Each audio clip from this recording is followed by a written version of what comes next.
Coach Steven yang akan menjadi MC sepanjang hari ini Bapak Ibu. Dan saya hari ini tidak sendirian.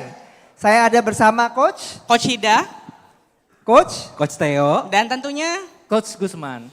Wah, dan sama-sama kita mau mengucapkan selamat datang di Indonesia Future of Learning Summit 2. Penerapannya nih Coach Steven. Oke, berarti udah saatnya kita udah gak mikirin lagi ya. Kenapa sih harus pakai AI? Udah saatnya kita bagaimana menerapkan AI dalam pembelajaran. Betul banget. Tapi Coach Hida dan Coach Theo banyak nih guru-guru atau kepala sekolah bilang ke saya, aduh gimana ya apakah AI itu akan menggantikan guru atau kepala sekolah di masa depan? Gimana nih buat Bapak Ibu semuanya nih? Gimana? Apakah AI akan menggantikan Bapak Ibu guru? Tentu saja tidak. Pastinya karena tentunya beda sih Coach Steven, tapi saya betul banget. Kalau kamu nih Bapak Ibu semuanya bisa mengisi ini, sebentar saya ambil dulu. Mengisi apa ya? tuh Coach Theo? Nah, ini Bapak Ibu. Bisa mengisi hati kita sama cinta nih. Wah. Cinta. Nah, kalau gitu kita mau tanya juga ya kepada Bapak Ibu semuanya, apa sih bedanya AI dengan kamu? Langsung Pak Gusman, boleh dibantu nih Bapak Ibu? Oh, boleh dong. Boleh dong. Saya bantu dulu ya. Nah, langsung Bapak Ibu boleh siapin HP Bapak Ibu. Kita mau ada survei kecil-kecilan. Apa bedanya AI dengan kamu? Kalau Coach Hida udah tahu belum apa bedanya AI dengan kamu? Udah nih Coach Steven ya, kayaknya udah mulai dapat bayangan dari jawaban Coach Theo tadi nih. Ya kalau AI itu bisa jadi sumber materi nih Coach Steven ya. Tapi Agak meleleh dikit. Nah saatnya kita mau lihat nih apa bedanya AI dan kamu dengan dari peserta langsung. Iya, versinya Bapak Ibu ya. Caranya gimana Coach Bapak Hida? Ibu bisa buka di browser HP Bapak Ibu ya, menti.com Bapak Ibu. Menti.com. Kemudian gunakan kode 484 722 1414 ya. Iya, Tepat banget ini pasti nih. Iya. Aku mau AI itu adalah artificial intelligence nih Coach Steven. Tapi kalau kamu, I love you. Bisa Gombalan-gombalannya ya. Ternyata udah jauh lebih kreatif ya dari kita semua ya, luar biasa sekali nih.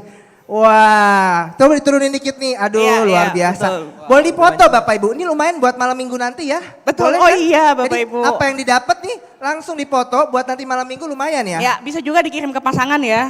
Langsung aja dipoto. nih Bapak Ibu ya. Jadi kalau tanya apa yang didapat dari hari ini, kasih aja. Udah langsung meleleh pasti. Waduh luar biasa sekali ya, keren-keren nih jawaban peserta. Ada lagi yang mau kalian highlight nih? Kita baru ada 34 nih dari hampir 300. Ditunggu Bapak Ibu, jangan malu-malu karena nggak ada nama di sini ya. Iya nggak ada udah, nama. Bapak Ibu ya. Langsung aja. Ada yang kalian mau pilih lagi kira-kira? Yang paling bikin meleleh yang mana nih menurut Bapak Ibu? Langsung dari dipoto. Coach Steven dulu nih. Oke. Waduh kalau ini aku paling suka yang warna biru itu tuh. AI itu cerdasnya buatan kamu. Kalau kamu cerdasnya buatan aku. Ya ampun, ini posesif banget sih yang ngomong ini nih. Siapa ya? Kayak gimana gitu ya rasanya ya. Ada lagi yang bilang AI untuk semua, kamu untuk aku doang nih. Wah, ini juga posesif nih Coach Theo ya. Ternyata banyak ya nih aroma malam minggu. Jadi susah nih ya. Nah kalau aku yang ini nih, yang kedua nih. Kalau AI itu adalah artificial, tapi kalau aku itu special. Hanya ada satu nih Coach Steven. Itu keren banget ya. Ya. Ada rimanya lagi. Aku mau catat buat malam ini. Ya. Aku juga mau catat buat kirim ke istri nih nanti. Iya siap. Waduh luar biasa ya peserta kita kreatif-kreatif ya. Iya, betul Kayaknya banget. udah gak sabar nih untuk bisa sama-sama belajar bareng. Kalau sebegini udah pada siap ya. Udah tahu bedanya nih AI dengan kamu ya. Aduh luar biasa. Tapi sebelum dimulai nih Coach Steven, kita ada beberapa sedikit pengumuman ya. Pengumuman? Coach Steven. Jadi mungkin yang pertama Bapak Ibu bisa untuk men-silent HP-nya dan tidak berbicara dengan suara yang keras gitu ya. Dan juga untuk pembicara sesi pagi nanti akan ada dengan Nodi Valdrino, Dr. Ego Obi, dan juga Jeff Lee Bapak Ibu. Nah ini juga yang gak kalah penting nih Coach Theo, masalah hadiah nih. Ini dia. Ya. Jadi Bapak Ibu di belakang itu, Bapak Ibu tadi juga udah sempat lihat ya, ada 7 booth Bapak Ibu, ada nanti Bapak Ibu bisa kumpulin stem-stemnya dari setiap booth dan juga Bapak Ibu bisa dapetin hadiah menarik Coach Theo hanya untuk 50 orang tercepat Bapak Ibu ya. Jadi kalau ada kesempatan dikunjungin koleksi stemnya, dikumpulin untuk dapetin hadiahnya. Nanti ya, bisa ditukerin ke booth REFO ya. Betul, Coach Hida ya. banget. Dan kami juga nggak lupa mengingatkan untuk follow IG @Indonesia Future of Learning, @REFO Indonesia, dan gunakan hashtag IFLS 24 Bapak Ibu, dan juga kalau butuh informasi Bapak Ibu bisa pergi ke refoindonesia.com/IFLS Bapak Ibu. Nah, tapi yang paling pecah nih Coach Steven ya. Betul. Kita minta juga Bapak Ibu, boleh banget loh Bapak Ibu buat sharing keseruan nih sesi hari ini, acara hari ini, dan juga semangatnya Bapak Ibu, kemudian pengetahuannya, inspirasinya yang didapat ya di IG Story dan tag @Indonesia Future of Learning dan gunakan hashtag IFLS 24. Nah, mungkin langkah pertamanya Bapak Ibu bisa kirim-kirim selfie dulu nih ya. Iya, kayak kita nih, kita cobain dulu yuk. Yuk. Kita selfie dulu, kapan lagi nih? Kapan lagi? Oke, siap, 3, 2, 1. Oke, senyum semuanya. Iya, nah langsung upload di Silakan Instagram. dulu Bapak Ibu bisa diambil HP-nya, selfie dan diupload di Instagram gitu. Iya. Jangan lupa gunakan hashtag juga, hashtag IFLS24 Bapak Ibu ya. Nanti story yang terpilih akan kita posting ya. Iya. Oh iya, kita repost. Iya. Biar makin viral Coach Steven. Viral. Nah, kita juga mau mengucapkan special thanks untuk sponsor-sponsor kita hari ini. Jadi ada Intel, ada Lenovo, Zoala, Acer, Hikvision, Pilot, Zebra, dan juga Ingram. Nah, kita juga mau ucapkan thank you untuk supporting partner kita. Ada Singapore Education Network, ANPS, Katagonia, dan juga nggak lupa media partner kita. Ada katadata.co.id, ya, ada kompas.com dan kompas.id. Nah, Bapak Ibu, kalau boleh diangkat dulu nemteknya. Ada semuanya sudah pegang nemtek? Ada nemtek Bapak Ibu. Nah, di balik Bapak Ibu, di balik itu ada QR code. Ya, Wih. di bawahnya rundown ya Coach Tio ya, pojok QR kanan. code-nya itu nanti bisa digunakan Bapak Ibu untuk di-scan ya, nanti untuk isi feedback ya setelah acara ini. Dan di situ juga ada rundown acara hari ini Bapak Ibu ya. Oke. Oke, kayaknya udah mulai panas nih ya semuanya. Udah siap Bapak Ibu mengikuti sesi kita? Masih lemes Aduh, nih Coach masih Steven. lemes rasanya. Gimana Coach Steven nih? nih. Aduh, Coba diulangi ya. lagi Coach Steven. Belum panas, belum meleleh. Kita tanya lagi ya. Udah siap semuanya mengikuti sesi kita bersama? Gitu. Baik, tanpa Oke. berlama-lama lagi nih, kita langsung saja panggilkan Ibu Pepita Gunawan selaku founder and managing director dari REFO.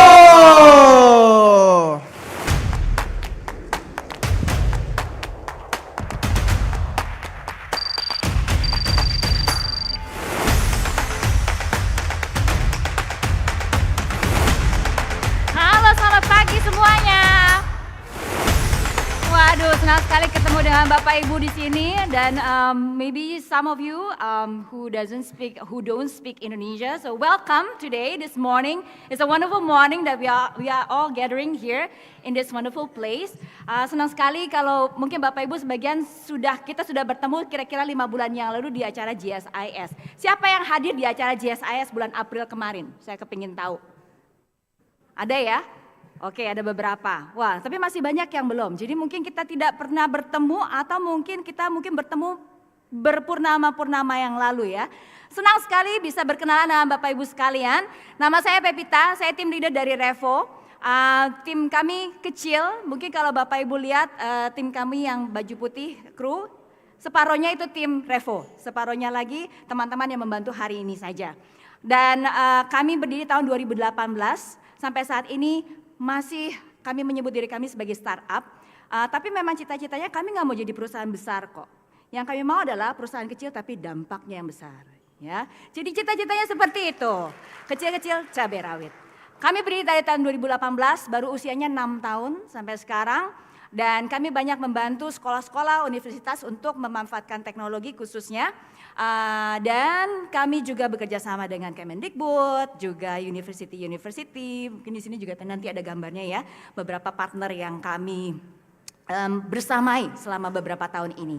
Juga kami ini kalau Bapak Ibu pernah dengar program GMT itu ya. Kalau pernah dengar di sekolah Bapak Ibu, kami bersama-sama Kemendikbud melatih para guru-guru seluruh Indonesia untuk menjadi certified educator, Google Certified Educator ya. Programnya dimulai saat pandemi. Sampai saat ini kami sudah melatih mungkin sekitar 12.000 guru, mereka kemudian melatih guru-guru lain. Jadi ada sekitar 200.000 guru yang terdampak dari program ini. Selain itu juga kami banyak melakukan roadshow dengan rekan-rekan yang ada di daerah-daerah di Indonesia. Kami juga bertemu dengan rekan-rekan yang di Makassar, yang di Surabaya, yang di Medan. Semoga tahun depan kita akan bisa bertemu di lebih banyak tempat lagi. Dan kami juga punya sebuah YouTube channel. Siapa yang di sini belum pernah lihat kanal YouTube-nya REFO Indonesia? Kepingin tahu nih saya nih. Belum pernah ya? Waduh, Bapak Ibu sekalian. Kanal YouTube-nya REFO Indonesia dimulai pas lagi zaman pandemi juga. Dan waktu itu zaman pandemi ketika sekolah tiba-tiba harus libur, REFO waktu itu mikir, aduh kasihan ya kok sekolah tiba-tiba libur, gimana nih pada bisa sekolahnya bagaimana. Kami waktu itu mulai membuat konten, ditaruh di YouTube waktu itu, bekerja sama dengan Google dan bekerja sama dengan Kemendikbud. Jadi kontennya ini dipublikasikan ke seluruh Indonesia. Dari situ kami mulai mendapat guru-guru yang mendengarkan acara REFO dari Sabang sampai Merauke. Yang tadinya subscribernya cuma 30, sekarang puji Tuhan sudah sekitar 160 ribuan ya. Tapi itu semua ya karena anugerah Tuhan, karena pandemi kemarin jadi blessing in disguise. Ya, semoga Bapak Ibu bisa lihat kanal YouTube-nya REFO Indonesia. Kami masih terus siaran setiap hari sampai saat ini weekdays ya di pukul 6.45 sore setiap hari. Dan sebelum kita meneruskan, oh ya, by the way, REFO ini juga punya banyak partner. Salah satu partner setia kami adalah Google. Kami adalah professional development-nya Google. Kemudian juga kami banyak membantu di sekolah-sekolah menggunakan teknologinya Google. Dan juga kami menjadi satu partner buat Canva for Education resmi di Indonesia, satu-satunya partner Canva yang resmi. Kemudian juga Zoala. Zoala itu siapa? Zoala ada di belakang. Nanti Jeffrey juga akan sharing tentang Zoala. Dan sebelum kita mulai, saya ingin mengajarkan semua yang hadir di sini sebuah sebuah kalau orang dulu bukannya suka sebutnya yel-yel gitu ya. Jadi Bapak Ibu sekalian, acara hari ini namanya, ada yang tahu? Ada yang tahu nama acaranya apa? Biasanya orang tuh nggak familiar gitu ya. Nama acaranya adalah Indonesia Future of Learning Summit. Nah, karena namanya ini ada future-nya dan tujuannya adalah supaya kita di sini bisa berkumpul untuk membahas tema-tema yang beyond mainstream gitu ya, nggak biasa didiskusikan sama insan pendidikan. Jadi saya akan memanggil kita semua yang hadir menjadi seorang futurist. Ya, jadi saya akan memanggil hello futurist. Ya, dan Bapak Ibu akan menjawab dengan ready now. Nah, bisa kan? Gampang kan? Gampang kan? Kita coba ya. Hello futurist. Now. Nah, sekarang kita lakukan dengan berdiri Bapak Ibu sekalian. Supaya semangat. Mari kita berdiri. Saya akan memanggil. Jadi pokoknya kalau ada yang memanggil dengan kata-kata futurist, Bapak Ibu ready now gitu ya. Oke? Hello futurist. Ready now. Oke, jadi MC nanti boleh panggil futurist ya. Terima kasih kepada Bapak Ibu sekalian, silakan duduk, nanti dipanggil lagi sama MC ya. Dan Bapak Ibu, hari ini acara Indonesia Future of Learning Summit adalah sebuah cita-cita di mana waktu itu ketika saya mulai REFO, waktu itu pengen belajar banget tentang Indonesia Education. Tapi yang namanya di Indonesia Bapak Ibu, nyari informasi, nyari data, nyari ilmu itu agak-agak susah-susah. Gampang, nggak gampang, susah gitu ya. Jadi kalau saya mau belajar waktu itu, saya mesti ambil course di luar negeri, atau saya mesti attend conference di luar negeri, pokoknya semuanya itu nggak aksesibel gitu. Atau kalau misalnya aksesibel, harganya mahal. Jadi waktu itu cita-cita saya, gimana ya caranya ya, membawa konten-konten yang bagus, the content that are beyond mainstream, mungkin lagi trend issue, mungkin sesuatu yang lagi dibicarakan di global education tapi belum sampai di Indonesia. How can I bring those content, very good content, to be heard or to be accessed by Indonesian educators, just a common educators like myself gitu. Saya bukan guru, saya bukan orang terkenal, saya bukan konglomerat gitu ya, tapi saya kepingin belajar. Dan saya kepingin sekali untuk bisa membawa perubahan ke pendidikan Indonesia. Jadi cita-citanya adalah bagaimana membawa konten yang bagus itu, bring the content, the very good content, come into Indonesia. Either we bring it in or we create the content. So the idea of IFLS was born. IFLS was started in 2019, kita mulai acara kecil-kecilan, cuma 100 orang yang hadir. Waktu itu membawakan topik tentang lebih ke arah alternative schooling gitu ya. Jadi sekolah di luar dari formal education. Tahun lalu kita mengadakan IFLS kedua, jadi yang pertama setelah pandemi, temanya yang waktu itu belum dibicarakan sama insan education di Indonesia adalah the power of AI for learning. Yeah. Nobody talk about that, yeah, especially in education. Very difficult to find speakers, yeah, very difficult to find speakers who knows AI and who knows education. But we did it anyway because we wanted to start a movement. We wanted to start a movement for people who are aware, who are concerned, who are, who wants to use AI in the school. Maybe they don't know yet how to do it or how to start using it. Jadi kita melakukannya dengan perjuangan, dan tahun ini kami melakukan IFLS yang ketiga dengan tema Integrating AI into Learning. More people are talking about AI, more people now have the expertise of AI, and today we are bringing wonderful speakers. One of them is Dr. Ego Obi. She came all the way from UK, and she is the expert of AI ethics. Because now the challenge is not only we start using AI, but now how can we manage AI in our schools, right? So Dr. Ego will be speaking about AI ethics, and then we are going to have Miklos. Miklos is a wonderful young man. He came all the way from Canada, and he started a platform which I believe the platform will blow your mind later. He's going to showcase, and we're going to have Pak Nodi. Pak Nodi will be connecting with us via online because he just happened to have something going on in his work today in Singapore. And we're going to have Jeff. Jeff is behind from Zoala. He's going to talk more about mental well-being and how AI can help schools in managing that. Also, Ibu Devi, Pak Adi, Pak Stephen, who's going to be sharing about what they do with AI in their classroom. Yeah. So that's the exciting things that will happen today. And I think last but not least, hello futurists! Okay, so I'm going to give the time to Pak Rino. Is Pak Rino ready? Yes, okay. So I'm going to give Pak Rino the session for him to share about the digital ecosystem of Indonesia. And we can see the introduction of Pak Rino.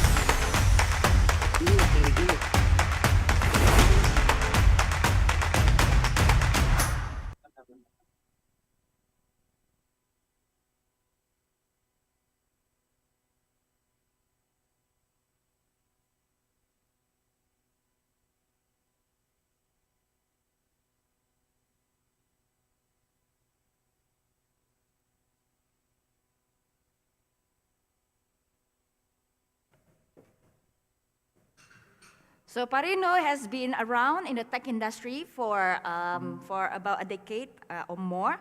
So he has been the expert in government policy. And today he's working in a fintech, and he's in Singapore now for work. He is based in Indonesia. He has a very fast experience in the digital ecosystem in Indonesia, and also the relationship with the government. And also he owns 2 schools, one in Bali and one in Jakarta, if I'm not mistaken. So we are going to hear more about him, talking about his expertise, which is the digital ecosystem, technology ecosystem in Indonesia education. I'll let Pak Rino to start. Thank you, Pak Rino, for being here. Hello. Hello. Good morning, Pak. Morning, everyone. Can you guys hear me? Yes, loud and clear. Thank you. So, Hello, Pak Rino, everyone. are you ready now to share with us? Sure. Okay, great. Thank you, Pak Rino. The time's for you now. All right. Thank you, everyone, and thank you, REFO team, for inviting me. Very sorry that I can't be there in person. I have to be in Singapore for some work, but hope the conference is going well and a lot of solutions and new ideas for Indonesians are made. So please let me introduce myself. My name is Nodi Faldrino. People usually call me Rino. I think I'm here as one of our board of advisors for ACE Indonesia Education. But on the side, I'm also active in the digital sector, spending the last decade of my work in two tech companies and consultancy sector in digital and tech policies. So today, I think we want to discuss a little bit about how Indonesia's education sector adopting to new technology, in particular artificial intelligence, and how do we bridge policy gaps and setting standards. So I'll get right into it. Before I go to the regulations in Indonesia, I think it's important for us to be reminded of the current digital landscape in Indonesia itself, right? There's still a lot of things that need attention. Our internet penetration rate, as mentioned by the coordinating Ministry of Economic Affairs and the Ministry of ICT, is actually around 72 to 75% of the country. And a lot of people who are connected to the country's internet is yet to get a high quality internet connection. So I think the gap there is how do we improve the speed of our internet connection, and this I think relates very, very closely to how technology is being adopted in our classrooms, right?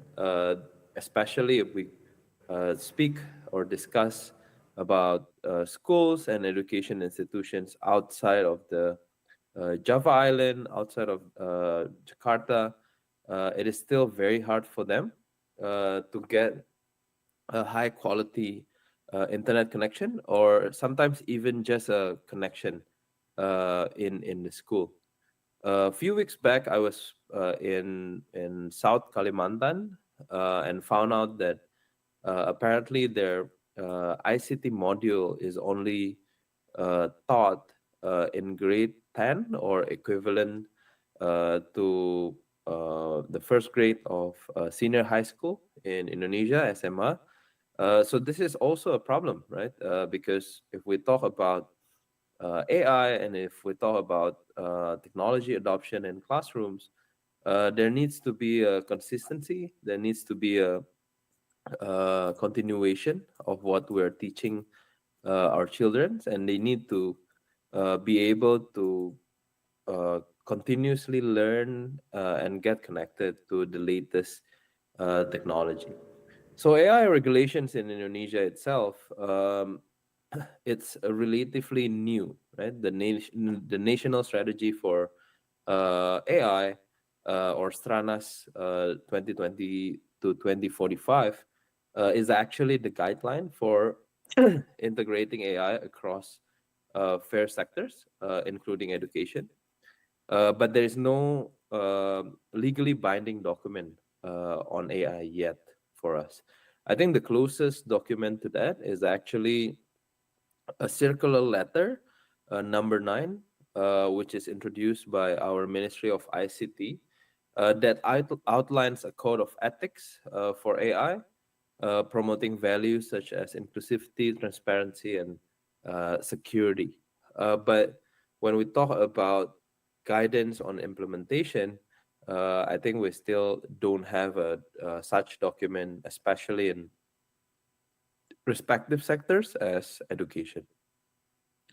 Currently, a group of not only NGOs, but also academics, experts in the industry, they all have been advocating for more comprehensive regulations, including creating a regulatory sandbox to allow AI innovations in education while mitigating risks like algorithmic bias and privacy concerns. Right? I think a few schools in Jakarta have actually introduced certain introduction to artificial intelligence to the students, but it is yet to be seen how we can scale this up to be a national level efforts, right?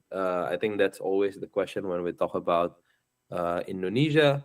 There are a lot of good ideas, but the big question is always how to introduce this to all parts of the country. So when we shift over a little bit to the challenges and the risks, right? Um, of course, with AI and any new technology, really, when we talk about education, we're dealing with the students' data, sometimes a little bit of the parents' data as well. Uh, so there needs to be a data governance and certain structure to how we organize this kind of interactions in our institution, right? Um, so when we talk about AI and look at the challenges, this also happened with uh, what I remember from 10 years ago, right? There was an introduction of 3D printings. And I was in an IB school back then, International Baccalaureate School. And there's one school who can actually afford 3D printing or 3D printer in their classroom. And this actually creates divide between IB schools who are able to afford that and IB schools who are not able to afford a 3D printer, right? Um, and it's actually evident in the final score of the students. Um, the final scores of the student from schools who have 3D printers are much higher, right, than the rest of us. They can explore, they can use it freely. I think now it's easier to access such printer. This is for art module. But back then, 3D printer was such a scarce commodity, right? It was so expensive as well. So when we talk about AI, I think the same situation also applies. There's a potential deepening of the digital divide in the classrooms of our country. Schools in urban and well-funded areas are more likely to benefit from AI-based tools because they can have access to the industry experts. They have access to probably tools that schools in non-urban areas are not able to afford, right? Especially schools in rural and underdeveloped regions are still struggling with access to technology and even access to the internet sometimes. So I think when it comes to challenge, there is the same or similar potential that happened 10 years ago happening similarly today with the introduction of artificial intelligence. There's also infrastructure limitation. Right? The success of AI in education heavily depends on internet connectivity and hardware infrastructure as well. Um, so even in the schools that I co-own with my business partner, both in Jakarta and Bali, there's always limitation when it comes to hardware infrastructure. Uh, Sometimes it's still hard, and this is for a Cambridge school in Jakarta, right? So I think all of us here can imagine the situation in outside of Jakarta and in school in rural areas. So when it comes to the student's laptop, for example, I think this debate also started around 12 years ago when classrooms started to allow laptop usage, right? There is a push from the parents and the students that the schools actually provide um, shared hardware infrastructure. But that is very hard, right? Because sometimes the students own a file or need to work on assignments that need to be done in their respective homes. But it is probably still a bit unfair to ask all the students and the parents to purchase or to procure a high technology laptop. Sometimes it's not in their expense plan. So this is the situation that is still happening in Jakarta and Bali, which I feel are the two most the two cities that probably have the highest purchasing power in the country. So we can imagine the rest of the country, right? So the success of AI in education and its adoption really heavily depends on how we can sort of provide access to hardware infrastructure and internet access as well. And then the third one is data privacy and ethical concerns. Right? There's a little clarity on how student data, which fuels AI systems, will be securely handled. This is actually, to me, a significant concern, right? Especially in October 17, the protection law in Indonesia will comes to place. And institutions like schools are required to actually comply. And if there's any potential misuse of students or parents' data, then the institution is responsible for it, right? So even with social media, I think we still face challenge on how our students actually use social media, what kind of data that they share, and how they interact with other people, especially people that are probably unknown to them. I think this is still a concern. And with AI, I think the sharing of data will be much, much more intense.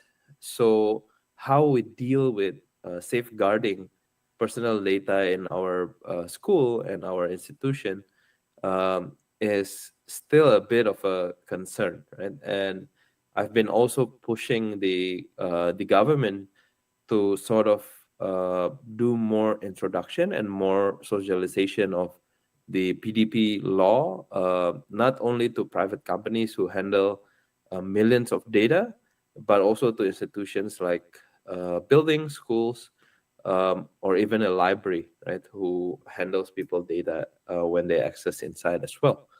And last but not least is the lack of local AI solutions.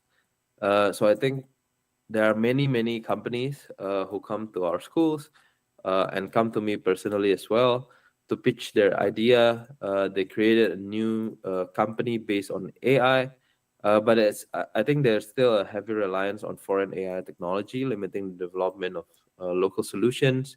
But also in the education sector, we're looking for a company or a group of people who focus and tailor their solutions based on the unique challenges of our education system.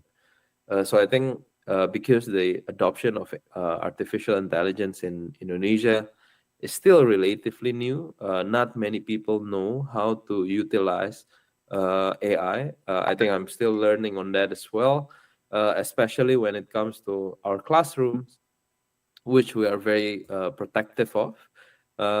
There's still a bit of a gap in terms of local solutions that really addresses the needs of our students and even our teachers or our education institution as a whole. So, I mean, I always talk firstly about challenges. I hope this doesn't make us pessimistic, but rather realistic, right? There's always a potential, and I think countries like Indonesia is a great place for technology to be adopted in the classrooms, right? So if we're looking for the future of Indonesia's education, I think AI-powered platforms are being developed to adapt to the individual learning styles. This is very important, right? The school that I manage in Jakarta we are a semi-private schools, meaning in one class, we put the maximum number of students to 15, because we want the students to have freedom in expressing themselves and be facilitated by the teachers according to their learning styles. This might sound good, but in reality, this actually increases the costs and the expectations to the teachers. Not all of the teachers that we employ in the school actually have the ability to adapt to different learning styles from the students. I think this also apply in bigger classroom, the 40 to 50 students in one class type of schools. But I think when you put your number of students to 15, sometimes it makes the individual learning styles flourish more, and hence the teachers need to be able to facilitate that. So I think AI powered platforms can consider to develop something to adapt to the students. When you browse his name, then you'll find out more about who he is. Hopefully he's still able to connect, but this is also the magic of technology. I got connected with him via social media. And yeah, when I shared with him about this event, whether he would be willing to share with us his expertise, he said yes. So I'm still hoping that he can still connect. So is it the connection or is it, yeah, connection? Okay, he's back. Hello, Parino. Yeah. Okay, can continue, please. All right. Thank you. Again, right, the technology sometimes it's challenging as well. But I think I was in the adapting to individual learning styles. But the second point is tools that utilize AI for content creation, visual tutoring, and automated grading are emerging as well. So I think these are some of the companies and people that I've met in Indonesia focusing on education, combining it with AI, often focuses on these three aspects. The second one, partnership and compatibility with international standard. I think we want more public-private partnerships that can spur innovation by bringing together academic research, government policy, and private sector expertise to develop AI solutions, again, tailored to our local needs. So the opportunity for us as a country is that because we're still new in this, and I think the Ministry of ICT, as the leading ministry for AI and technology adoption in Indonesia, needs to collaborate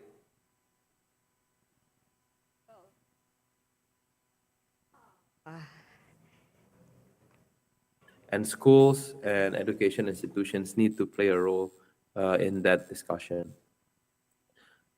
We definitely also want to align our AI policies to international best practices, such as but not limited to the OECD AI principles or even the EU AI Act, right? But I think both guidelines are still improving.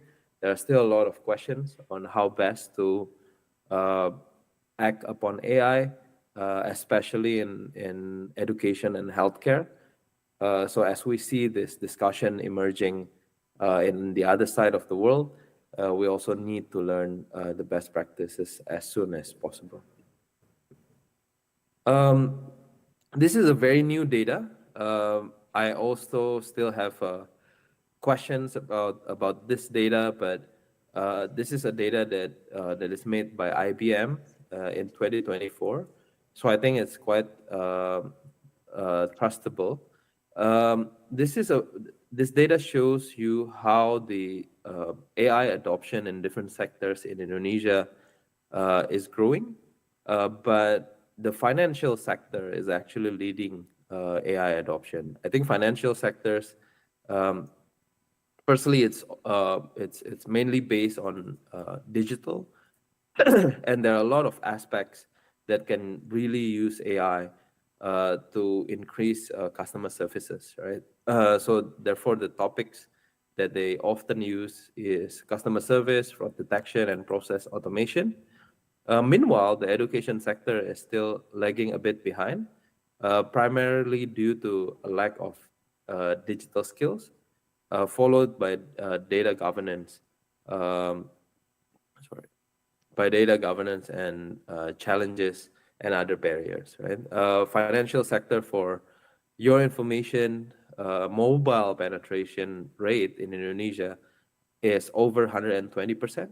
So on average, one person in Indonesia owns more than one gadget or one mobile phone. So the access to financial technology in forms of application or in forms of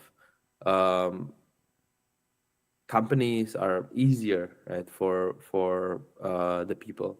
But when it comes to education, we really need the connectivity in the classroom, supported by sufficient hardware and infrastructure. So I think that's the reason why the education sector is still lagging behind if compared to the other sector.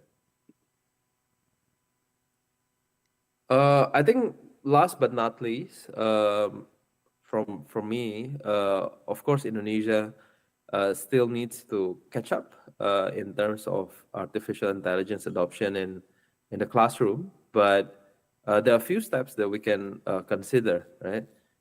For example, in the United States, the University of Michigan uses AI in its LMS to identify students at risk of falling behind.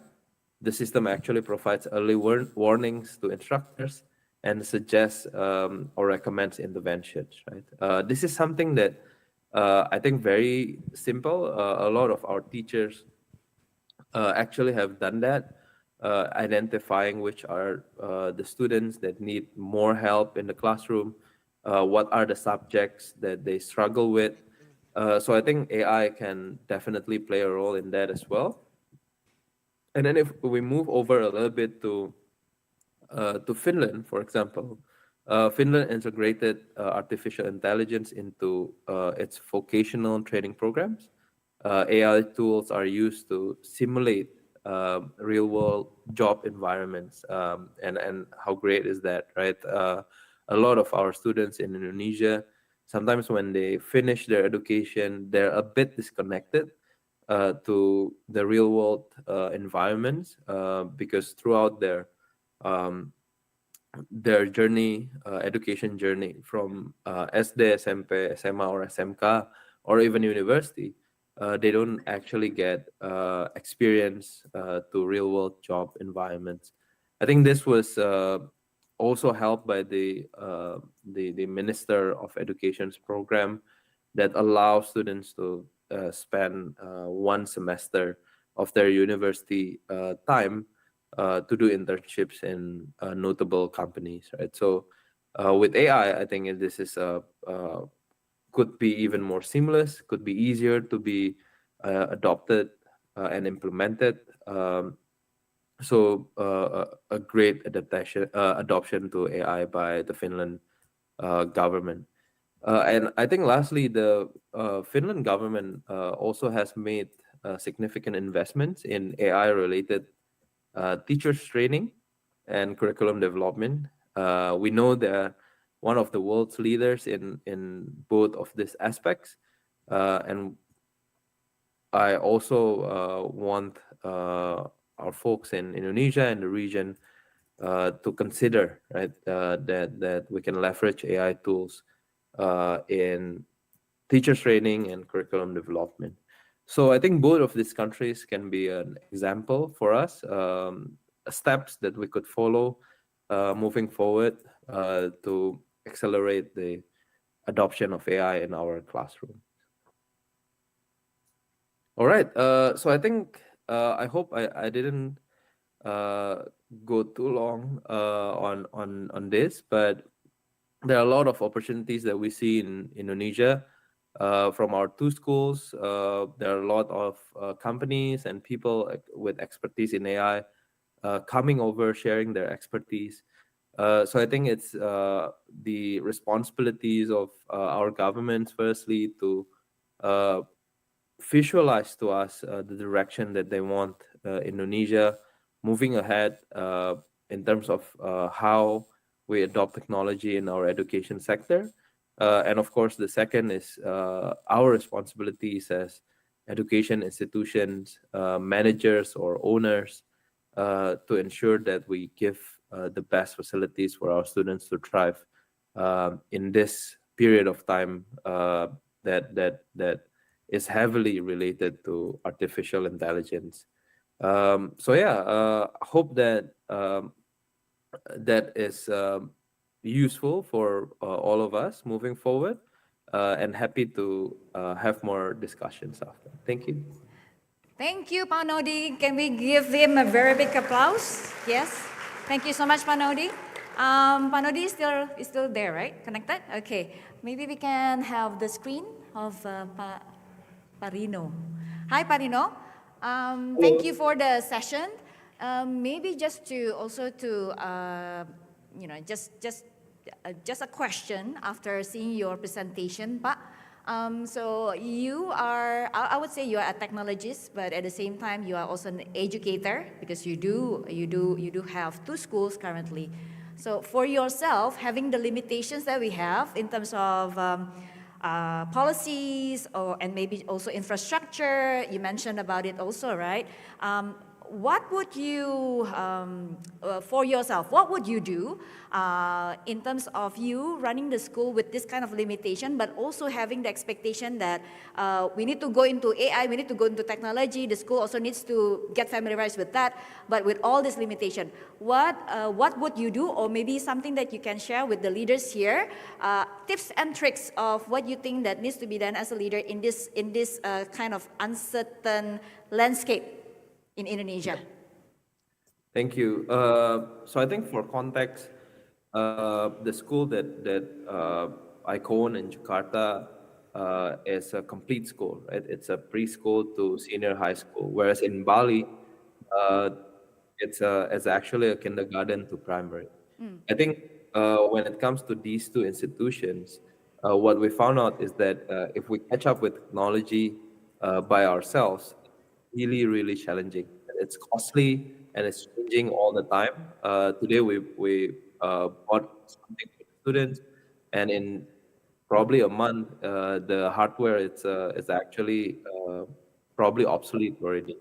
So what we do in our 2 schools, and I think this is where the government needs to play a role. In both of our schools, we proactively reach out to different companies. So we have discussions with multinational companies that really have the technology and have the willingness to play a role in our education sector. Right? I think 2 months ago, I was in discussion with one of the biggest company in aviation industry, and they are actually keen to introduce their technology to early graders.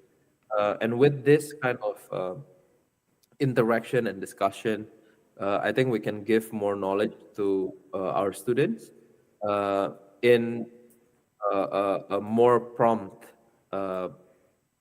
pace, right? Because technology is changing all the time. But we are aware that we can do this because our schools are in Jakarta and Bali. I fortunately also came from the technology industry, so we know which companies are actually looking into playing a role in our education system. This might not be the case in uh, schools outside of Jakarta or government-owned schools, right? So I think this is where the government and NGOs or CSOs, the education sector, can actually play a bigger role to connect all these schools to institutions or companies that are keen to play a role in the education sector and actually have the technology that can help the students later on in their education journey. So I think this is the quick solutions that we have. Not deal with it ourselves, but collaborate with the experts out there that are keen on our education sector. All right. Thank you so much, Pak Rino, for the insightful session. And I think just, the word that I'm going to bring out to the audience here as a conclusion from your session is collaboration. Yes. So thank you, Pak Rino, again. Have a great trip and have a productive time in Singapore. I hope to be able to see you someday, somehow, after your trip. Thank you, Pak Rino. Have a great day. Thank you, everyone. Have a good conference. Bye-bye. All right. We are now going to have our second session, and the second session will be presented by our wonderful speaker, Dr. Ego Obi, who flew all the way from Manchester, actually. I've known Ego for 12 years. I knew her since when I was working at Google at the time. She was my global team leader, and she was one of the most inspiring women that I've met in Google. She was my global team leader, so I learned a lot from her, especially about women in leadership. Working in a tech industry is not easy, especially for women. A lot of issues in terms of, I would say fairness, inclusivity, and Ego was an example for me. So she's my mentor when she's in Google and right now too. So I'm very proud to present Dr. Ego Obi to come to the stage and have the session and share with us about AI ethics. Please give her a big round of applause. Thank you. Okay, so I'm gonna start.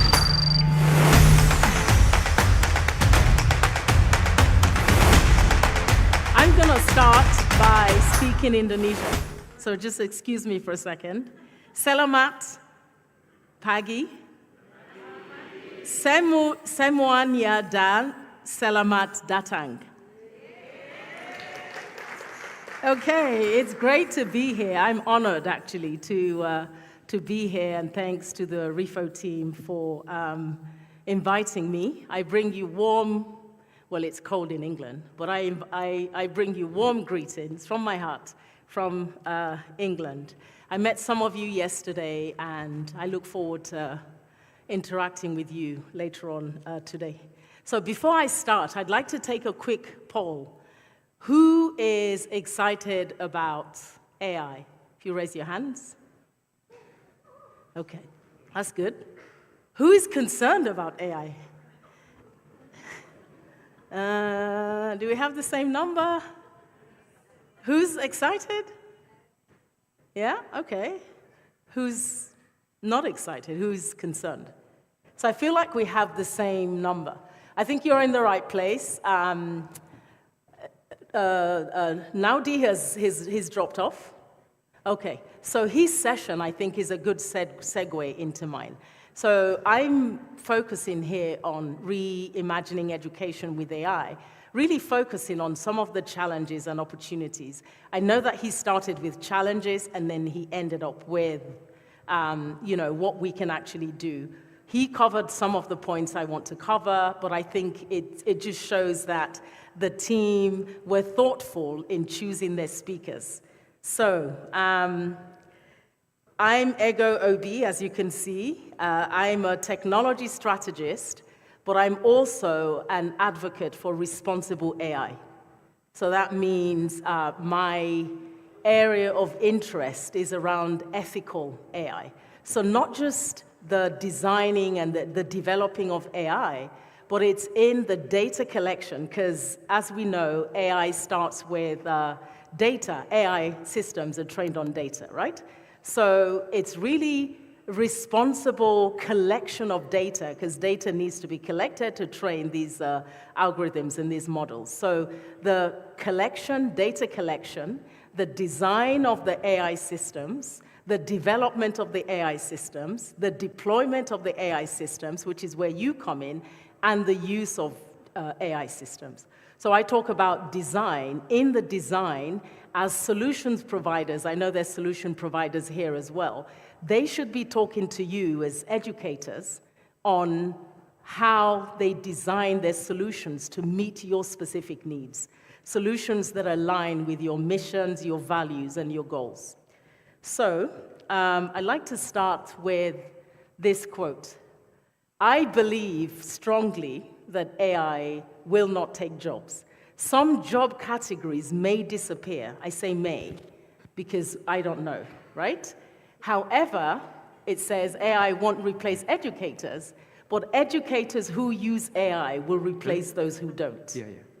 I believe that very strongly. So, what exactly is AI? There's no universal definition of AI. So many people have defined AI in different ways, but the way that I would describe AI is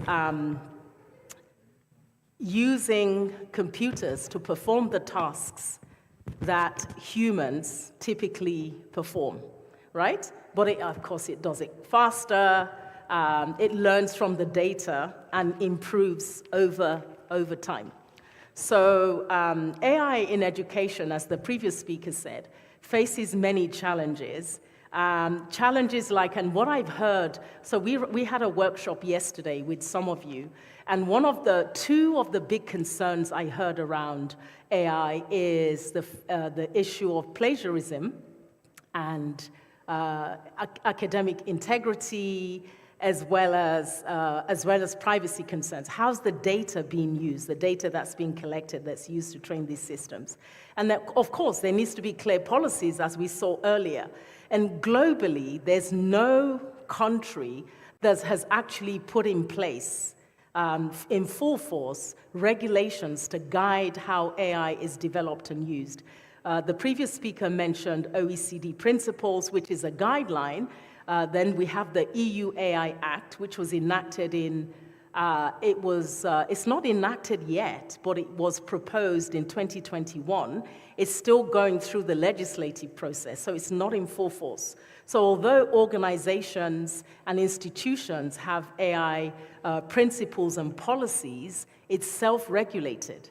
So that means it's free game for everyone. So today, here's what I plan to cover. So looking at, we'll start with the challenges and consideration. What do we consider as we think about AI policy formulation? And this is within the organizations, within your institutions, sorry. And then as you think about the policies, what are the elements that are key to framing your policies, your institution's policies? How do we ensure academic integrity? By that I mean, one of the biggest concerns is cheating, students using AI to do their homework. How can we ensure that there's critical thinking from the educators?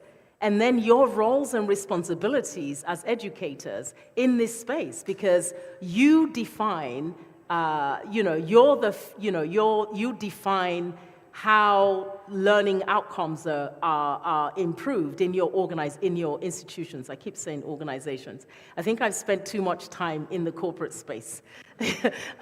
I've been in the corporate world for over 25 years, so it's still ingrained in me. And then we look at implementation of some of these AI technologies.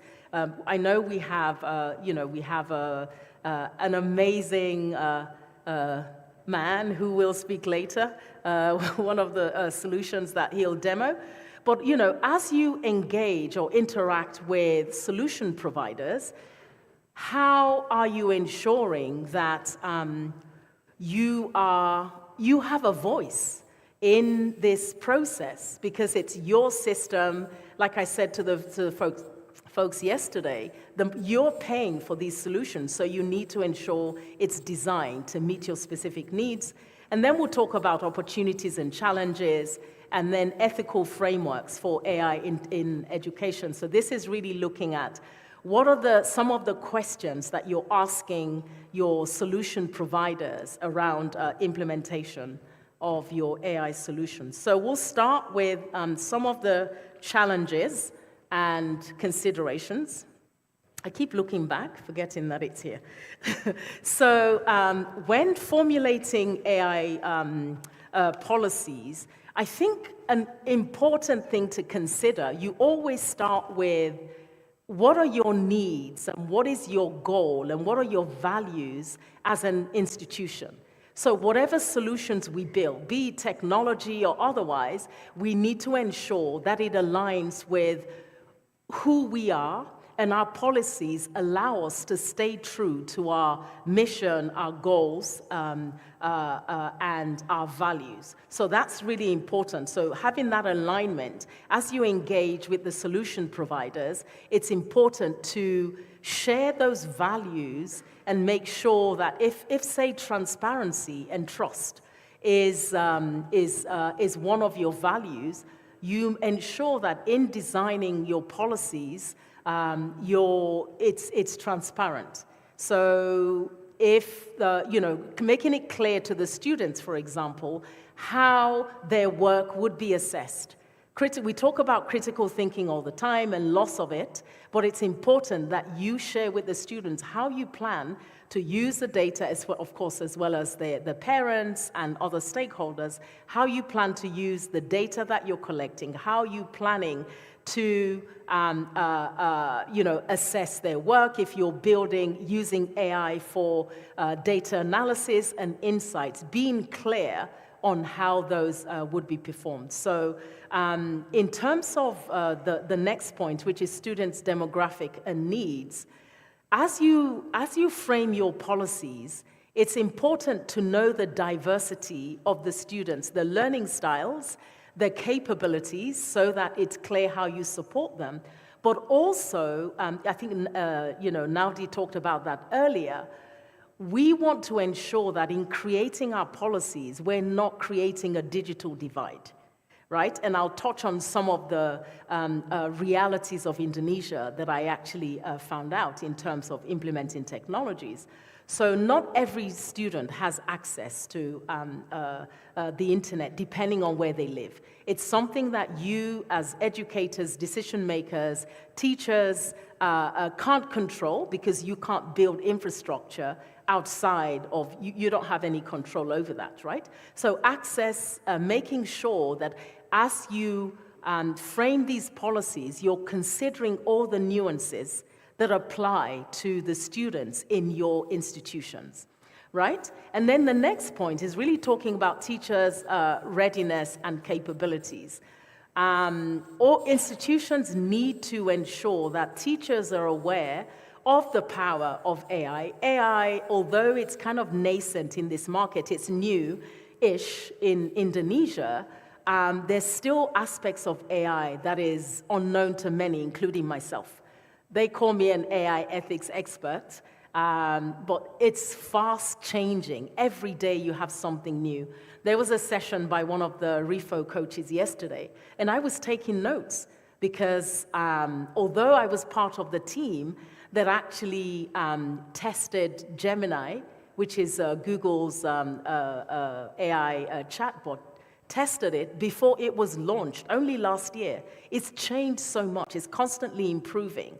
So the pace at which the technology is moving, we need to ensure that the teachers are supported and made aware of these changes and encouraged as well to grow their skills in these areas and become very familiar with the technologies. There needs to be an awareness of the ethical implications of AI. So some of the major concerns or ethical concerns around AI, I talked about ethical design, data collection design, right through to the use of AI technologies. The key concerns kind of center around or implications, bias, right? So through developing our technologies or your policies, we have to ensure that bias is mitigated. There's fairness, privacy and data, privacy and security is key. we've seen instances where, although where organizations, through working with third parties, there's been leaks, data leaks. So you want to ensure that as you formulate your policies, it's, you consider privacy-related issues, you consider security-related issues, you consider bias, you consider fairness and some of the other ethical implications. Legal and regulatory frameworks, that also applies to policies. The speaker earlier talked about the data protection law for Indonesia, which is coming into force. I don't know if he said it's coming into force or it's come in already. Data protection is one of those regulatory, one of those compliance issues that you need to consider. Are you being compliant? And you need to know, if you're working with third parties, for example, one of the things I say to institutions or organizations is, you make the third party, the organization you work with, may have solid data protection practices. But if their systems interact with another third party, is there a data processing agreement in place? And that's the thing. So as educators, as you're thinking about solutions, or even formulating your policies, you need to ensure that you understand if there's any data processing agreements in place. It's a standard agreement. So being aware of any legal compliance-related issues or regulatory frameworks, institutions in, I think in China, for example, and even in the UK, they're following some of the regulatory practices of UNESCO. But then you need to be aware of what these regulatory frameworks are and use that to frame your policies. Resource availability is another thing to consider. Do you have the financial resources, technological resources? Are the implementers of these technologies, or those who are using the technologies, like teachers, administrators within your institution, decision makers, even students and teachers, do they have do you have things in place to ensure that they can easily use the technologies that you're implementing? And then the last point is really on stakeholder collaboration. It's important that as you frame your policies, the students, the teachers, the entire education ecosystem needs to be collaborative. And if you remember from the last presentation, he talked about partnering, right? And the key word that Pepita pulled from that was collaboration. It's important to learn to involve everyone, all the stakeholders, but at the same time, collaborate and partner with those who've done it before, right? I don't think it's very rare to see something that's been untapped. So if there are any best practices that you can leverage to frame your policies, then I would say you should consider that. So, I talked about policy formulation.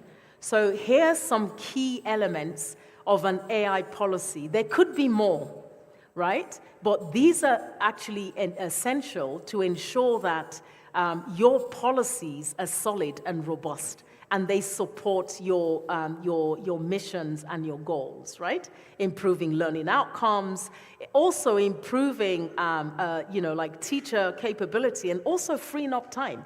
So I know this isn't only an issue in Indonesia, but even in the UK, teachers are underpaid and overworked, right? So when I think about AI, I think at the start, I think one of the questions, someone, Mikos translated it for me. It was, what is how are you different from AI? Something along those lines. So if I rephrase that, I'd be like, who is AI to you, right? I would say AI is an enabler, AI is my partner, my assistant, not partner, like husband, no. It's an assistant. It's there to enhance your work, to support rather than replace. So I would use it for, like mundane things, repeatable things. And so teachers' time is freed up for more creative and innovation and spending time with the students. So essential elements of AI policies, privacy, data's privacy and security is really important. Data is the foundation of AI systems. So the machine learning is really based on data, which is then used to train these systems. So it's important to have a data privacy and security consideration. Things like access. Who has access to the data? What happens to the data that's used to train these models? One of the beauties of, and which I found out yesterday as well, one of the beauties of Gemini AI, for example, is Gemini AI for education. The data that's used to train the model actually stays within that domain. It's not put into the metaverse where everyone has access to it. But you still need to think about how you're inputting the data. Transparency and accountability is very important. We know that AI aids some of the decision making. So a good example of this is if we think about personalized learning, we want to support the children who aren't necessarily up to par with some of the others. We need to ensure that we know how the system has come to the conclusion that my child needs more help. Is the system being biased? So you as educators, you as decision makers, have to be able to explain to me why my child needs extra support. I'm not saying extra support is a bad thing. We just need to ensure that the child is being fairly dealt with. So the dashboard may show they've been performing very well, but this term they didn't do very well, right? So there needs to be transparency in how some of these decisions are made. And then you need to be accountable for some of the decisions, right? Because you're making the decision in the institution to leverage these systems. I cannot emphasize enough the importance of training and support for teachers, right? They're the ones who are at the front line of learning. They're at the front line of the future leaders, the students. So there needs to be support, constant exposure, awareness, training, and support for teachers.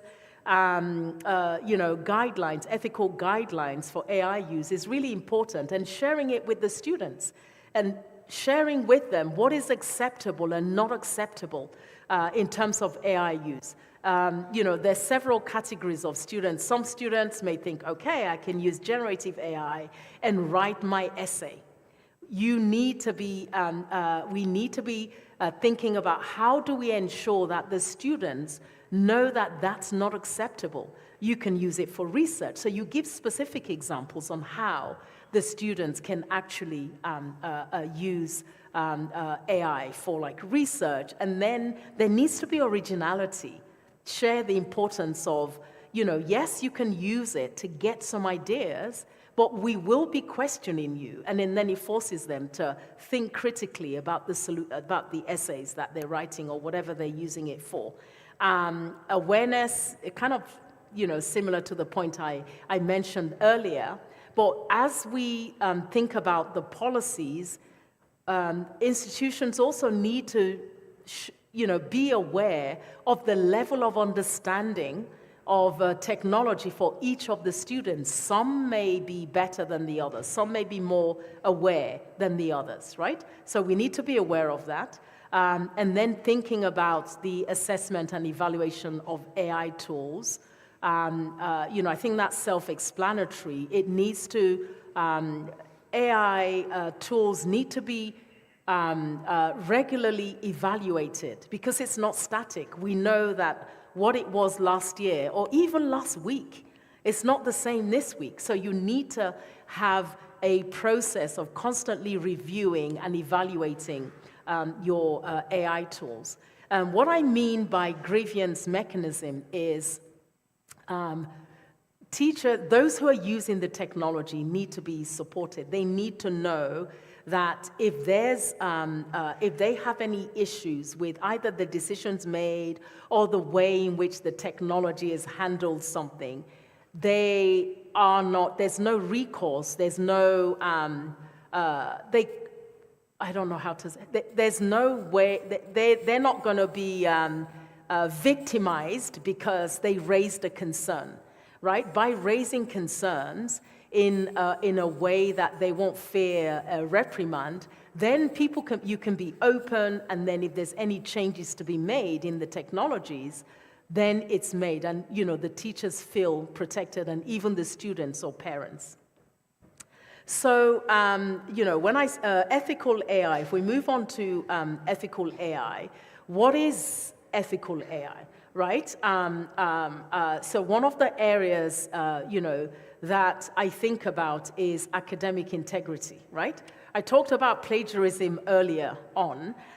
In the context of AI, academic integrity is ensuring that the students' work, although AI is aiding them in their learning or the teaching, there's integrity, and there are ways in which, and I'll cover this later, in which you can check the originality.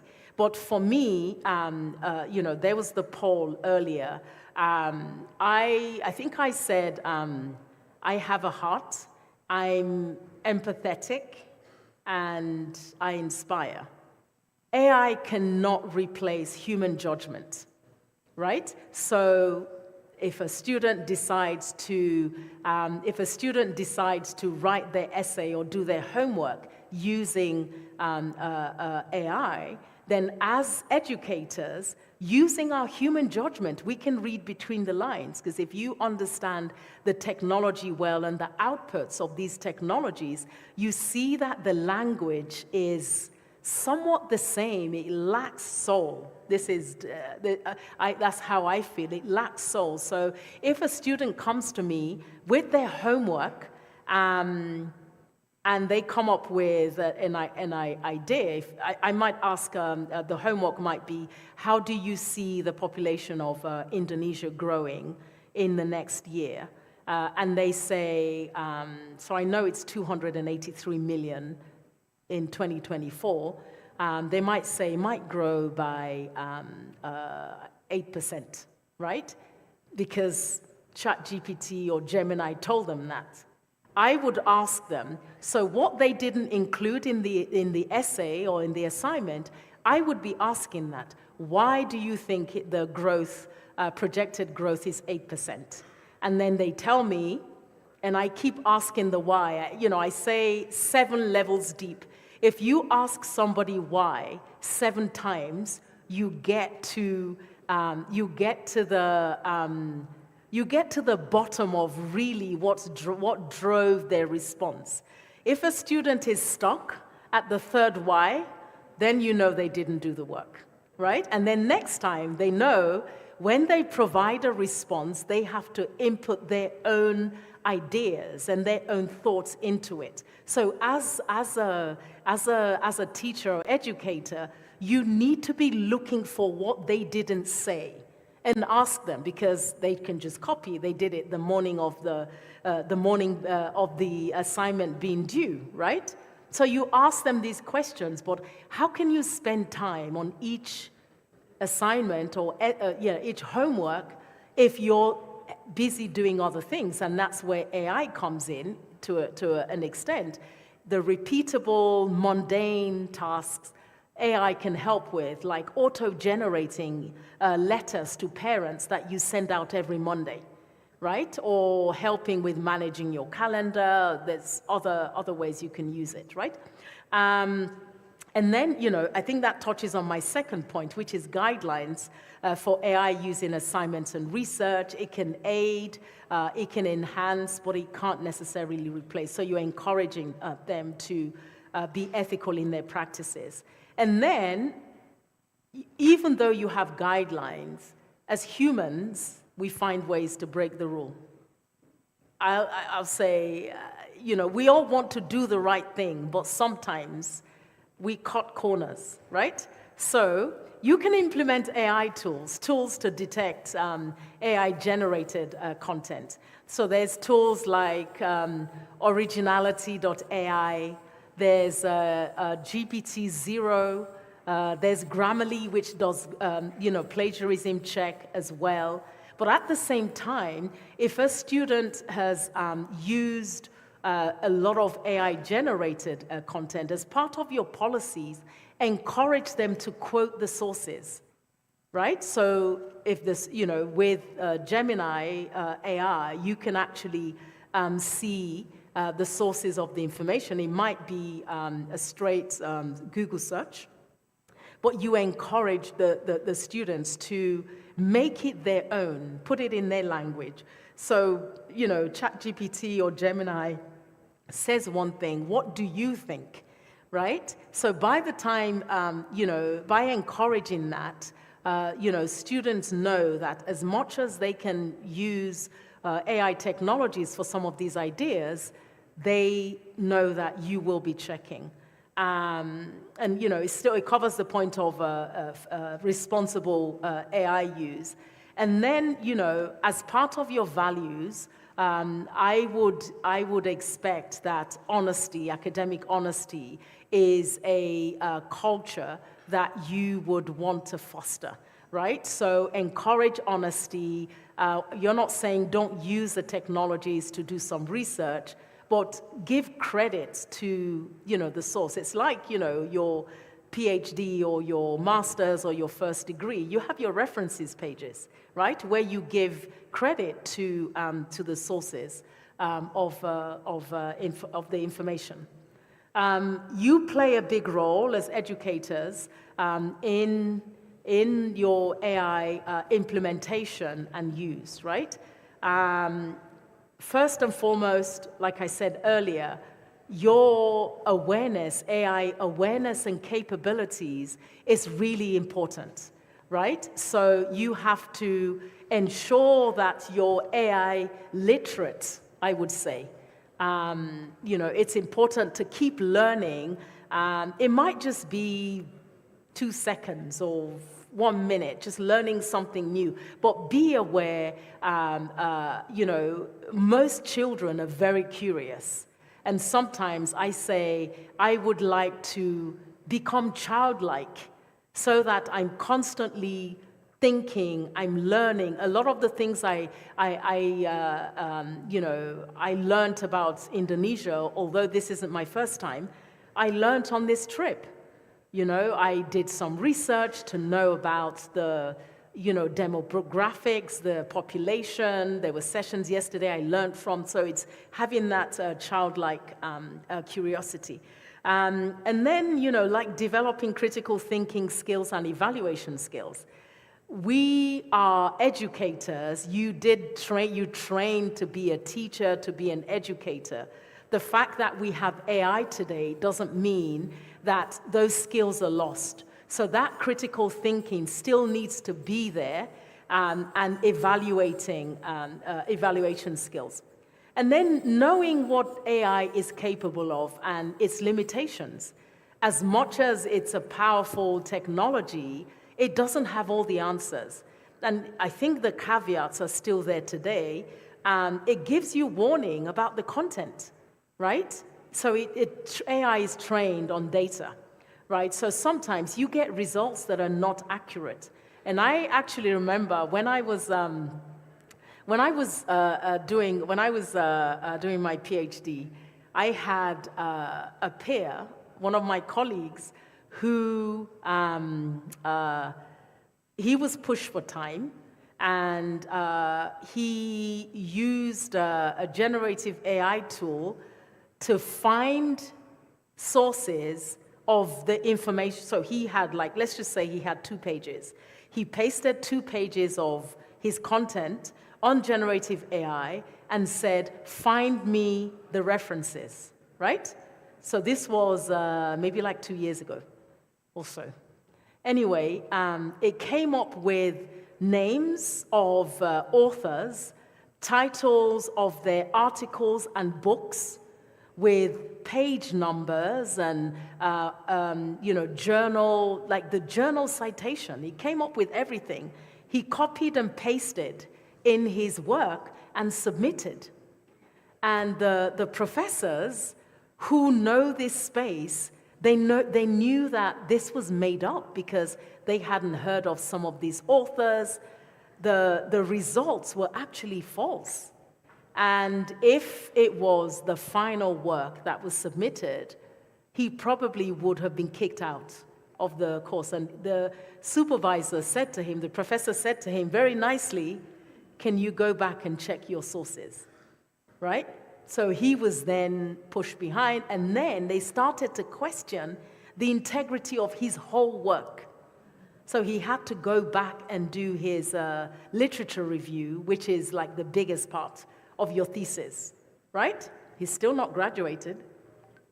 So there's consequences, right? So as teachers, and I'm not saying if a student cites the references, for example, you can do a quick check and see in Scholar, Google Scholar, you put the name in Google Scholar and you can see that they don't exist, right?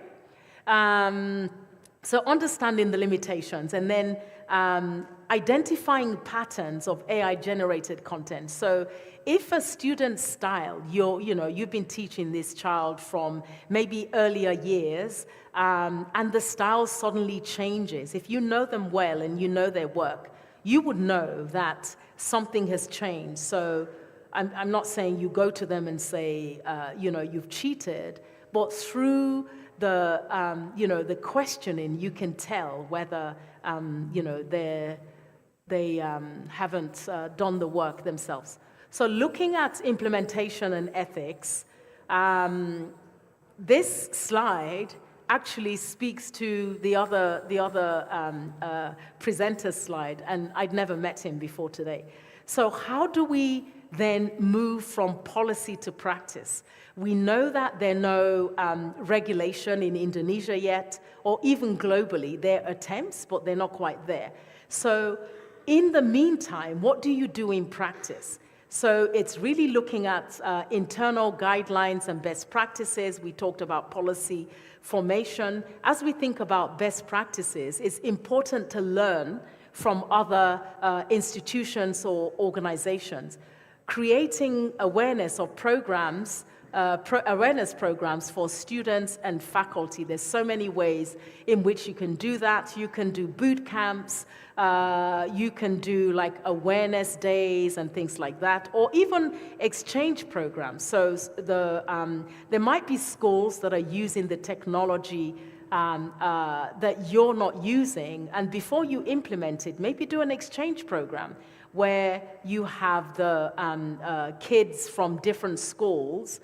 The kids in one school go to another and sit in the class, and then get the children to give feedback on what they liked or didn't like, or what they feel you should implement in your school. So that's working with partners. Experimentation and learning. I don't know if Pepita remembers this, but at Google, there's a tagline that says, fail fast and fail forward. So don't keep looking back. Don't try and get everything right. If you want to fail, fail fast, and then you move on. You learn from that. Failure is not really a thing. It's a learning experience, right? It's a way you're learning not to do it that way. So you try something else. And then, I've touched on collaboration with other institutions. I think that's key, because that's the best way we can learn. Maybe someone has tried something that you want to try and they failed, or it didn't work. You know that that's something that you won't try. The next one is, so what are the opportunities and challenges? We've talked of some of the challenges. Academic integrity, lack of originality, lack of critical thinking, but there's mitigation strategies that you can implement. I talked about tools. some of the plagiarism tools that you could use, and then really just engaging with the students to better understand how are they using it and what could be done differently. So that's that. And then digital divide, that's something that Naudi touched on as well. As you think about giving children homework, and you say, oh, do this at home, are you making an assumption that they have access to devices, they have access to the internet, or they have quality internet, right? So I think, what he said was internet penetration is 72 to 75% in Indonesia. So that means there's not full coverage in rural areas. What are we doing to ensure that in implementing AI technologies or technologies in general, we're not creating a digital divide? So if we're aware that some students have access to devices and internet at home and some don't, what are we doing to ensure that they can still not be left behind? Some of the challenges around data privacy concerns, I've talked about that. And then another challenge is over-reliance on AI. You ask someone a question and they're like, okay, I'm gonna go check Gemini, I'm gonna check ChatGPT. So that's a concern. However, opportunities, there's personalized learning, AI for educators. I think the potential is huge in terms of like the capabilities, freeing up teacher time for the things that they were trained to do rather than mundane admin-related work. There's predictive analytics as well, where you can predict based on a student's performance, the potential outcomes. But we need to be wary there because there needs to be transparency. If we say a student who's doing well, they're going to do very well, we need to ensure that we know how that decision was made or how that prediction was made. And you don't want to create a scenario where because a student's been predicted to do well, they become complacent and then they don't pass the entrance exam into the next level. So we need to be wary of that. And then there's data-driven insights, which is kind of connected with analytics. And then the grading and the admin support. So this is where, I talk about freeing up teacher time to do creative, innovative work and supporting the students. So in the frameworks, as we're developing our frameworks, we need to be thinking about equity. There needs to be equity for all students. There needs to be diverse data sets, so the demographics and the needs of the children are different. So as we're putting together our frameworks, we need to consider those things. As we work with our solution providers, we need to ensure that all the nuances that exist within your institution, the demographics, the needs of the students are considered in these frameworks. And then there's ongoing mentoring and evaluation, because AI it's like a moving goalpost. Every time you get close, it moves further. So you need to ensure that you're constantly evaluating and also assessing whether it's still, coming back to what I said at the beginning, aligns with your missions, your values and your goals. So I have some examples of ethical frameworks. There's the UNESCO, I don't know if it's on the next slide. Okay, no, it's not.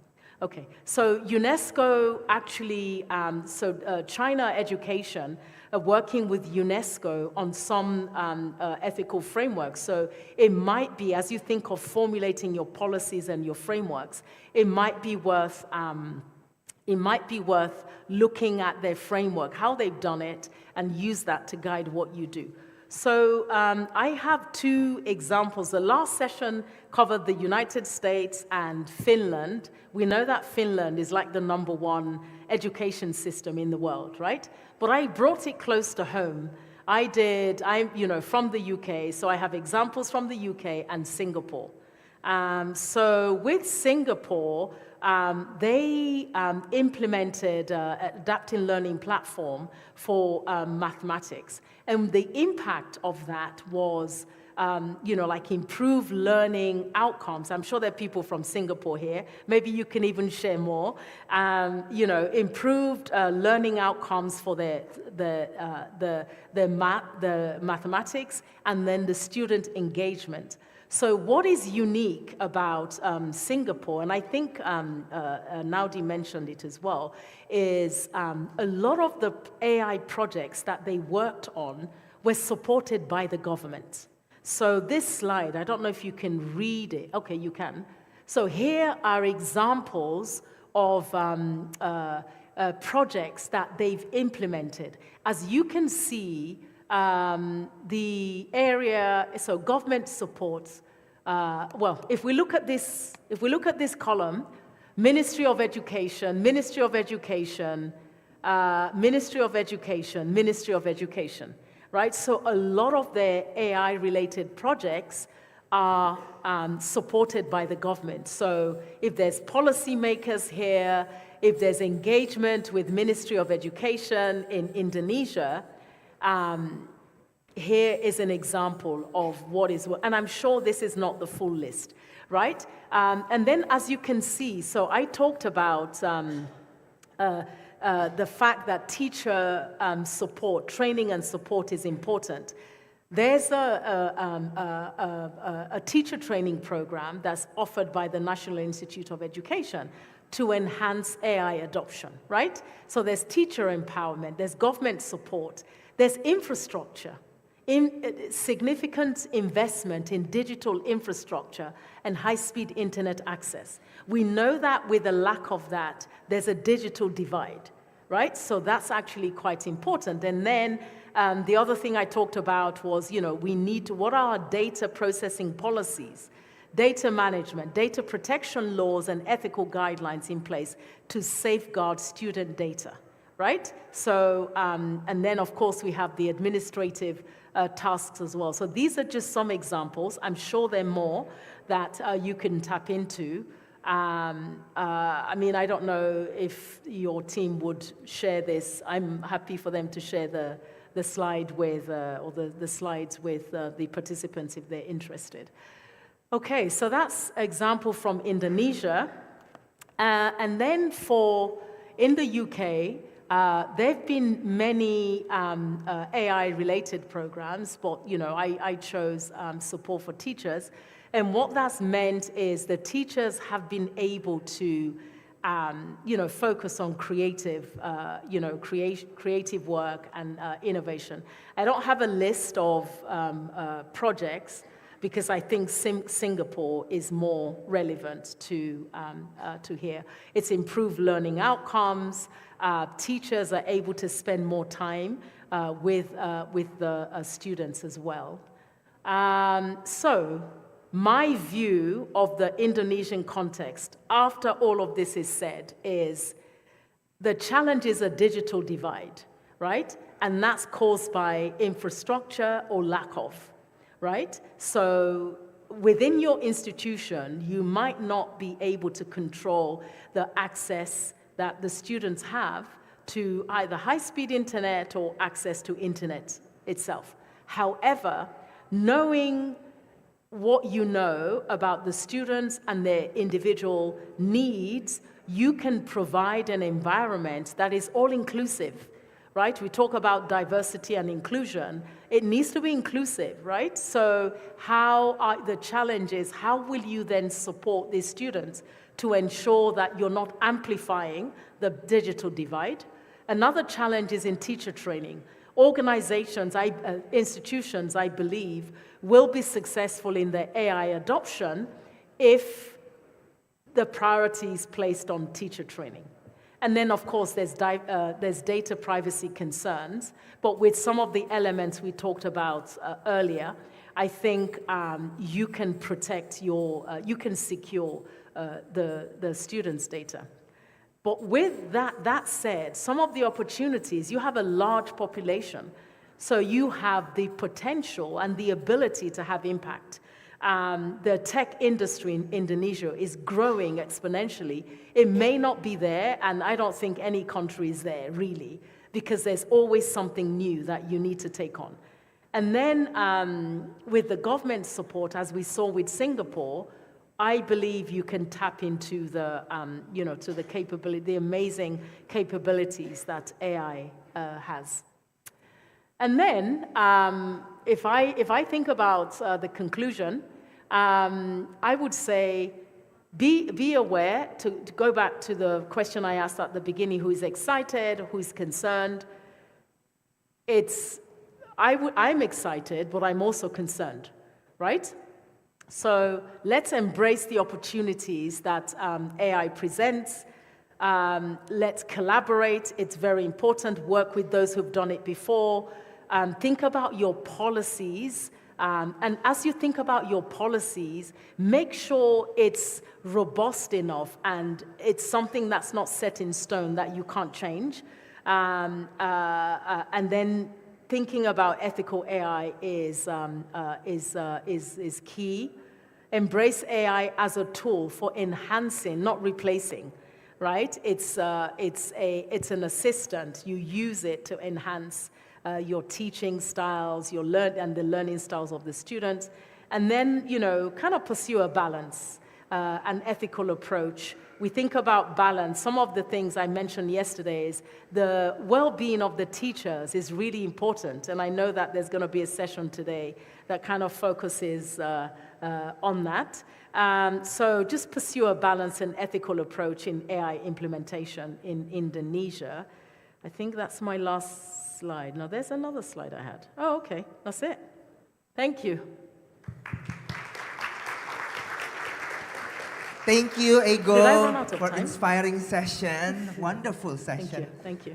Alright, semuanya gimana nih? Banyak yang terinspirasi nggak nih dari Ego? Banyak yang terinspirasi Bapak Ibu? Nah, Coach Theo gimana nih kalau menurut Coach Theo? Keren banget ya Coach Steven ya. Tadi ada sesinya Parino dan seksinya Ego. Ini seru banget Bapak Ibu ya, dan menambah wawasan kita banget ya Coach Steven ya. Nah, aku mau nanya nih sama Coach Steven nih. Betul. Jadi perbedaannya AI dengan Parino dan Ego apa nih? Wah, ada yang bisa tebak nggak Bapak Ibu? Apa sih bedanya AI sama Parino dan Ego? Kalau buat saya nih Coach Theo ya, kalau AI itu bisa menjawab banyak masalah, ya. Kalau Parino dan Ego itu bisa menjawab kegelisahan saya tentang AI. Wah. Betul nggak Bapak Ibu? Nah, Ya.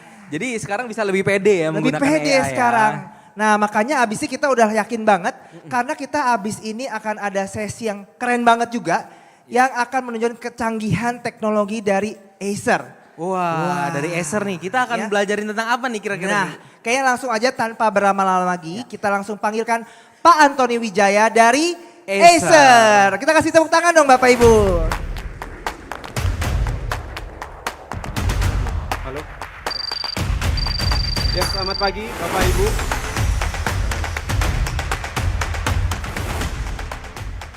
Oke. Selamat pagi Bapak Ibu. Ya, saya Antoni, saya dari Acer Indonesia. Saya akan sharing mengenai produk-produknya Acer ya. Kita ada bawa di belakang juga. Kalau tadi bicara mengenai AI, nah saya akan bicara dari sisi device yang akan digunakan gitu. Ya, tanpa berlama lagi. Acer sendiri saya coba jelaskan dulu, Acer itu didirikan tahun 76. Jadi sudah cukup lama dan ada 3 pilar dari Acer yang bisa ditawarkan. Karena dari 3 pilar ini itu akan menjadi satu one solution untuk customer kita ya. Jadi dari hardware, pelayanan servisnya, dan juga dari sisi solusi gitu. Nah, Acer sendiri di Indonesia sudah cukup lama, sejak tahun 99. Ya, jadi dari tahun 99 kita sudah mendapatkan beberapa penghargaan. Salah satunya top brand, ICSA, dan juga dari service quality kita juga mendapatkan award juga di situ. Lalu yang terakhir kita punya AMI. AMI ini adalah Acer Manufacturing Indonesia. Jadi produk-produk yang ada di Indonesia itu sudah diproduksi di dalam negeri. Jadi komponen kita bawa masuk ke sini gitu ya. Lalu akan diproduksi di AMI untuk kita distribusikan nanti. Jadi semua sudah ready gitu ya. Nah, sehingga apabila terjadi sesuatu di device Bapak Ibu begitu ya, pelayanannya pun akan lebih cepat karena secara material itu sudah ada semua di Indonesia. Nah, ini adalah AMI ya. Kita sudah mendapatkan juga beberapa sertifikasi ISO. Jadi dari sisi produksi juga ini sudah sesuai dengan standar internasional. Nah, kurang lebih kondisi di AMI adalah seperti ini. Jadi kita bisa lihat ya proses produksi kira-kira seperti apa di pabriknya Acer ya. Gitu. Jadi supaya pelanggan kita juga yakin akan kualitas dari produk Acer itu. Nah, salah satu yang gak ketinggalan juga dari sisi after sales-nya. Jadi kalau misalkan terjadi kerusakan misalkan ya, kira-kira gimana sih penanganannya gitu ya. Nah, kita punya jaringan yang cukup banyak untuk Indonesia. Jadi udah tersebar dari ujung kiri sampai ujung kanan, terutama yang di Indonesia Timur ya. Biasanya agak kurang. Nah, ini sudah cukup banyak, jadi bisa mengcover apabila nanti Bapak Ibu mengalami kendala, tinggal datang ke salah satu service center kita. Nah, saya lanjutkan dari produk. Untuk Acer sendiri kita punya produk cukup banyak ya. Mulai dari Chromebooks, notebooks, desktop, AIO, terus juga ada IFP, interactive flat panel yang kita juga bawa di belakang. Lalu juga ada monitor, proyektor ya. Nah, pada hari ini, khusus hari ini saya akan bicarakan mengenai Chromebooks ya. Jadi untuk hari ini temanya adalah Chromebooks ya. Nah, dari Chromebooks ini sendiri beberapa fitur yang kita bisa tawarkan adalah pertama sudah menggunakan latest Intel prosesor. Sehingga dari prosesor ini diharapkan kita mendapatkan performa yang maksimal dan juga penggunaan baterai yang cukup hemat. Jadi kita bisa pakai notebooknya cukup lama, bisa bertahan hingga sampai di atas 10 jam ya. Cuman kembali lagi tergantung dari penggunaannya juga. Tapi umumnya Chromebook bisa bertahan cukup lama. Lalu dari sisi layar juga sudah cukup besar sehingga kita lebih nyaman ya. Kalau misalnya umumnya anak-anak mungkin masih pakai yang 11 inch, di sini sudah menggunakan 14 inch. Jadi ada opsi juga menggunakan 14 inch di mana layarnya juga kalau kita lihat dari sisi bezelnya juga sudah lebih tipis sehingga layarnya juga lebih luas. Lalu selain itu juga untuk penggunaan kamera di sini sudah menggunakan HD kamera ya, dan juga di situ sudah ada fitur TNR di mana image yang ditangkap akan lebih jelas dengan lawan bicara kita ketika kita lakukan online meeting. Nanti saya tunjukkan gambarnya ada di belakang. Kira-kira seperti apa perbandingannya.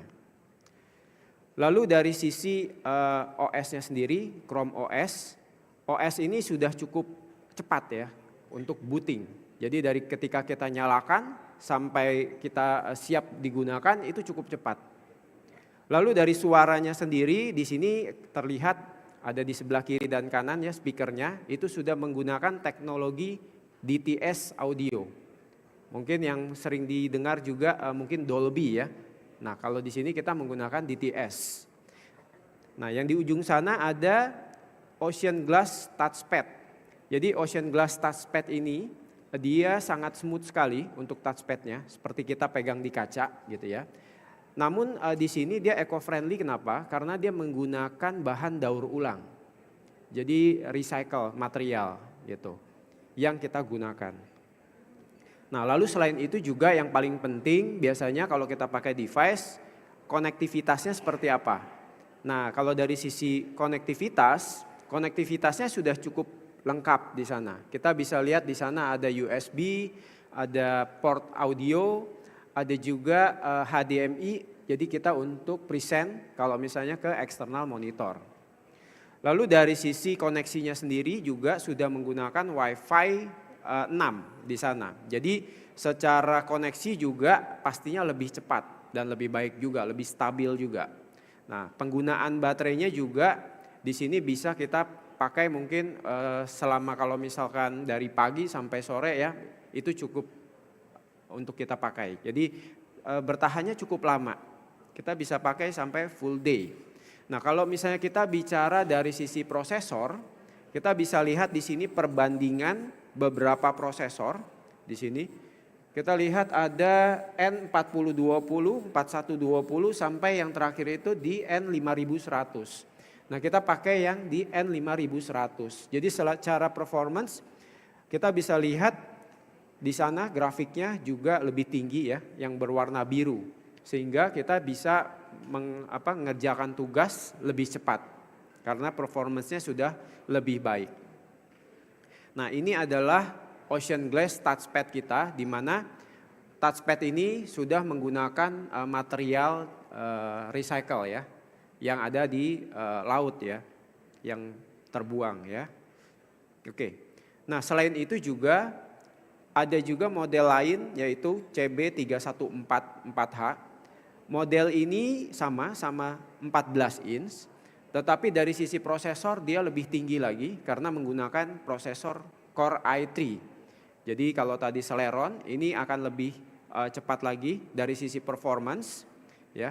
Kalau dari sisi layar juga, layarnya lebih luas, jadi kita juga lebih nyaman karena menggunakan 14 inch dan narrow bezel.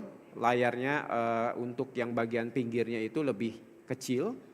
Lalu untuk webcam juga sudah menggunakan FHD webcam, di mana nanti untuk gambarnya juga akan lebih tinggi resolusinya. Itu untuk meningkatkan ketika kita melakukan video call.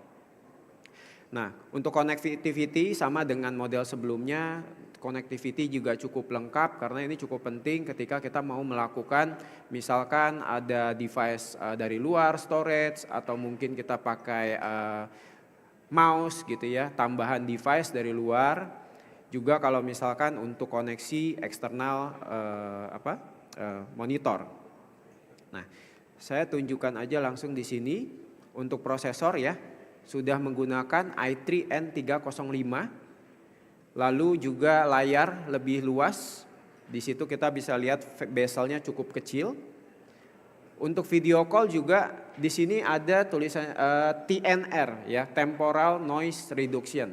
Nanti ada contohnya di belakang saya kasih lihat apa sih bedanya dengan dan tanpa TNR ini.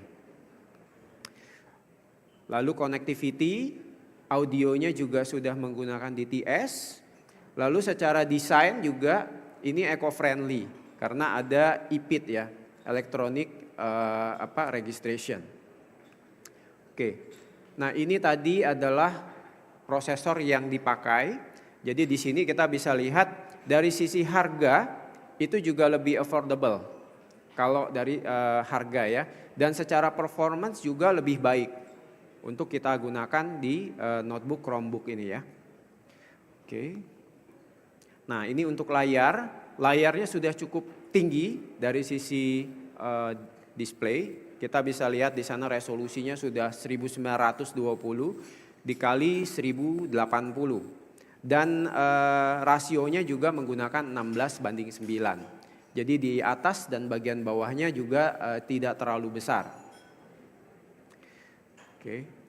Nah, untuk fitur keamanan di bagian depan kamera itu ada switch di mana kita bisa menggeser switch ini sehingga kita bisa menutup si kameranya.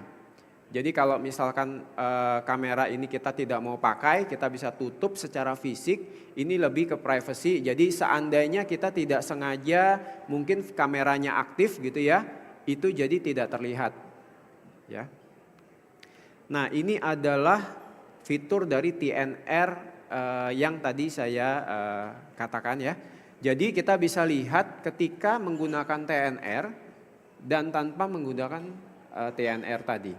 Jadi secara gambar itu akan dihasilkan lebih baik dibandingkan yang tidak ada fitur tersebut. Oke. Nah, untuk kameranya juga sudah memiliki auto exposure. Jadi dari sisi wajah di sini kita bisa lihat antara kiri dan kanan juga lebih jelas. Jadi wajah kita bisa terlihat lebih jelas oleh lawan bicara kita ketika kita lakukan video conference. Oke. Nah, yang paling penting adalah military standard. Jadi notebook ini pastinya kita akan pakai ketika kita kita bisa mobile, kita akan pakai di mana saja. Dan mungkin kalau misalkan memang kita tidak sengaja mungkin bisa terjatuh, terbentur dan lain-lain. Nah, ini kita juga sudah memiliki military standard, yang terakhir itu adalah 810H untuk versinya 810H ya. Di mana ini sudah dites, salah satunya dijatuhkan, kena getaran ya, lembab, debu, air, sehingga ini kita bisa lebih lebih nyaman kalau misalkan notebook ini lebih bandel gitu ya. Jadi kalau misalkan ada terbentur atau apa tidak mudah rusak. Nah, lalu juga karena notebook ini namanya kalau kita pakai kan pasti buka tutup ya. Layarnya juga harus didukung dengan hinge yang kuat. Nah, di sini juga kita lihat ini ada reinforced hinge port design. Jadi secara portnya ketika kita menggunakan external device yang kita pasang di notebook di Chromebook ini, dan juga dari sisi hinge ketika kita sering buka tutup layarnya itu lebih kuat. Jadi kita juga bisa pakai dalam jangka waktu lama. Karena biasanya banyak mungkin Bapak Ibu dengar dari sisi display mungkin terbelah ya, atau mungkin terbuka gitu ya. Nah, jadi di sini kita bisa pastikan bahwa dari sisi kualitasnya juga lebih baik. Oke. Saya lewatkan. Oke. Dari sisi fitur, kalau tadi Ibu Ego sudah bilang mengenai AI, dari Chromebooks ini juga ada beberapa poin yang bisa digunakan untuk mendukung proses AI tadi. Ya, kalau kita lihat di sini ada AI Power Editing, Power Creative Apps, di situ ada Google Photos untuk mendukung kita untuk lihat misalkan AI Magic Eraser, dari gambar kita bisa hapus gambar tertentu yang mungkin kita mau hilangkan. Terus dari Powerful Creative Apps juga ada beberapa aplikasi di sana yang bisa kita pakai. Lalu juga selain itu video call tadi dari fitur Acer sendiri ada fitur yang dimana supaya kalau misalkan dari sisi kamera gambar kita lebih bagus dan juga suara yang dihasilkan, yang didengar oleh lawan bicara kita juga lebih jelas. Oke.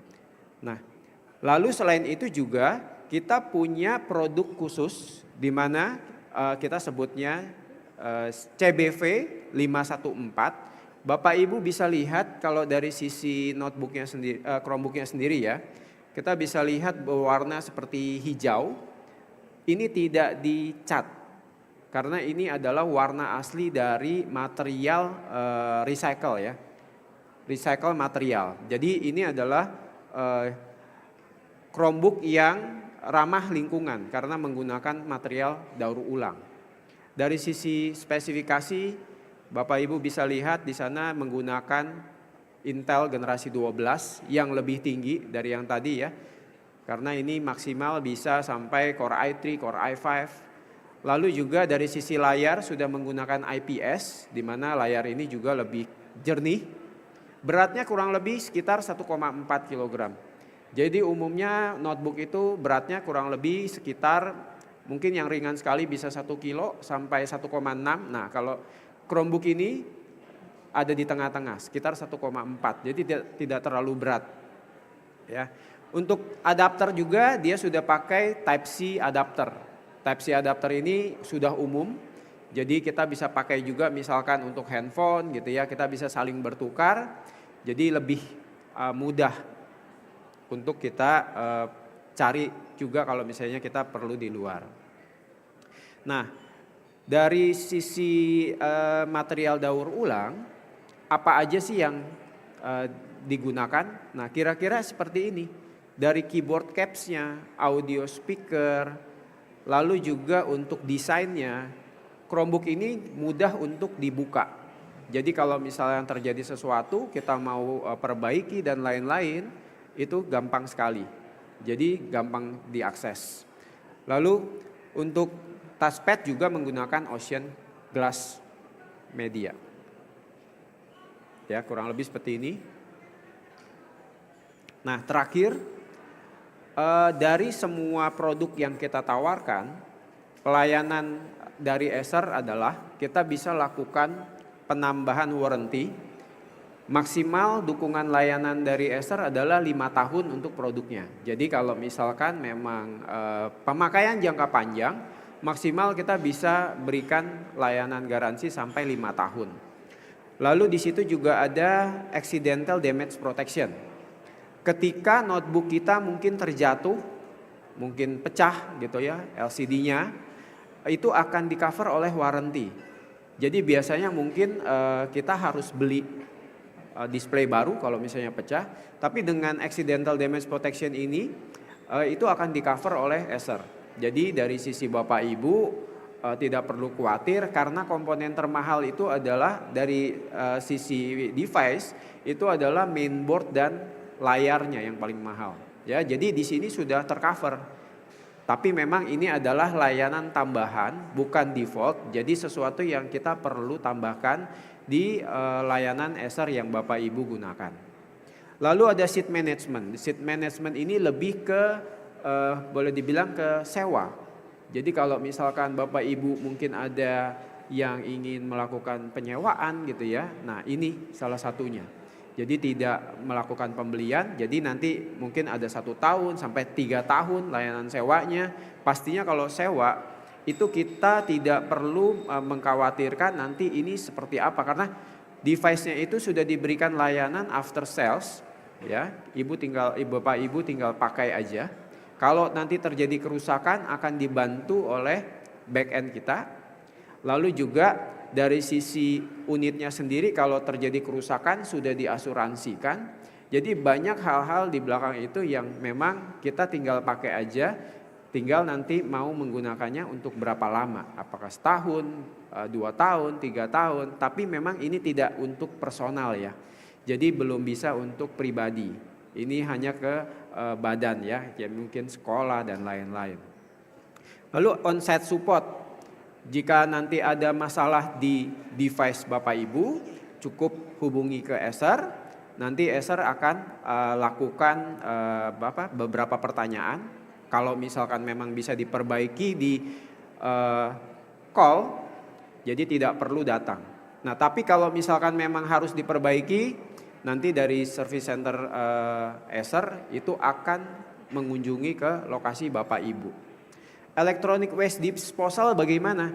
Nah, ini adalah unit yang Bapak Ibu sudah punya saat ini dan mungkin tidak bisa digunakan, mungkin performance-nya sudah berkurang dan lain sebagainya, itu bisa kita bantu untuk waste disposal. Jadi kita bantu ya waste disposal supaya mungkin datanya lebih aman gitu ya. Kita gimana cara buang datanya atau mungkin device-nya. Jadi mungkin dari situ Bapak Ibu akan terbantu dan mungkin dengan nilai value-nya mungkin bisa dilakukan pembelian unit baru gitu. Seperti trade-in ya, tapi kita sebutnya bukan trade-in. Lalu terakhir ada storage retention. Di mana kalau misalkan terjadi kerusakan pada storage Bapak Ibu akan diberikan storage yang baru.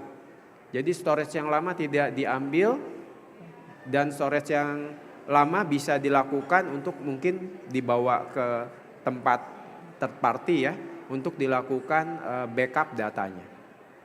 Ya, kurang lebih seperti itu. Ini adalah presentasi saya yang terakhir. Terima kasih. Iya, terima kasih Pak Antoni. Ya, silakan kembali ke tempat duduknya. Wah, gimana? Keren banget ya Chromebooks-nya ya. Canggih banget. Tapi Bapak Ibu kunjunginya nanti ya saat jam makan siang. Nah, sekarang saya minta Bapak Ibu boleh kembali lagi yuk Bapak Ibu. Langsung kembali karena kita akan memulai sesi ketiga. Waduh, yang akan seru Sesi yang banget. nggak bakalan kalah serunya ya. Oh dari iya, sesi. bener banget. Apalagi ini kita kayaknya paling dinanti nih. Jadi Bapak Ibu boleh langsung aja kembali ke tempat duduk masing-masing. Saya tahu ada yang mungkin lagi kemana-mana. Sangat excited ya, bener-bener beda ya. Nah, silahkan kembali dulu Bapak Ibu. Boleh kembali ke bangku masing-masing. Di depan juga Bapak Ibu boleh nih ada bangku-bangku kosong ya. Silahkan buat Bapak Ibu yang memang masih di belakang langsung aja nih. Kalau tadi nggak kelihatan coach bisa pindah ke depan juga nih.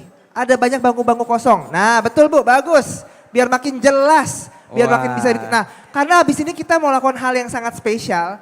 Jadi kalau saya jadi Bapak Ibu saya mau pindah ke depan deh. Ada apa ya Coach Ida ya abis ini ya? Kita akan ada kejutan nih Coach Steven ya. Ada kejutan. Mungkin ini akan sekali seumur hidup nih Coach Steven. Sekali seumur hidup. Oh kalau buat saya ini bakal menjadi pertama dalam dunia pendidikan Indonesia nih. Iya, Kalau iya. di TikTok udah banyak, di Instagram udah banyak, tapi di sekolah ini belum banyak. Jadi silahkan Bapak Ibu, nah thank you Bapak Ibu langsung duduk depan ya. Silahkan Bapak Ibu, kami masih menunggu buat Bapak Ibu kembali duduk ke depan untuk bisa memulai sesi kita yang selanjutnya ya. Baik, sebelum kita memulai sesi nih, kayaknya bakal banyak hal-hal seru nih yang akan kita lakukan bersama nih Coach Theo. Wah, tapi Nah, kayaknya saya mau tes dulu suaranya ya Coach Steven ya. kita tes dulu. Nah, masih ingat yel-yelnya Bapak Ibu semuanya? Kayaknya kita harus praktekin Oke, deh. saya ulangi lagi ya. Nanti kalau saya bilang hello futurist, Bapak Ibu bisa ngomong ready? Ready now, oke? Siap. Siap semuanya? Siap ya Bapak Ibu? Kita panggil sama-sama ya. 1, 2, 3. Hello Futurist! Ready? Now. Masih Oke, kurang kompak ya? Sekali lagi ya, sekali lagi. Kita nih. lebih kompak lagi ya Bapak Ibu. Oke, 1, 2, 3. Hello futurist! Ready? Now. Oke. Iya. Nah kita kayaknya mau lakukan hal yang menarik nih abis ini Coach Hida ini. Kita melakukan apa nih? Yang Iya. pertama kali di Indonesia nih. Ya jadi Bapak Ibu ini kan supaya ini Bapak Ibu mungkin masih ini ya kita butuh peregangan nih Coach Steven ya. Betul. Jadi kita mau adu luwes lawan AI Bapak Ibu. Adu Pernah luwes kebayang lawan nggak? AI. Pernah kebayang nggak gimana nih? Ada yang Coach bisa Steven? tebak? Karena ini akan membedakan sekali apa bedanya kamu dengan AI. Betul banget untuk Iya. menjawab itu. Jadi kita akan melakukan kegiatan yang namanya dance battle with AI Bapak Ibu. Dance battle with AI. Ya, Kita mau lihat. Jadi nanti akan ada video di layar Bapak Ibu ya. Dan kita semua akan mengikuti gerakan yang ada di layar Bapak Ibu ya. Siap? Siap ya. Jadi nanti akan ada 3 kali kesempatan Bapak Ibu. Yang pertama latihan dulu ya. Nanti makin lama akan makin cepat ya. Dan nanti akan ada 2 pemenang ya untuk Bapak Ibu yang dance-nya lebih luas dari AI. Oh ada hadiah ya? Ya. Waduh. Coba Oke. kamera action. Siap-siap. Mungkin kita minta Bapak Ibu berdiri dulu nih Coach Steven. Ya Oke. Bapak Ibu segera sekarang saya minta bangkit berdiri yuk. Berenggangkan sedikit. Ya kasih jarak dikit. Makanya kalau ada yang mau ke depan boleh, Boleh banget nih. di depan Bapak Ibu mau di depan sini Iya, kasih space nggak Kalau apa-apa ya. supaya dapat hadiah Iya. nih ya Coach ya. Bisa Wah, silakan. gerak-gerak dulu Karena nih. kalau Nah. dance ini butuh Rentangkan agak-agak tangan. ini nih Iya. dikit nih ya. Ya, kita Udah pada rentangkan siap? tangan dulu. Ya, di depan masih banyak Boleh Bapak banget Ibu. di depan Bapak Ibu. Biar kelihatan silakan. loh, biar kelihatan loh. Ini fenomena nih. Kita akan dance battle with AI. Ya, Siap-siap 3 kali ya. Jadi yang pertama latihan dulu, perhatikan dulu ya. Perhatikan dulu ya. Kayaknya udah siap nih ya. Udah siap Udah nih. siap ya. Bentar. Oke. Mungkin musik ya. Musik. Nah.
Kayaknya satu kali lagi dah enak nih. Satu kali, tadi baru pemanasan Iya. soalnya ya. Belum beda, kelihatan beda dengan AI. Satu Ini AI kali loh. ya, full speed Bapak Ibu semuanya ya, Siap siap-siap. ya. Oke. Udah siap pasang kameranya semuanya? Juri udah bisa melihat siapa yang lebih jago dari AI ya? Siap ya?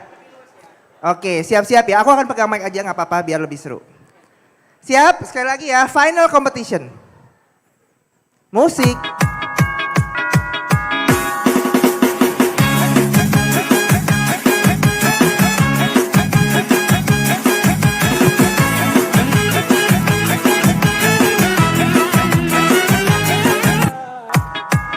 Oke, cukup ya Bapak Ibu. Cukup. Nanti encok. Kita kasih tepuk tangan untuk semuanya dong. Waduh. Ko Steven, ini kelihatan banget ya.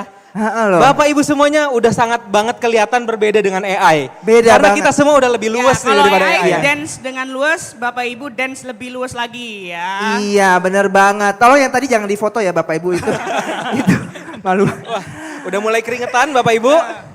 Udah mulai panas sepertinya. Nah, langsung aja nih Coach Theo atau Coach Ida, kita mau ngapain abis ini nih? Nah, Ya, jadi AI itu nggak cuma bisa ngedance nih, Coach Theo sama Coach Theo ya. Jadi AI itu tahu nggak Bapak Ibu? AI itu juga bisa support ya mental health kita sebagai Bapak Ibu pendidik dan juga peserta didik kita nih, Coach Theo ya. wah, Gitu. ini isu yang lagi hot banget ya tentang mental health ya Coach Ida ya. Betul. Jadi kita akan ada sesi nih, Bapak Ibu akan sharing nih tentang gimana sih AI bisa mendukung kesehatan mental kita gitu ya. Nah, bukan cuma Bapak Ibu pendidik tapi juga murid-muridnya nih. Wah, kita udah nggak sabar lagi Coach Ya, Ida. betul. Kita langsung panggilkan aja Jeff Lee. Tepuk Silakan. tangan, Bapak Ibu.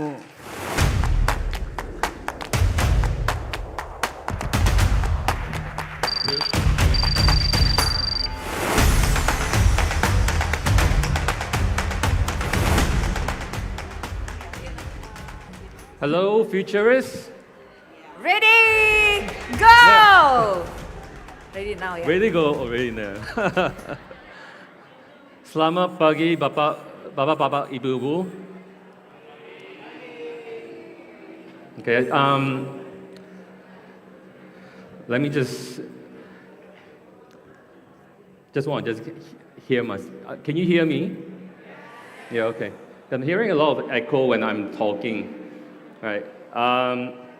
So initially I wanted to get everyone to stand up, but with all the dancing, I'll probably just not do that. But instead, I think today's topic, it's about well-being. And I think it's important for all of us to focus on not just the students' well-being, but for today, right now, at this very moment, is focus on our own.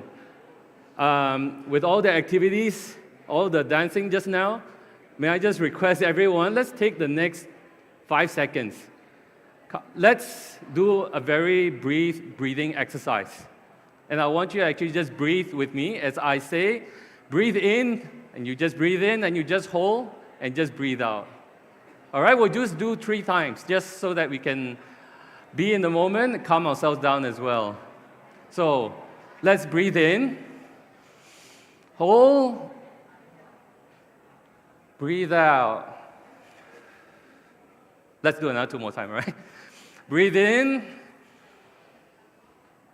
hold, and breathe out. One last time before we start the session. Breathe in, hold, and breathe out. So what I want all of us to remember is this feeling that you are calm, the feeling that now you are all ready to head on and do what we want to do as educators. So I'm glad Pak Rino shared about the readiness and adoption of AI in Indonesia's landscape. And I also appreciate what Dr. Ego has shared with us, the responsible use of AI. So I'm very honored today to be invited by REFO, by Pepita, to share with you the application of AI. And especially share with you an application of AI, something very passionate to us, and most importantly, passionate to educators like yourself. I'll start with starting with a why. Why are we doing this? Why are we using AI technology to implement and use in a in a human issue that requires human touch. But with AI, we are actually making ourselves a little bit more distant from the users themselves. But let me share with you how do we use AI to bridge that stigma gap so that we can support the students better.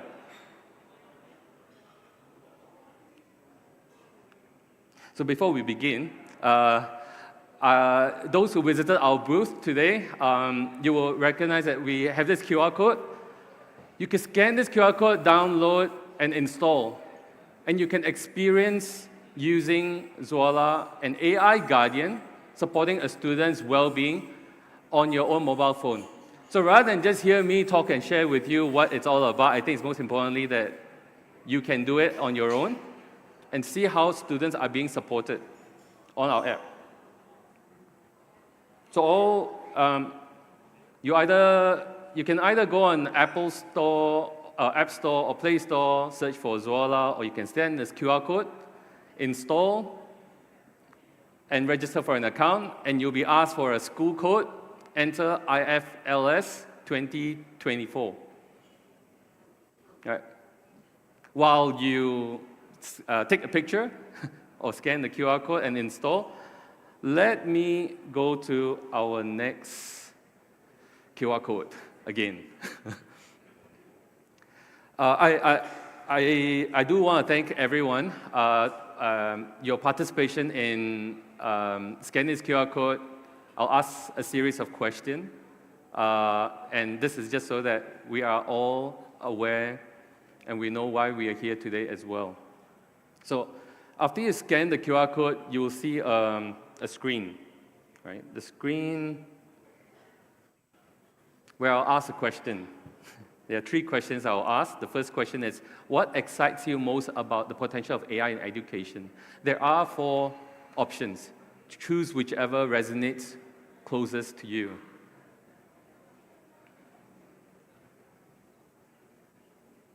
I'll give you another 3 more seconds before I will move to the next question. 3, 2, 1. Next question.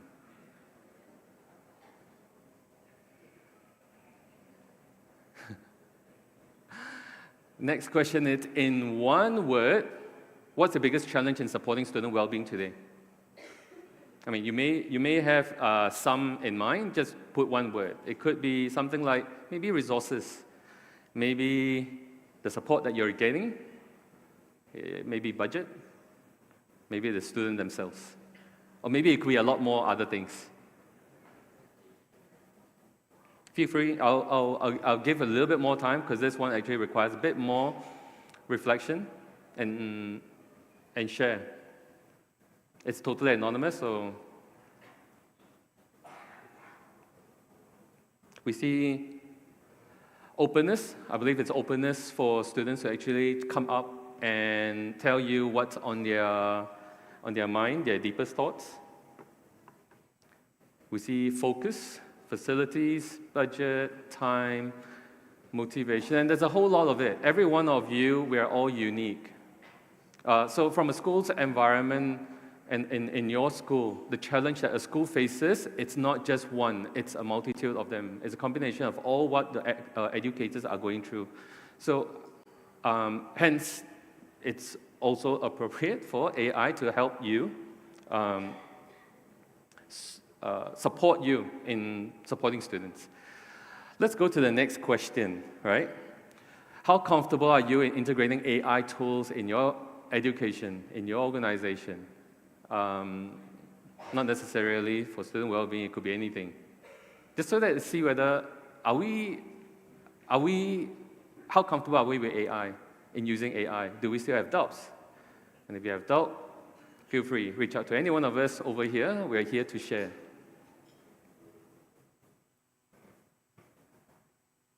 Oh, comfortable, very good. Let me just switch back over to our presentation. And during this morning, many of you have actually asked this during, right?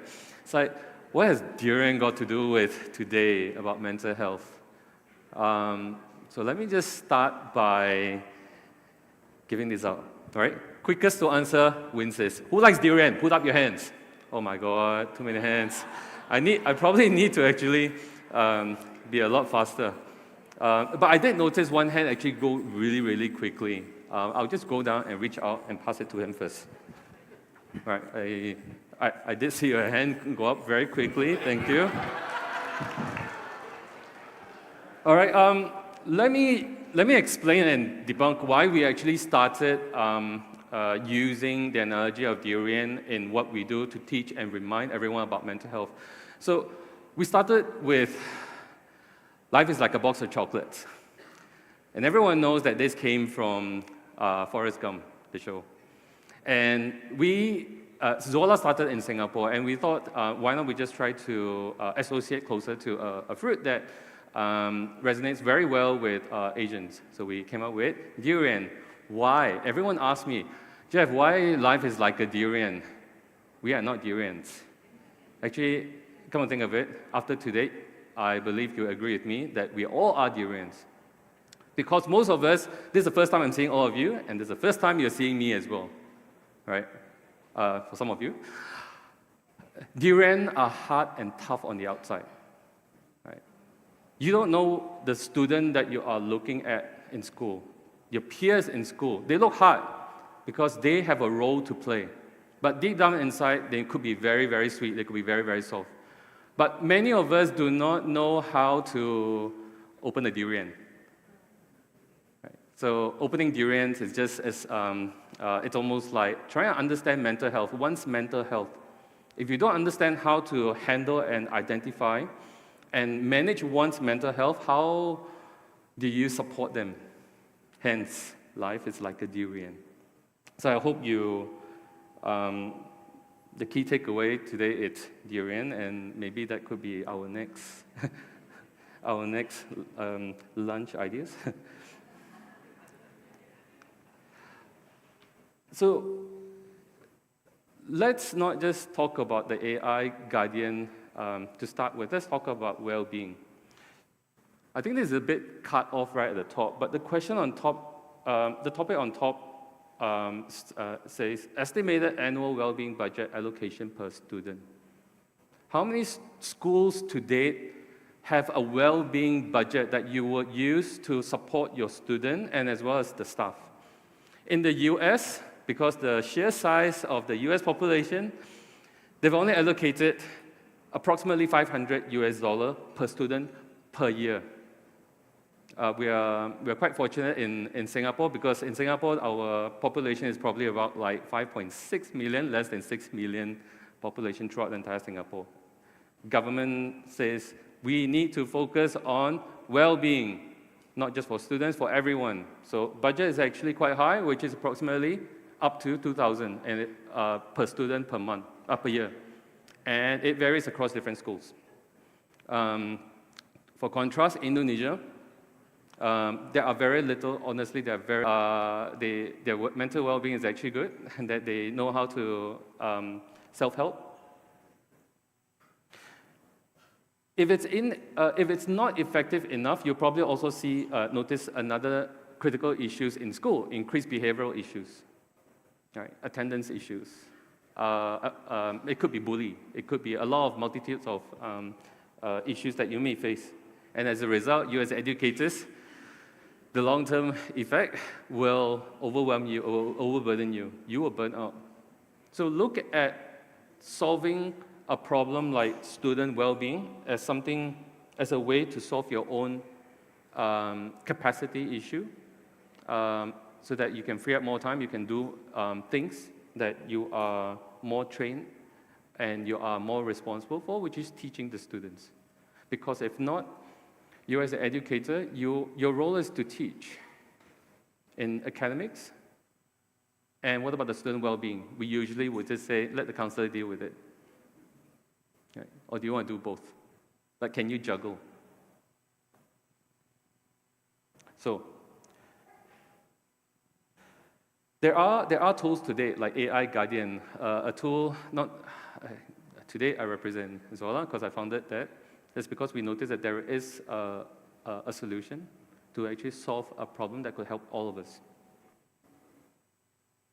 So put AI Guardian, a mental health, although it's a mental health app, but actually it's a wellness buddy, as what we call it at Zola. It's a buddy for your students so that they can always communicate, not necessarily always through the app, but it's a way for you to get to know your students better. And before you ask, what about screen time? Students today spend too much time on their screen. It could be on social media, TikTok, gaming, and it becomes an addiction. Parents want the students to have less screen time, and yet we are introducing an AI guardian that requires them to have more screen time. But think about it. Are they learning? Are they improving themselves as a result of more screen time? And it depends on what they are learning. Because it is our duty to teach our students the proper use of screen time, the use of AI.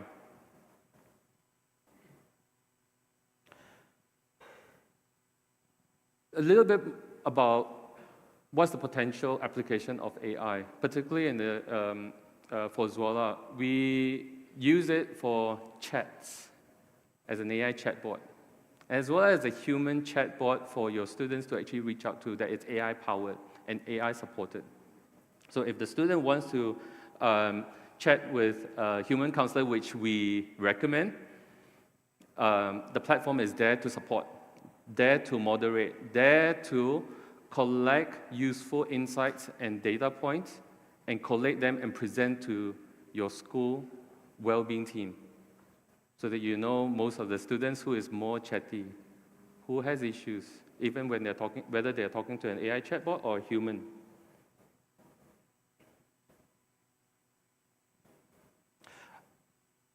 Tools like an AI guardian helps you with early detection, early warning sign detection, detecting whether there is high distress in a child. So assuming all of you in the audience today, right, there's about 200-300 of you. In a classroom setting, I'm not able to see and understand just by observing each and every one of you. Do you have any challenges? Do you feel depressed, anxiety, or stress? Or potentially it could be, are you suicidal? So what about your students in class?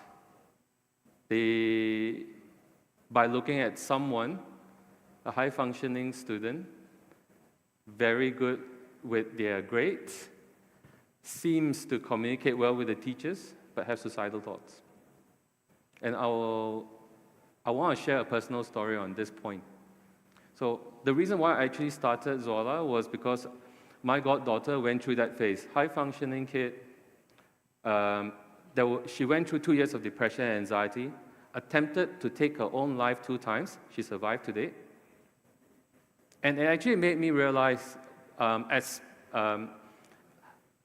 parents ourselves, her parent was not able to capture some of the signs. She was not trained to observe.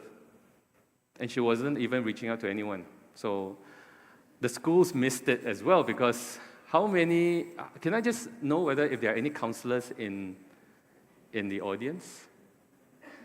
Thank you. And you probably, hopefully you also agree with me, how many students do you need to observe and monitor their well-being in school? It's almost impossible that for you to know 1,000 students in your school, how many needs your attention?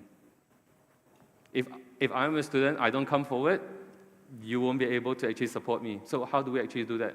We offer them avenues, various channels for them to actually come forward and seek help. And when they actually seek help, what we do is we will refer them to the counselors. We refer them to mental health professionals, one who can help them. So AI guardians are not here to replace humans. We're here to help you close that gap when we are not available for the students. It could be after hours, it could be in the middle of the night, right? But the very next day, if you get messages from our platforms telling you that Jeff needs your attention this morning. What do? You know who to actually just support.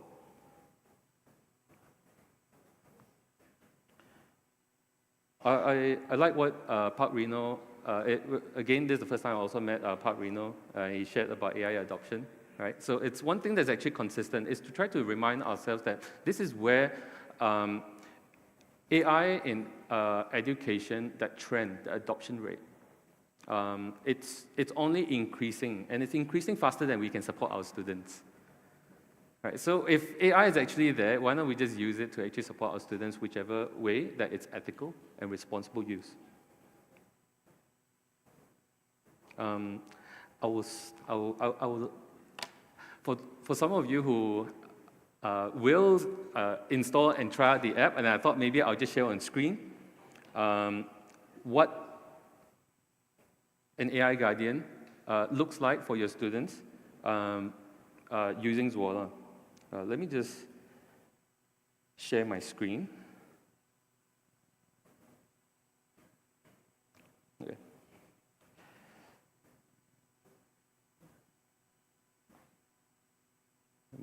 Get rid of the app. Let me start our app.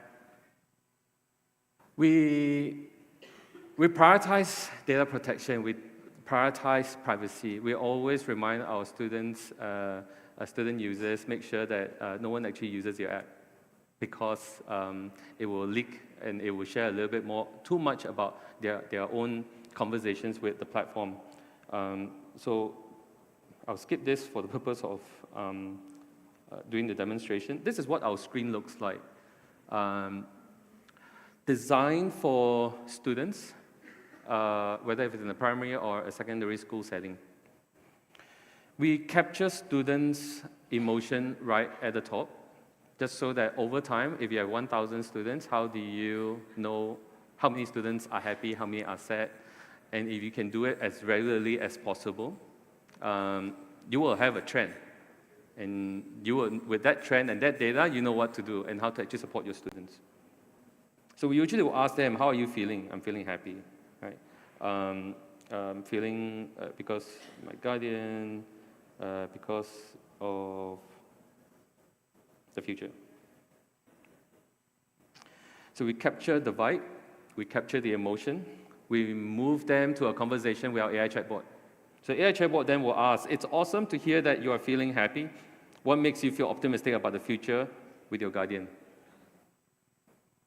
It could be anything, the future of AI in education is awesome. Yeah, of course, this is something that if you have experienced ChatGPT, Gemini, Perplexity, there's a multitude of different generative AI chats. It's very similar. We, just so you know, we do not wrap our platform around publicly available or open source AI models. So we use a multitude of them just so that we can control and put the control back into the school. So what a chatbot talks about,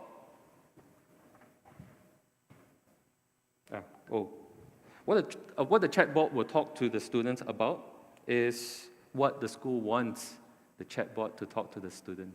If you don't want the student to talk about for religious reasons or for your school part of your against the school values, maybe it's like you want to introduce sex education. So how do you actually just bring that topic in that will that's in line and aligned to your school values and your way of teaching? So we work with schools to actually build that around so that you maintain control over how an AI functions. So going back into the chat, on the top right-hand corner, I can talk to a counselor. And the counselor, this counselor is basically the school, right? But the school counselor will receive the message anonymously. So that me as a student, if I'm too shy, I don't want to make known to my counselor what am I really going through, I will use it discreetly via an app.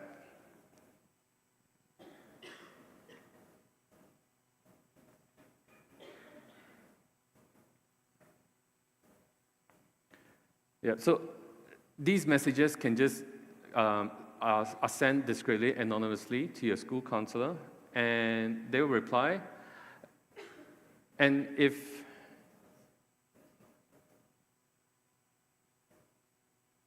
the school counselor is not available to reply to and respond to my message, and what I do is, okay, oh yes, I am here. Good.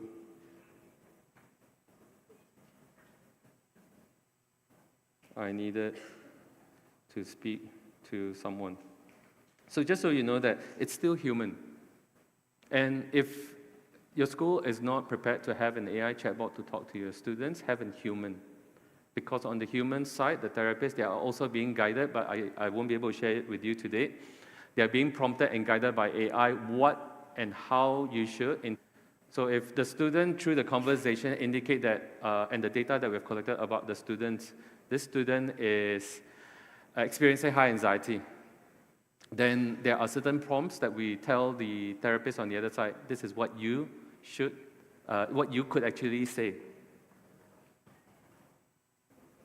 There are a lot of other tools that we have built on this platform, and most importantly, it's to build, increase the students' mental health literacy, and build up their resilience and have them ready for the future. It's a very short session today. We have our booth there. We could come and speak to us, and I'll show you a bit more demo on how an AI guardian works. Now let me just return back to our presentation. So assuming, I'll give you a few use cases, right? Just now I mentioned about high-functioning kid. It's very similar to Dewey, an overachieving high schooler, a lot to handle. If you're a teacher and you're a school counselor, you need to handle a student who's very, very engaging, so what do? Your whole time will be devoted just to supporting that one student. What about all the 999 in school that needs your attention? Use AI. You're not trying to say, push the student to actually use the platform, but the platform is designed to help you occupy and collect more data and help you triage and tell you which student needs more attention. The other thing is, if you are bullying a middle school teacher, use AI Guardian to run what Dr. Ego was mentioning about, run your mundane or routine work. Use an AI Guardian to do check-ins with your student.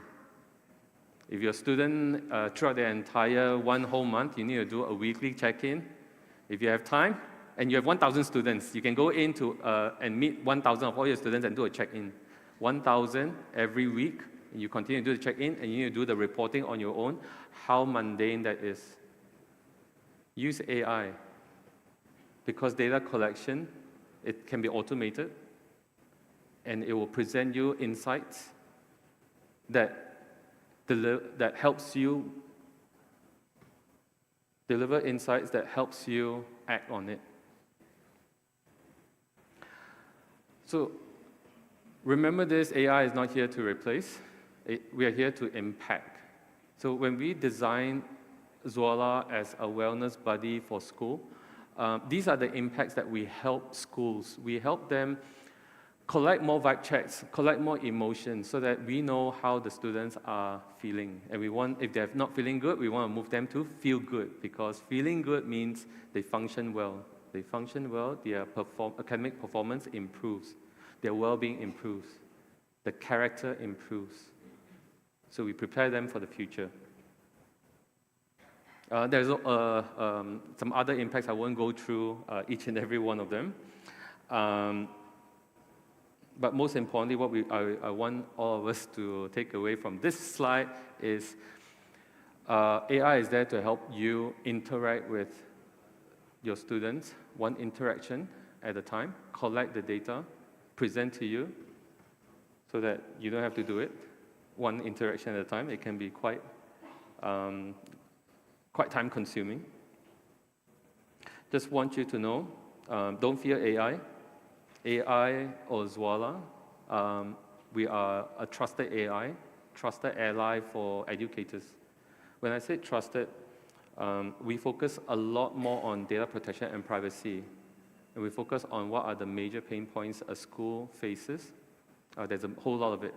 So I won't be able to actually just summarize and just say, this is the pain point that all school faces. Every single school we work with have a different pain point, have a different objective, and a goal to implement AI in education. And if you like drinking coffee just like me, you can take more coffee. Not too much, just enough. If you are stressed, you drink more coffee. That's not good. If you don't have time for coffee, it's also not good. Or drink tea, whichever that suits you. AI Guardian, it's a supporter, it's a student supporter. Helps relieve your teachers of mundane work, helps you gather actionable insights so you can work on it. And I want you to also remember this, and I particularly just put it in red so that it's really striking, hopefully you remember. AI Guardian is secure.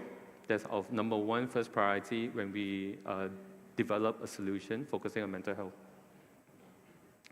It's accessible because it's on every phone, right? And it is the future, like it or not. And why we say it's the future? Okay, now it's showing. Not sure whether how many of you knows this country. Yeah, Bhutan. And what is Bhutan recognized for? World happiest country in the world. Today, Zoala is supporting Bhutan's Ministry of Education to ensure that we continue to maintain and help Bhutan develop students, develop themselves in the world's happiest country in the world.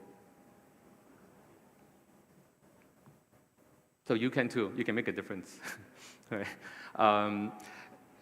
We do pilot programs, and usually we do in a small scale, but today we can help any schools roll out a pilot throughout the entire school very quickly, and we can support you. Basically what I want to say is there's a free trial, there's a free 2 months trial for your entire school, not like a pocket of 30 students that you can just test and trial. So it's something that we are very confident that it will help your schools. As you know, we have a booth there. Feel free, come over. We'll show you a more intimate demo. And the last thing that I would like to actually ask is, before I give out the next durian. Against Quickest Fest, what's the name of our event? Hands up. What's the name of our event today? Quickest?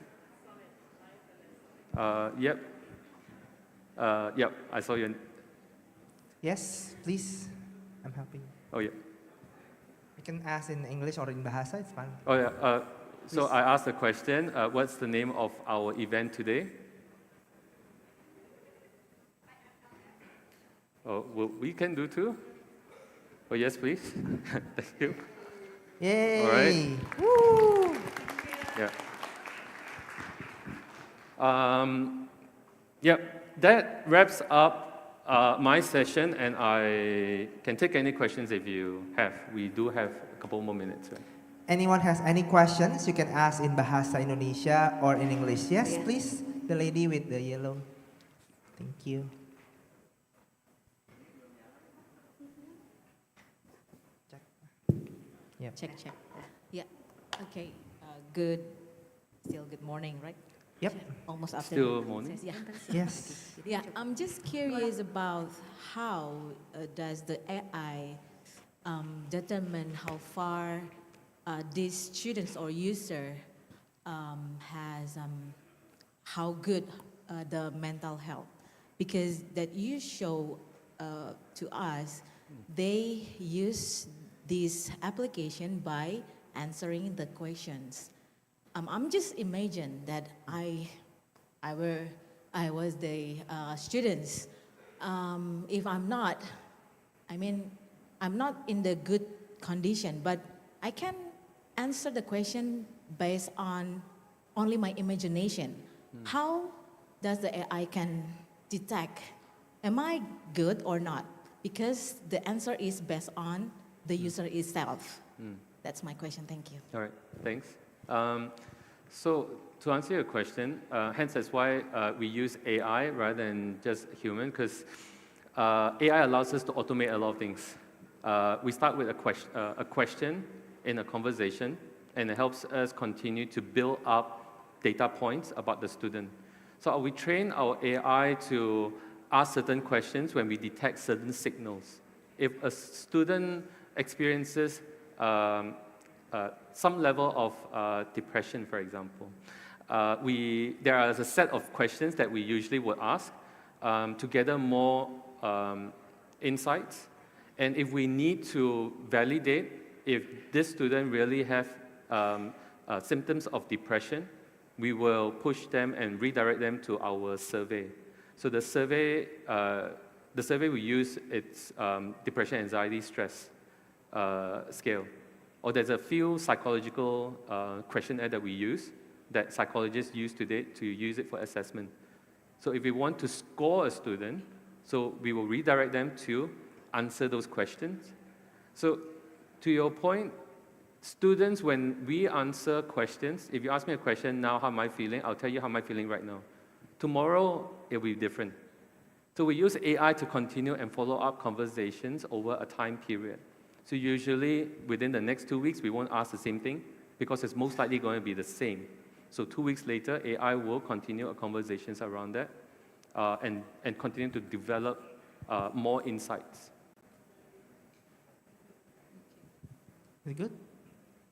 Okay. Actually, still Yes. Please, you can still say. need a continue. Do you have Yeah, any yes, please. questions? Yeah. Please. I'm so sorry, sir. I'm just curious how to implement this in the school. So this is kind of a continually program. So when I, as a student, become the first user to utilize this application, and then should I use again the application in the next day to help the school as the provider of this application to know how far the mental health of the students? Is that the continually program, or the school just asks the student just doing every time that the student want, or how? We recommend to work with the schools very closely to build and implement a schedule, a routine, so that we build into the app.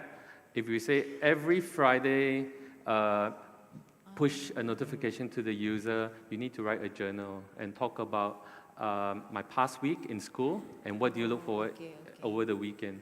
So there are some automation that's on the app that helps you regularly check in on the students. We have also built gamification on the application to encourage the student, when they need, come onto the app, and we continue to be the cheerleader on the app. I see. All right. Thank you, sir. Thank you. I think our time's up already. So can you give a round of applause to Jeff Lee? Wow, what an inspiring usage of AI. We never thought. Thank you, Jeff, for sharing this information. How many of you know this for the first time? I think this is my first time actually know how AI can help our mental health. So thank you, and I will over back to our MC to announce something for you all. Thank you, Jeff and everyone. Thank you. Oke, wow. Oke, gimana Bapak Ibu? Wah, Iya, mental seru health-nya ya. kayaknya sudah bergejolak ya. Tapi nih Coach Theo ya, walaupun nggak pakai AI, tapi saya bisa membaca pikiran Bapak Ibu nih Coach Theo ya. Karena abis ngomongin mental health, kesehatan mental, kita akan ngomongin kesehatan perut Bapak Ibu ya. Jadi abis ini akan ada break makan siang Bapak Ibu ya, dari pukul 11.45 sampai 13.15 dan tempatnya ada di depan ruangan ini dan juga ada di outdoor ya Coach Theo Betul, di ya. foyer di depan dan di outdoor. Nah selama makan siang Bapak Ibu juga bisa ngomong-ngomong, kenalan sama teman sebelahnya, sama kita para coaches dan juga speaker-speaker yang lain nih Bapak Ibu. Dan nanti untuk coach gimana nih untuk tadi dance battle with AI, nah pemenangnya akan diumumkan setelah makan siang ya Bapak Ibu ya. Jadi nanti kalau udah makan siang bisa kembali ke sini supaya bisa tahu nih siapa yang menang ya Coach Theo ya. Iya. Itu. Oke, nah Bapak Ibu juga nanti untuk yang mau melakukan sholat, Bapak Ibu, berikut ada beberapa tempat yang bisa digunakan. Jadi yang pertama ada musola wanita di lantai 8 ya Bapak Ibu, di samping toilet wanita. Lalu untuk musola pria ada di lantai ini, lantai 12 ya, di samping toilet pria. Nah lalu di lantai 2 juga ada Bapak Ibu musola untuk pria dan wanita. Oke ya, dan juga kita nggak lupa nih terakhir Bapak Ibu ada hadiah juga tadi ya untuk ngoleksi stem dan kita baru dapat info nih Coach Theo udah tinggal dikit jatah kuotanya ya. Betul. Jadi Bapak Ibu yang belum ngumpulin abis ini juga bisa segera buat ngumpulin stemnya nih. Gitu. Iya, Nah dan, jadi kita ketemu kita jam akan berapa? ketemu lagi jam 13.15. Oke, sampai jumpa lagi Bapak Ya, Ibu. selamat makan siang Bapak Selamat Ibu, makan selamat siang. menikmati. Welcome to the future of learning, a future where technology meets education and AI shapes the minds of tomorrow. Welcome to Indonesia, Future of Learning Summit 2024. From personalized learning experiences to AI-powered classrooms, we are redefining how knowledge is shared and absorbed.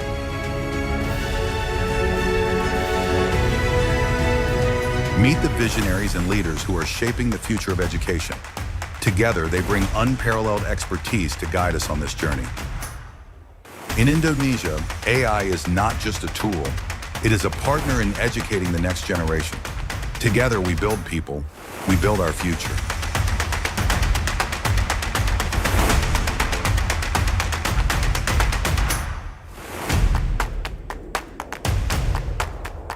The future is now.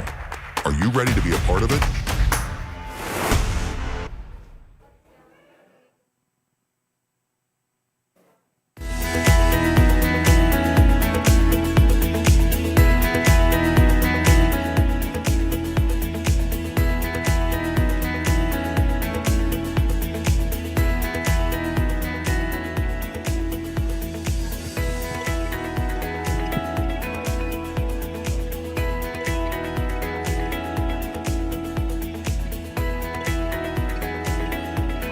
Kepada Bapak Ibu yang kemarin mengikuti pre-conference dari IFLS, diundang untuk menikmati makan siang di tempat yang kemarin. Sekali lagi kepada Bapak Ibu yang mengikuti pre-conference workshop di kemarin, hari Jumat kemarin, diundang untuk mengikuti lunch bersama para speakers di ruangan workshop kemarin. Terima kasih.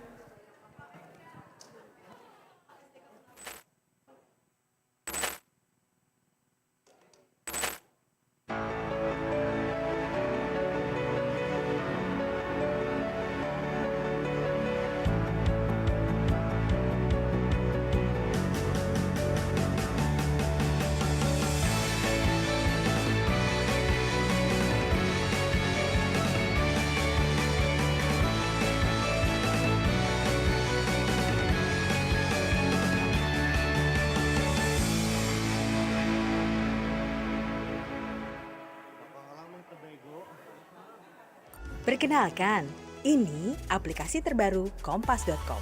Kamu bisa baca berita lebih nyaman. Buka aplikasinya, scroll, swipe, klik, dan baca berita yang kamu mau. Yang paling penting, iklannya lebih tertata dan tidak mengganggu. Semua topik favorit kamu ada di sini. Berita hari ini semua ada di ujung jari. Download sekarang, baca berita lebih nyaman. Di era yang terus maju, kita harus terus berkembang. Informasi berperan penting untuk mencerahkan diri. Informasi yang akurat membuat kita menjadi lebih bijak, tanggap, dan siap menghadapi tantangan. Bersama Kompas, jadilah versi diri Anda yang lebih tercerahkan. Mari arungi lautan informasi dengan penunjuk arah yang tepat. Kompas.id, multimedia mencerahkan.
Boy, what are you doing?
IoT, Internet of Things.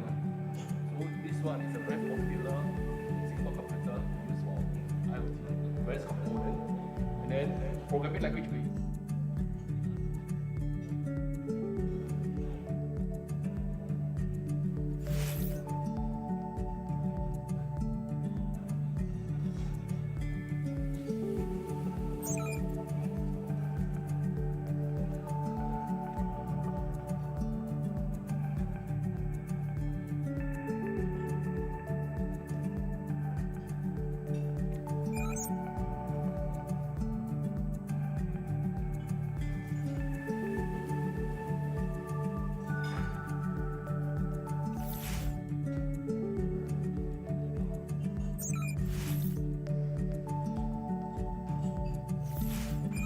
then we'll discuss the next lesson. Any question? Okay, no question, push in your chair.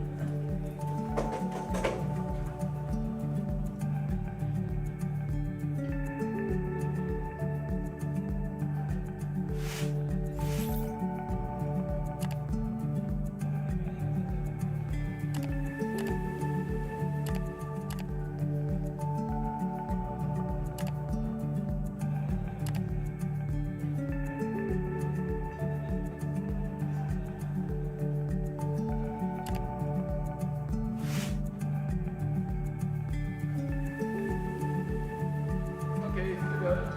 Okay, bye-bye.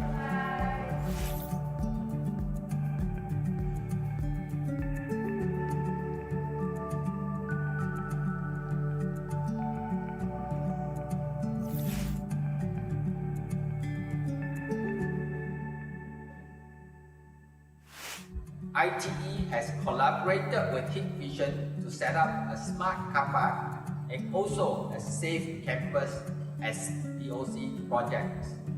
During the pandemic period, ITE and Hikvision extended our collaboration to transform a physical classroom into a classroom of the future using Hikvision's leading-edge technology. This setup enhanced our students' learning experience both on campus as well as when they are on home-based learning.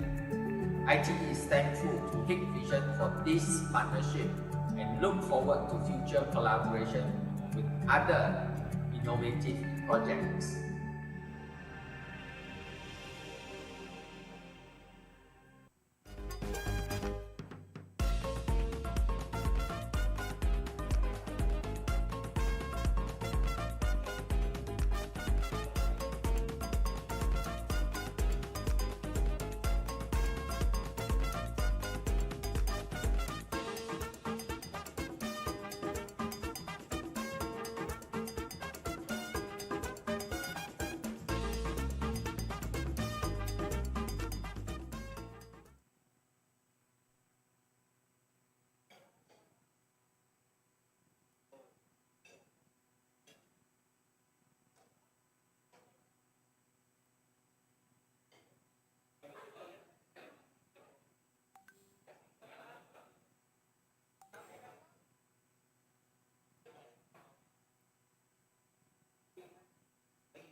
look good. We make it look good. We make it look good. We make it look good. We make it look good. We make it look good. We make it look easy. We make it look good. When everybody sees it, they stop and take a look. So celebrate yourself. Celebrate. So celebrate yourself. It's gonna feel so great.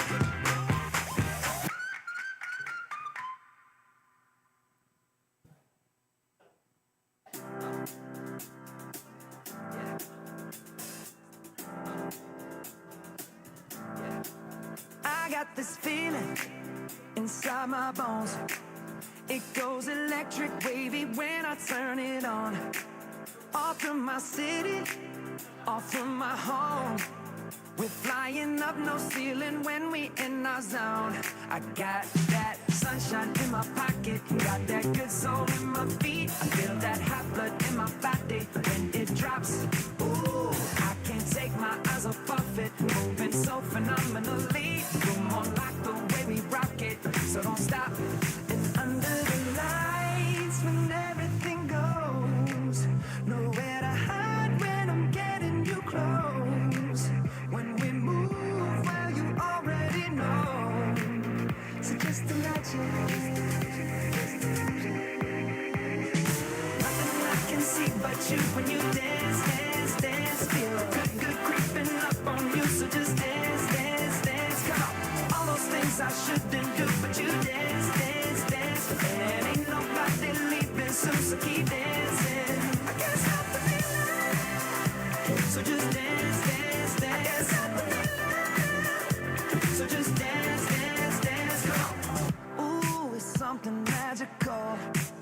It's in the air, it's in my blood, it's rushing on. I don't need no reason, don't be control.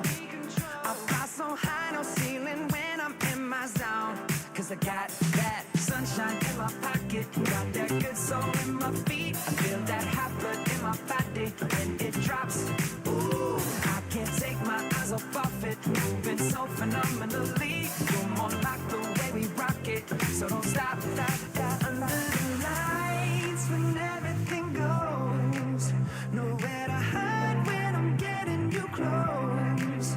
When we move, well, you already know. So just imagine. Nothing I can see but you when you dance, dance, dance. Feel good, good creeping up on you. So just dance, dance, dance. Come on. All those things I shouldn't do, but you dance, dance, dance. And ain't nobody leaving soon, so keep dancing. I can't stop the feeling. So just dance, dance, dance. I can't stop the feeling. So just dance, dance, dance. Stop the feeling. So just dance, dance, dance. I can't stop the feeling. Yeah. So keep dancing. Oh. Yeah. Yeah. I can't stop the. I can't stop the. I can't stop the. I can't stop the. I can't stop the. Nothing I can see but you when you dance, dance, dance. Feel good, good creeping up on you. So just dance, dance, dance. All those things I shouldn't do, but you dance, dance, dance. And ain't nobody leaving soon, so keep dancing. Everybody say. I can't stop the feeling. Oh, no, I can't stop the feeling. I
high, go deep into the ocean. Our stakes are high, we're on the loose, dancing in the fire. Got nothing to prove, but are you feeling this desire? We do this on repeat, going straight up to the beat.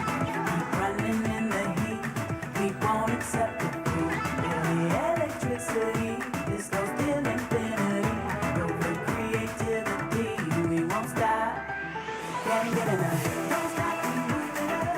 We're not slowing down. Go high and touch the sky. We're not crashing down. Rise up, no limits. We're lighting up the city. We make it on our own, and we build this future now. Can't get enough. Can't get enough.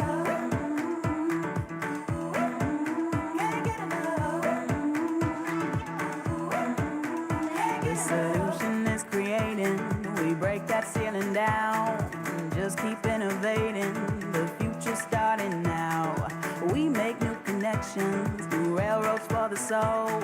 Never lose direction. Just let this current flow. We do this on repeat. Going straight up to the peak. Keep running in the heat. We won't accept defeat. Feel the electricity. This goes till infinity. Go for creativity. We won't stop. Can't get enough. Don't stop to light it up. We're not slowing down. Aim high and touch the sky. We're not falling down. Rise up, no limits. We're lighting up the city. We make it on our own, and we build this future now. Can't get enough. Can't get enough. Can't get enough.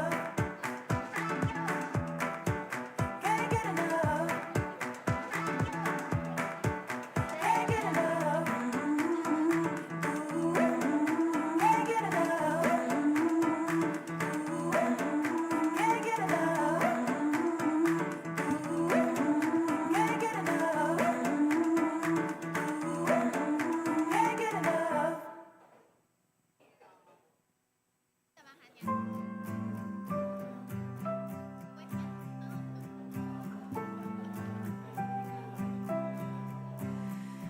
In a time full of war, be peace. In a time full of doubt, just believe. Yeah, there ain't that much difference between you and me. In a time full of war, be peace. In a world full of hate, be a light. When you do somebody wrong, make it right. Don't hide in the dark, you were born to shine. In a world full of hate, be a light. La la la la la la la. In a place that needs change, make a difference. In a time full of noise, just listen.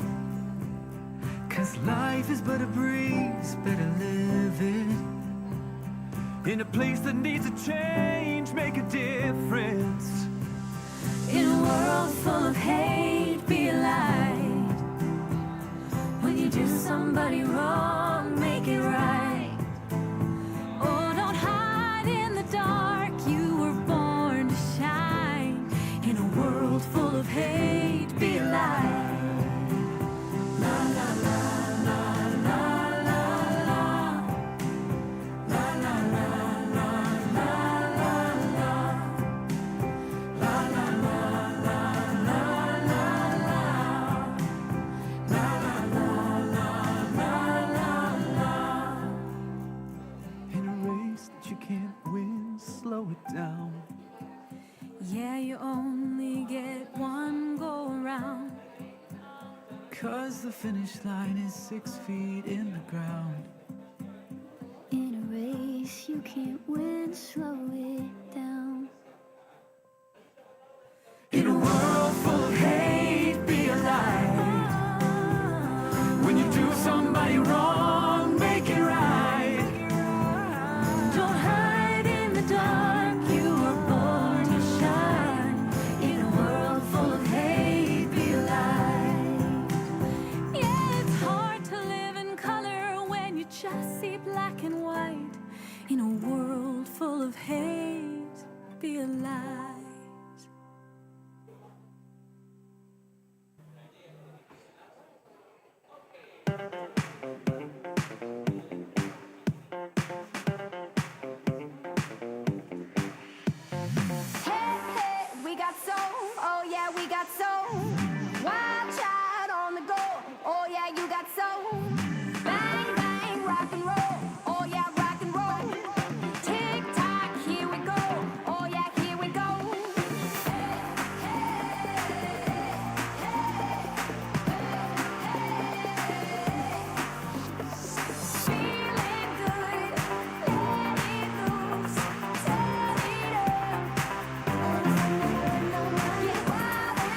Perkenalkan, ini aplikasi terbaru kompas.com.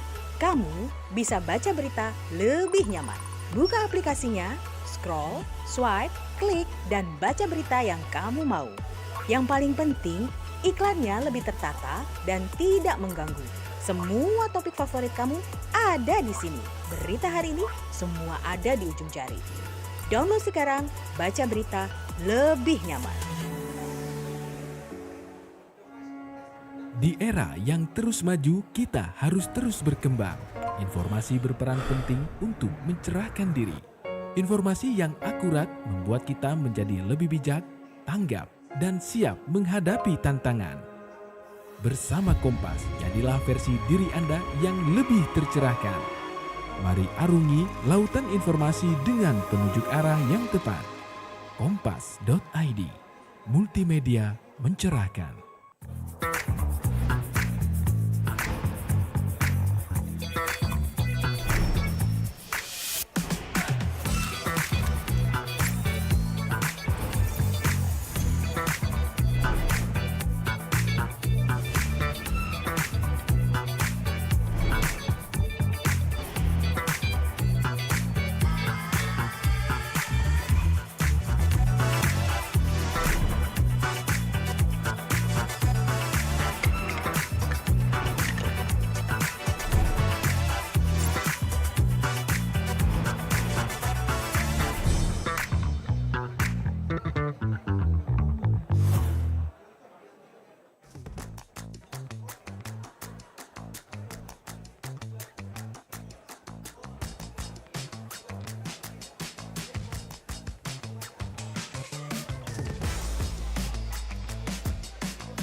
Boy, what are you doing?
programming language way.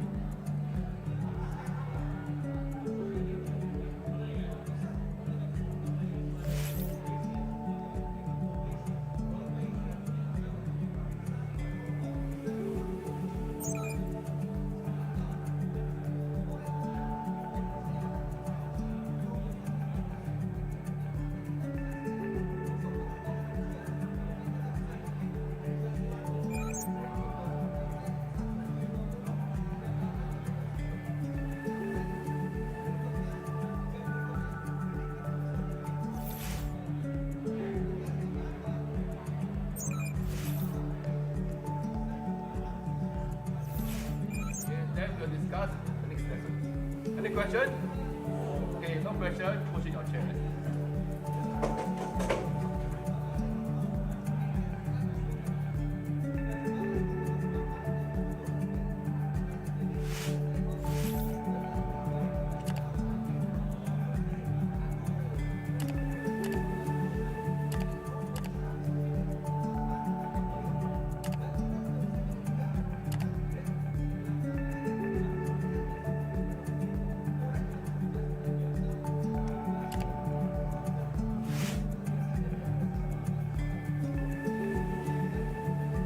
Okay, good. Okay, bye-bye.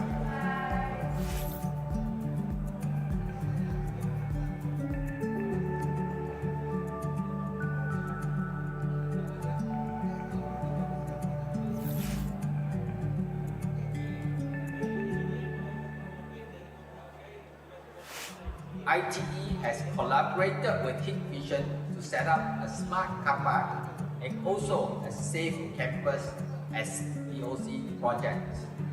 During the pandemic period, ITE and Hikvision extended our collaboration to transform a physical classroom into a classroom of the future using Hikvision's leading-edge technology. This setup enhances our students' learning experience both on campus as well as when they are on home-based learning. ITE is thankful to Hikvision for this partnership and look forward to future collaboration with other innovative projects.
space. There's a world no walls for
Perkenalkan, ini aplikasi terbaru kompas.com. Kamu bisa baca berita lebih nyaman. Buka aplikasinya, scroll, swipe, klik, dan baca berita yang kamu mau. Yang paling penting, iklannya lebih tertata dan tidak mengganggu. Semua topik favorit kamu ada di sini. Berita hari ini semua ada di ujung jari. Download sekarang, baca berita lebih nyaman. Di era yang terus maju, kita harus terus berkembang. Informasi berperan penting untuk mencerahkan diri. Informasi yang akurat membuat kita menjadi lebih bijak, tanggap, dan siap menghadapi tantangan. Bersama Kompas, jadilah versi diri Anda yang lebih tercerahkan. Mari arungi lautan informasi dengan penunjuk arah yang tepat. Kompas.id, multimedia mencerahkan.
Baik, selamat siang Bapak Ibu. Untuk Bapak Ibu yang ada di belakang, mohon bisa ke depan karena acara kita akan segera mulai Bapak Ibu. Bapak Ibu bisa menempati kursi yang di depan dulu atau yang tadi sudah dicup.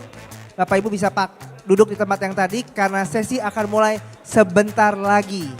Jadi saya minta Bapak Ibu yang lagi di luar ataupun di belakang, sesi akan segera dimulai. Jadi mohon bisa kembali ke tempat duduknya masing-masing. Terima kasih Bapak Ibu.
Cek, cek.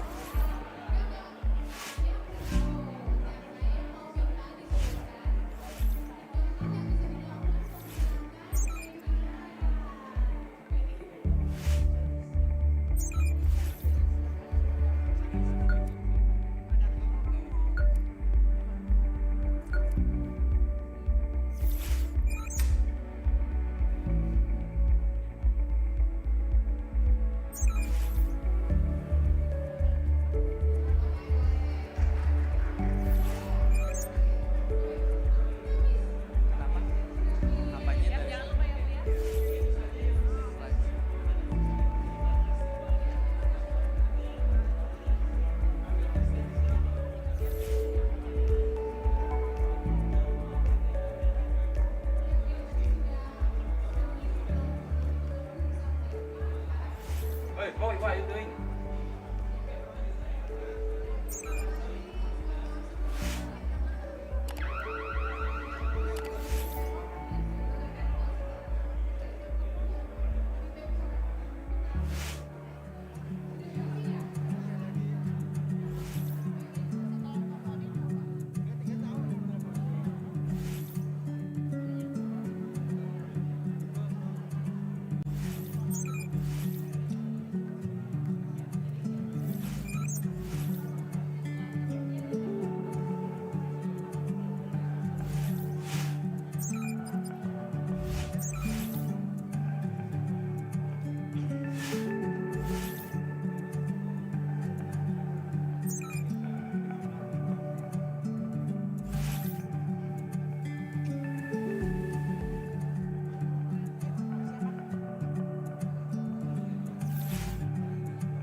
Talking about IoT, Internet of Things. So this one is a very popular Singapore computer used for Cek, cek. various components. And then Check, programming check. quickly.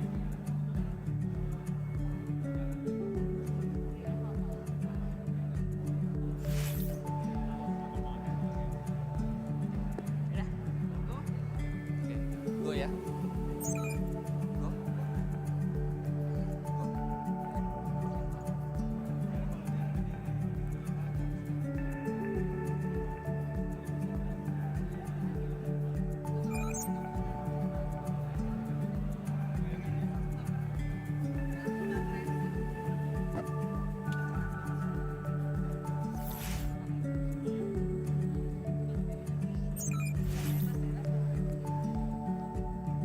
Okay, then we'll discuss the next lesson. Any question?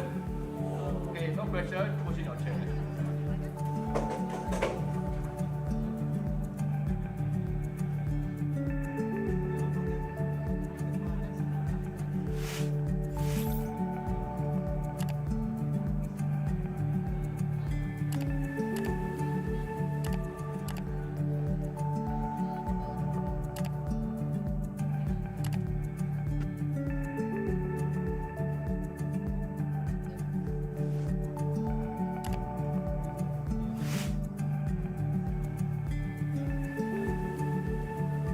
Okay, good.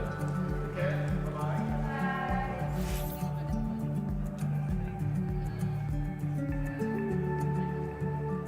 Semangat siang futurist.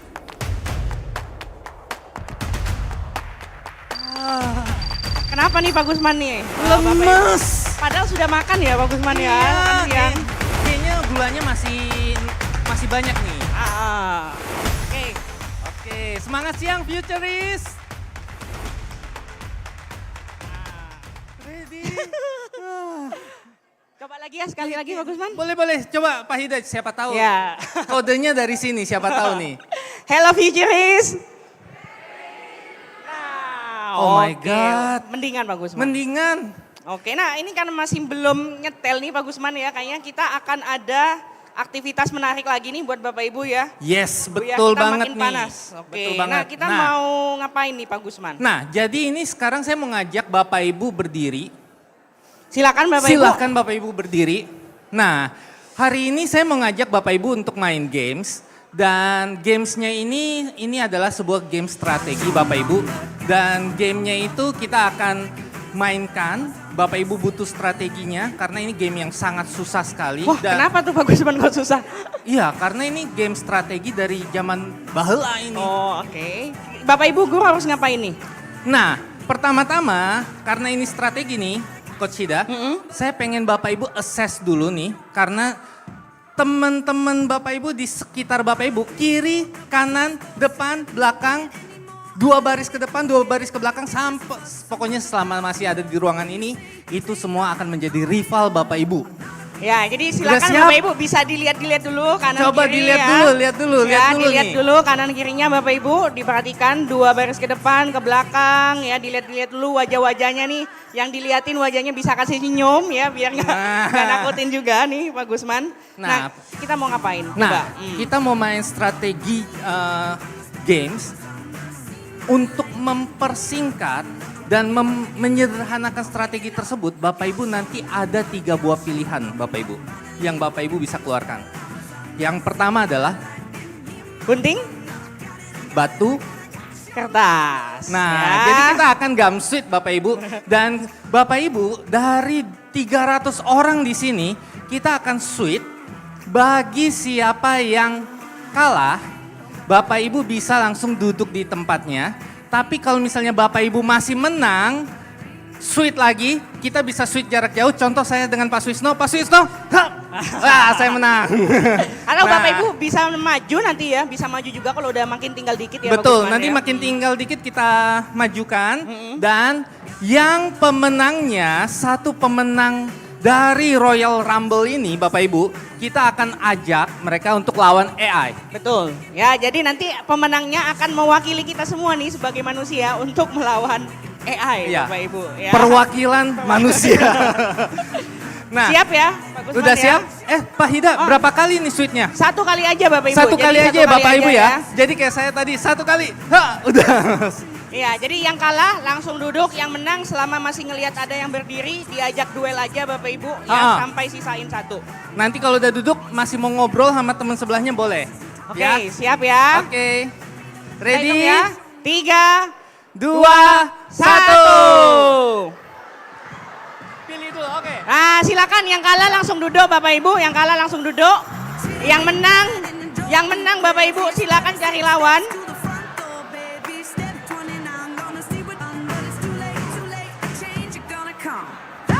Silakan yang masih sisa 1, yang masih berdiri, adeo.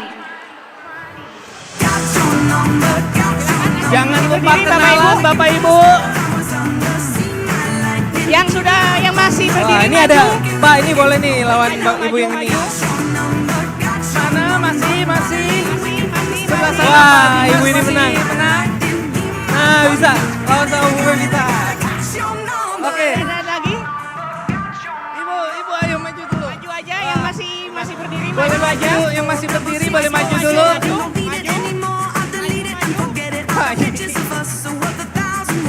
Oke, Bapak menang Pak, boleh maju. Ini kekuatan orang dalam ini. Oke, silakan. Silakan. Bye. Please. Ayo, silakan.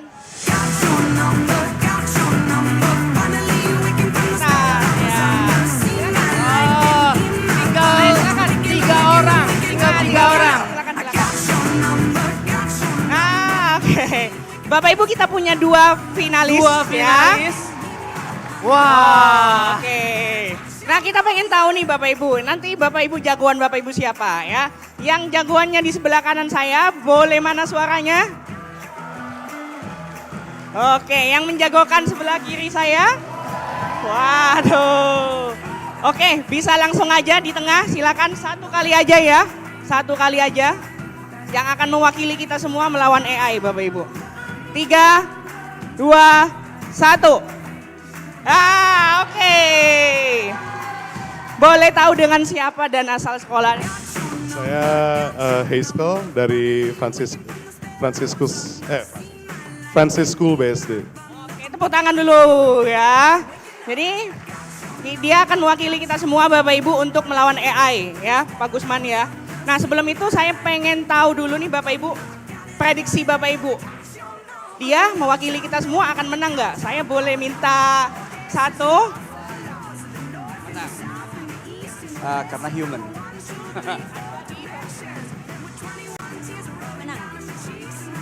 Karena punya hati dan perasaan. Cakep ya. Oke, Pak Gusman udah siap belum? Hampir. Oke, langsung aja. Jadi nanti finalis kita Bapak Ibu akan punya 3 kali kesempatan ya.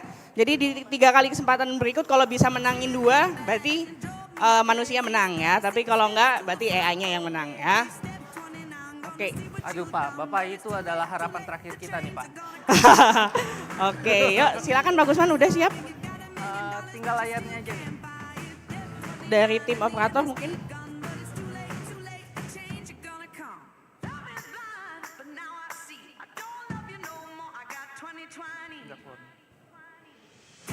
Oke, gimana? Oke, sip. Mungkin bisa naik ke panggung. Gimana nih Pak Gusman cara mainnya? Nah, lawan jadi AI? ini cara mainnya ini seperti ini nih. Kita tadi Bapak diberikan berapa kali percobaan? 3 kali Pak Gusman. 3 kali percobaan kita akan melihat apakah beliau akan menang, kalah, atau seri nih Iya, melawan betul. AI nih. Oke. Aduh saya jadi deg-degan nih. Jadi nanti masnya bisa pilih batu, kertas atau gunting ya, Ya, bisa diklik langsung, aja. tinggal Nanti dipilih dia aja. AI juga akan munculin hasil dia apa nih. Ya. Betul, Tapi kita hitung sama-sama. Mau ya Bapak Ibu ya? Siap Pak. Kompak ya. Percobaan pertama. 3, 2, 1. Yeay. Oke ya. Masih ada 2 kesempatan lagi nih Pak Gusman. Nah ini karena ini game strategi biasanya percobaan kedua, ketiga itu makin deg-degan. Makin deg-degan, Mulai bener mikir, nggak? Ini teman saya mau ngapain nih? Silakan Nah, Pak. bentar. Kita hitung lagi Pak Gusman. Hitung lagi. Bapak Ibu, kita pengen suaranya juga dukungannya ya. 3, 2, 1. Oh, seri ternyata Bapak Ibu ya. Karena mungkin AI-nya udah belajar nih Pak Gusman, Nah, udah memprediksi ya. Udah memprediksi nih, Betul. kira-kira habis ini makanan yang ini nih. Iya. Nah, 1 kali lagi Pak Gusman. 1 kali, ini game strategi tapi makin dilawan makin, ini kayaknya dia bakal begini nih. Siap ya Mas ya? Siap. Lebih kenceng lagi Bapak Ibu. 3, 2, 1. Yeay! Tepuk tangan dulu. Wah. Silakan, mungkin bisa mendapatkan hadiah ya. Mungkin bisa berdiri dulu. Bisa berdiri dulu. silakan Pak, silakan. Ya. Boleh tepuk tangan untuk champion kita Bapak Ibu. Ya, Luar biasa, selamat Pak. Ya, sudah mengalahkan 300 manusia dan 1 AI ya. Nah, tapi kita nggak sampai situ doang nih. Kenapa nih Pak Gusman? Kayaknya Bapak Ibu udah semangat belum nih? Atau masih butuh booster nih? Ada yang mau lagi Bapak Ibu hadiah? Siapa yang mau hadiah? Masih mau hadiah? Angkat tangan dulu dong. Nah, kita punya kejutan ya Pak Gusman ya. Hadiahnya adalah silakan Bapak Ibu cek di bawah bangku Bapak Ibu di dekat kain ya yang melapisi ini. Yang di bagian depan. Di bagian depan ya. Jadi di bagian sini nih Bapak Ibu dicek. Kalau ada sesuatu boleh tunjukin ke kita. Dicek di bagian sini. Nah, yang udah dapat boleh langsung ke depan. Yang udah dapat langsung ke depan. Silakan. Yang udah dapat silakan ke depan. Wah, Anda adalah orang yang beruntung. Silakan Bapak Ibu yang udah dapat. Silakan di bagian bawah sini di kain bagian depan dicek. Dicek. Yang sudah mendapatkan Boleh ke depan. Bapak Ibu. Yang ada mendapatkan. Yang kecil, ada yang besar. Boleh. Wow. Silakan. Itu gede banget. Silakan. Nanti Bapak Ibu cek pasti ada cap REFO-nya nih. Iya. Valid. Wah. Ini baru ada 3 nih Bapak Ibu yakin? 4. Dicek lagi Bapak Ibu, dicek lagi. Coba cek lagi. Bener, gak menyesal nih Bapak Ibu. Yakin gak menyesal, dicek lagi Bapak Ibu. Siapa tahu jatuh. Siapa tahu jatuh. Coba dicek tanyain lagi temennya di bangkunya. sebelahnya. Tanyakan teman sebelahnya. Kamu lihat gak punya saya sambil kenalan gitu. Ada lagi? Oh iya ada lagi. Satu. Ada lagi. Oke. Yakin Bapak Ibu nggak ada lagi? Yakin ya? Silakan, Oke, ya silakan. silakan. Mungkin juga bisa dibagikan hadiahnya ya. Untuk tim siap.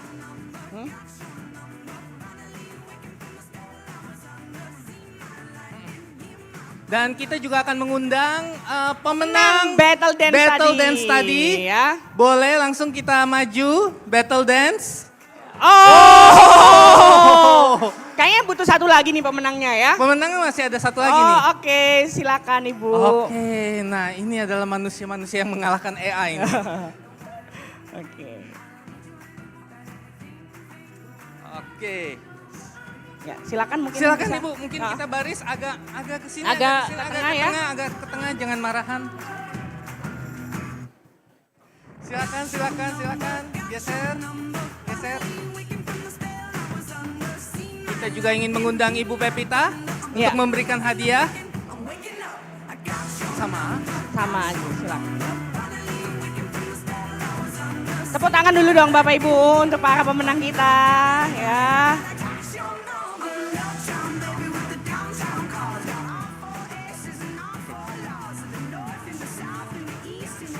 Kami juga turut mengundang Dr. Igo untuk membagikan hadiah.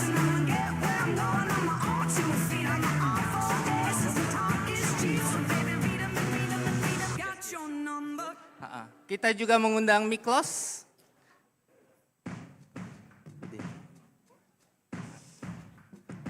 Ibu Devi, Pak Adi,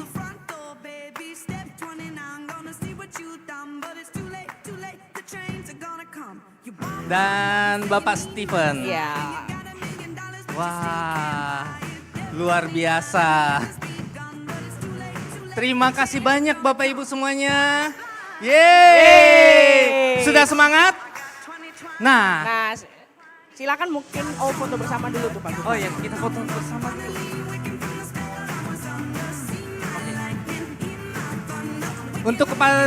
Untuk kepada para pemenang, hadiah ini disponsori oleh Acer Indonesia. Tepuk tangan dulu Bapak Ibu buat Acer Indonesia. Nah Pak Gusman nih gimana Bapak Ibu, seru nggak? Boleh minta thumbs up-nya kalau seru games kita. Ya aku cuma dikit nih Pak Gusman, kita sedih ya. Nah kalau gitu aku tanya kayak gini aja, Bapak Ibu mau main games lagi? Boleh nanti pulang. Oke, ini sebelum kita lanjut ke sesi berikutnya Bapak Ibu, kita ada beberapa pengumuman lagi ya. Yang pertama Bapak Ibu, kami mengingatkan kembali untuk men-silent HP-nya selama sesi berlangsung dan tidak berbicara dengan suara keras.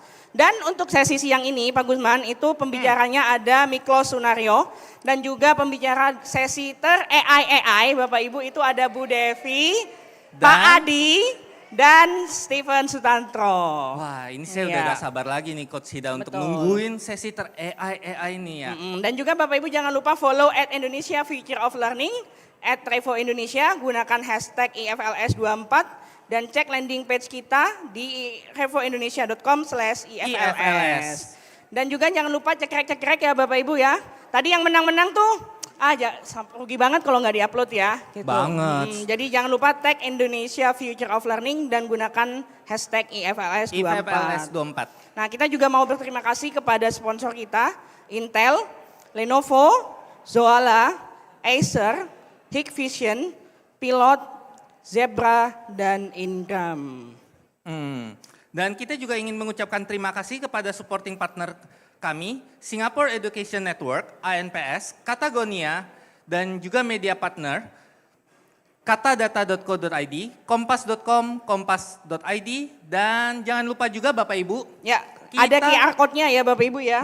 Bapak Jadi Ibu kita butuh banget feedback Bapak Ibu ya Pak Gusman ya, supaya sesinya makin keren lagi tahun depan gitu ya. Betul, nah tapi nih Pak Hidayatur nih, saya dapat info dari belakang, dari booth REFO, kalau misalnya Bapak Ibu telah mengumpulkan 7 buah stem seperti ini, Bapak Ibu akan mendapatkan sebuah hadiah menarik, bisa langsung ditukarkan di booth-nya REFO di sebelah sana. Tapi hanya untuk 50 orang tercepat. Hanya untuk 50 orang tercepat. Oke Pak Gusman, Bapak Ibu semuanya langsung aja nih ya, kita siap nggak nih pelongo-pelongo nih di sesi kita yang unik banget namanya juga nih Pak Gusman. Nama sesinya adalah AI ya. Yang pertama akan disampaikan oleh Bu Devi Yulianti. Tapi kayaknya kalau kita bilang AI, saya jadi inget film sesuatu nih. Apa tuh Pak Gusman? Kak, are you ready kids? Itu. Oke, nanti disampaikan juga sama Bu Devi. Terima kasih. Jadi kalau kita bilang AI, Captain.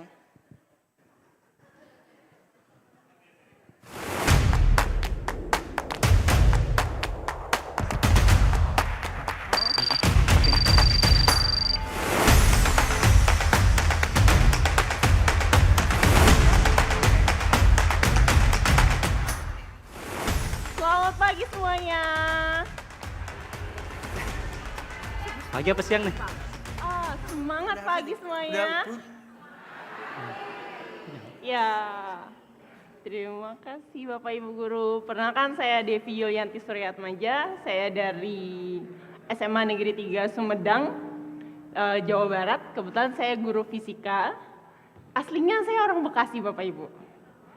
Nah, hari ini saya akan memberikan tutorial singkat, memperkenalkan lebih tepatnya tentang video animasi menggunakan Leonardo AI dan beberapa AI lain untuk membantu pembelajaran. Oke, next. Saya akan mulai show. Oke, ya Bapak Ibu, materi saya lebih ke perubahan iklim dan pemanasan global. Kan kita tahu bahwa di beberapa fase ada di fase B, ada di C, ada D maupun yang E di kelas 10, kurikulum merdeka pun juga ada tentang perubahan iklim. Nah, materi perubahan iklim ini biasanya kami masukkan tentang penyebab, dampak, dan solusi untuk menangani maupun mencegahnya. Biar anak-anak murid kita juga jadi lebih aware lagi, lebih percaya diri untuk lebih melindungi lingkungan hidup, lingkungan di sekitar kita. Nah, tapi masalahnya untuk beberapa murid atau beberapa guru materi terdengar seperti berat karena ada istilah-istilah baru yang mereka tuh nggak familiar untuk melihat tersebut. Nah, apalagi kalau fisika tuh kadang dapat jamnya tuh nggak yang semuanya jam pagi Bapak Ibu. Kami biasanya dapatnya yang jam-jam siang, jam 1 siang, jam 2 siang, yang anak-anak udah bilang, aduh Ibu ngantuk, bosen, capek, pagi-pagi tadi tuh pelajarannya IPA semua. Giliran terakhir fisika, udah kayak beban berat banget buat mereka. Nah, mau nggak mau apa yang harus dilakukan? Sebenarnya banyak sih, kita bisa pakai ice breaking. Tapi bisa juga dengan metode maupun mode pembelajaran yang menarik. Tapi biasanya kalau saya selalu nyuguhin bahan ajar untuk siswa pakai atau dia pelajari terlebih dahulu. Nah, bahan ajar ini biasa saya masukin dengan video animasi. Video animasi yang saya buat itu intinya free account, itu bisa diakses. Jadi saya memang sengaja membuat biar anak-anak ataupun ketika saya memberitahukan pada guru, mereka bisa bikin karena aksesnya gratis, nggak harus yang premium. Kenapa saya pakai yang video animasi? Karena menurut saya dengan adanya video animasi kita bisa ngasih visual yang menarik dengan cerita yang lebih hidup. Dan dengan begitu banyak topik-topik yang terasa berat buat saya kalau pakai video animasi, siswa jadi lebih tertarik. Apalagi kalau misalkan mereka, ya ampun nih video animasinya bisa bergerak. Oh ini pakai AI Bu. Iya, itulah teknologi yang sekarang yang bisa membantu saya untuk membuat pembelajaran jadi lebih menarik. Selain itu, otomatis kalau dengan video animasi kita bisa lihat proses-proses yang tidak bisa kita saksiin langsung. Atau bisa dibilang ya menyederhanakan konsep dan bikin anak jadi tertarik. Karena di jam-jam terakhir ketika saya kasih video animasi mereka jadi, oh oke, mereka tonton. Tapi di situ tantangannya. Saya nggak cuma ngasih video animasi, tapi saya memberikan kuis di sela-sela video tersebut. Jadi ketika video animasi itu diputar sama mereka dan ada pertanyaannya, dia nggak akan bisa nge-skip Bapak Ibu kecuali dia jawab pertanyaan tersebut, baru dengan begitu video animasinya akan terus berlanjut sampai akhir. Dengan cara itu saya bisa tahu anak-anak paham nggak ya sama video yang saya buat dengan cara dia menjawab pertanyaan-pertanyaan di sela-sela video animasi tersebut. Nah, saya membuatnya dengan menggunakan beberapa hal. Yang pertama pakai ChatGPT, Saya pakai cerita, nanya dulu sama ChatGPT gimana sih cerita yang menarik. Saya mau masukin tentang perubahan iklim, apa aja yang harus dimasukin. Akhirnya itu menjadi peran besar saya menentukan poin-poin atau scene-scene apa aja yang ada di dalam video animasi tersebut. Makanya di video animasi yang saya buat nanti yang Bapak Ibu bisa akses, itu ada scene pohon yang ditebang, terbakar, terus ada transportasi, ada pabrik yang ada asapnya dan segala macamnya. Saya taruh itu di ChatGPT. Lanjut, saya pakai Leonardo AI. Karena kenapa saya pakai Leonardo AI? Di sana selain tiap hari dapat koin plus 150 poin, koinnya 150, saya nggak perlu pakai premium. Saya tinggal ya udah ubah aja kalimat deskripsi tersebut, saya ubah di Leonardo AI, ntar dia akan membuatkan gambarnya. Terus saya pakai Pick First. Sebenarnya Leonardo AI bisa nih Bapak Ibu, bulan-bulan lalu tuh saya bisa bikin motion. Motion tuh kayak yang animasinya bergerak. Tapi entah kenapa untuk yang Freecon lagi ada kebijakan baru. Jadi saya geser ke Discord. Ini murid saya SMA yang ngasih tahu, Ibu pakai Discord aja, di situ banyak AI. Oke, saya belajar dan akhirnya kata mereka, dan ini menyenangkan, ternyata murid-murid kita lebih jago soal ini. Jadi saya sedikit khawatir sebenarnya kalau ngasih tugas-tugas tertentu. Soalnya dia tinggal masukin data, dapat semua. Termasuk soal saya, fisika. Fisika dihack sama mereka dan rasanya tuh, oke, dihack ternyata sukses. Nah, balik lagi, dari beberapa scene yang udah saya dapetin, scene itu kayak yang animasinya sudah bergerak, saya masukin ke CapCut. Lalu tinggal masukin suara saya yang saya ubah jadi ala-ala robot atau suara ala-ala cowok gitu kan. Nah, itu bisa lanjut ke add puzzle, ngubah video animasinya jadi kuis. Jadi ada enter masuk kuis. Nah, Bapak Ibu, ini adalah narasi yang saya bikin, prompt-nya. Tolong dong buatin deskripsi prompt untuk Leonardo AI, saya lebih spesifik, di mana banyak pohon yang ditebang di hutan. Karena tadi pas udah pakai poin-poin di ChatGPT, saya masukin lebih deskripsi lagi, maksudnya lebih detail lagi di Leonardo AI-nya, biar dia lebih jelas. Kadang keluarnya bahasa Inggris Bapak Ibu, kadang keluarnya bahasa Indonesia. Jadi kadang saya nanya dulu, ini apa ya gitu kan. Ntar dia akan nerjemahin versi bahasa Indonesia, ini versi bahasa Indonesianya. Jadi ntar ada sebuah hutan, jadi kita kalau misalnya pakai ChatGPT kan detail gini aja kan. Tapi kalau Leonardo AI itu benar-benar butuh deskripsi narasi yang lebih jelas, lebih detail. Oke, nah ini yang versi bahasa Indonesianya. Jadi kalau Leonardo AI harus jelas, yang dia minta tuh seperti apa gambarannya dan suasananya, detail. Nah ini saya pakai Leonardo AI, Bapak Ibu nanti masuknya kalau Leonardo AI ini pakai akun Google aja, biasa nanti di bagian image creation, di sini yang kita udah dapat di ChatGPT, pindahin aja di Leonardo AI. Nanti dia akan keluar Bapak Ibu, di sini ada 4 gambar yang dibuatin oleh AI, kita tinggal pilih. Kalau Bapak Ibu ngerasa, saya mau scene yang itu, nggak apa-apa, saya bikin dalam beberapa posisi. Gambar pertama, kedua, 3, dan 4, saya downloadin aja semua. Nanti kalau udah ubah dari tulisan ke gambar, masuklah ke Discord. Nah ini yang di Discord, ini enak banget. Kebetulan ini bukan saya doang yang masuk ke Discord, jadi ada ratusan ribu orang yang masuk ke Discord dan minta tolong untuk dibuatin. Nah ini saya ambil yang versi pabrik yang berasap. Dan pabriknya beneran asapnya bergerak sesuai dengan motion maupun prompt yang kita kasih. Kalau motionnya kita kasih 4 dan 5 dia akan lebih slow jalannya. Tapi kalau misalkan kita ambil 6, 7, 8 itu dia akan cepat banget. Ya walaupun ada ya versi-versi, ada yang gerusuk-gerusuk gambarnya hilang sedikit, ada yang kayak gitu. Tapi lama-kelamaan makin tambah lancar, makin tambah smooth. Dan saya lihat hasil karya AI yang di atas-atas itu banyak sekali video-video yang menarik untuk dijadikan satu sepertinya. Lanjut, kalau udah saya masukin dari Pick First, saya masukin ke CapCut Bapak Ibu. Seperti ini, walaupun sebenarnya jujur saya pakai HP. Semua dikerjain pakai HP. Kalau ini saya masukin ke ruangan, jadi apapun yang terjadi di handphone saya akan ada di layar desktop saya. Jadi ini versi CapCut yang desktop. Seperti itu, jadi tinggal masukin suara kita aja. Narasinya dapat dari mana? Saya minta bantuan ChatGPT juga. Pakai yang lain juga boleh. Tolong bikinin narasi dong, gambarnya ini gitu. Ntar dia akan bikinin narasi, lalu kita sesuaiin aja. Jangan lupa Bapak Ibu, semua narasi apapun yang kita buat pakai AI, khususnya untuk kalimat, tolong di cross check dulu, dicek dulu baru bisa lanjut ke tahap berikutnya. Dan ini udah di CapCut nih Bapak Ibu. Ini narasinya. Jadi tolong bikin narasi dong untuk materi perubahan iklim kelas 10. Nanti ada dampak perubahan iklim, penebangan hutan, saya sebutin. Karena di scene itu kan beda-beda ya. Penebangan hutan, ada sawah, ada asap. Nah saya minta mereka menjelaskan hal tersebut, lalu sesuaiin aja lagi.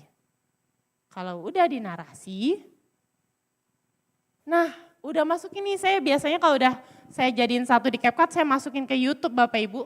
Dan di YouTube saya bisa ubah, jadi di YouTube itu udah ada settingan gambar add puzzle di sebelah kiri. Saya klik aja add puzzle-nya, ntar dia akan ngubah video saya jadi kuis.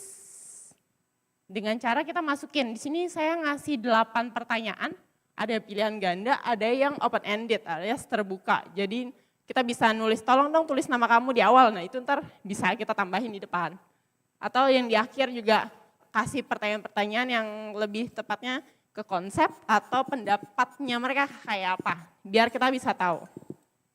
Dan ini adalah video animasi yang Bapak Ibu bisa akses. Silakan Bapak Ibu yang punya barcode bisa langsung, bisa QR code bisa langsung, saya juga akan buka dari sini. Oh ini dia, ini yang udah. Suaranya nggak keluar ya? Nggak apa-apa. Jadi ini suara saya, tapi saya ubah, saya agak malu pakai suara saya. Jadi pakai suara yang agak cowokan. Jadi, nah ini ada pertanyaan Bapak Ibu, jadi nggak boleh, dia nggak bisa bergerak sebelum kita jawab pertanyaannya, sebenarnya ada suaranya. Tapi nggak apa-apa, tinggal submit aja. Dan langsung ketahuan benarnya 100 seperti itu. Baru kita klik continue, maka dia akan lanjut ke video berikutnya. Gerak, terus nanti ada versi binatang-binatangnya, segala macam. Semakin banyak terperangkap di Nah ini suara, ya sengaja suaranya agak cowok. di atmosfer. Laporan ini juga menunjukkan bahwa pembakaran hutan yang dilakukan untuk membuka lahan semakin memperparah kondisi ini. Pembakaran tersebut menghasilkan karbon dioksida dalam jumlah besar yang memperburuk dampak perubahan iklim. Selain itu, nah ini jadi ketahuan apa yang dia nonton bener-bener nggak ya? Kalau dia bisa baca, bisa menjawab pertanyaan ini berarti oh ya oke, berarti ada progresnya. Nah itu dia Bapak Ibu untuk contohnya. Saya akan ke selanjutnya. Nah Bapak Ibu yang mau akses juga bisa langsung QR code.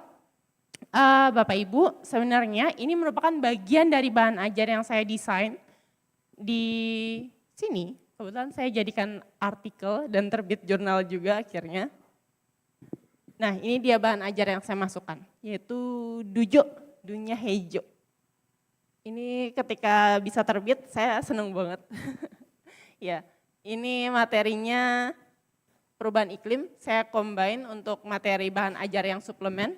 Bukan mandiri, jadi biar siswa masih bergantung pada saya untuk soal pembelajaran dalam kelas. Tapi kalau misalnya mau dipakai mandiri juga boleh. Tapi saya sarankan untuk video animasi, sebaiknya diletakkan sebelum pembelajaran. Jadi malam nonton dulu, pas di kelas kita bisa mulai dengan tanya jawab, atau kita kasih pendapat, atau mau pakai PBL boleh, ntar baru di akhir pakai PJBL. Itu dia. Nah, bagaimana Bapak Ibu? Menarik? Menarik? Semoga bisa, soalnya ini menantang banget Bapak Ibu. Kapan lagi kita bisa bikin video animasi yang sesuai kita dan sesuai dengan kebutuhan murid-murid kita. Nah itu dia, tapi Bapak Ibu sebelum saya lanjut ke speaker berikutnya, saya punya jargon nih Bapak Ibu. Kalau saya bilang, maka jawabnya, ai kapten. Oke, kita uji coba dulu.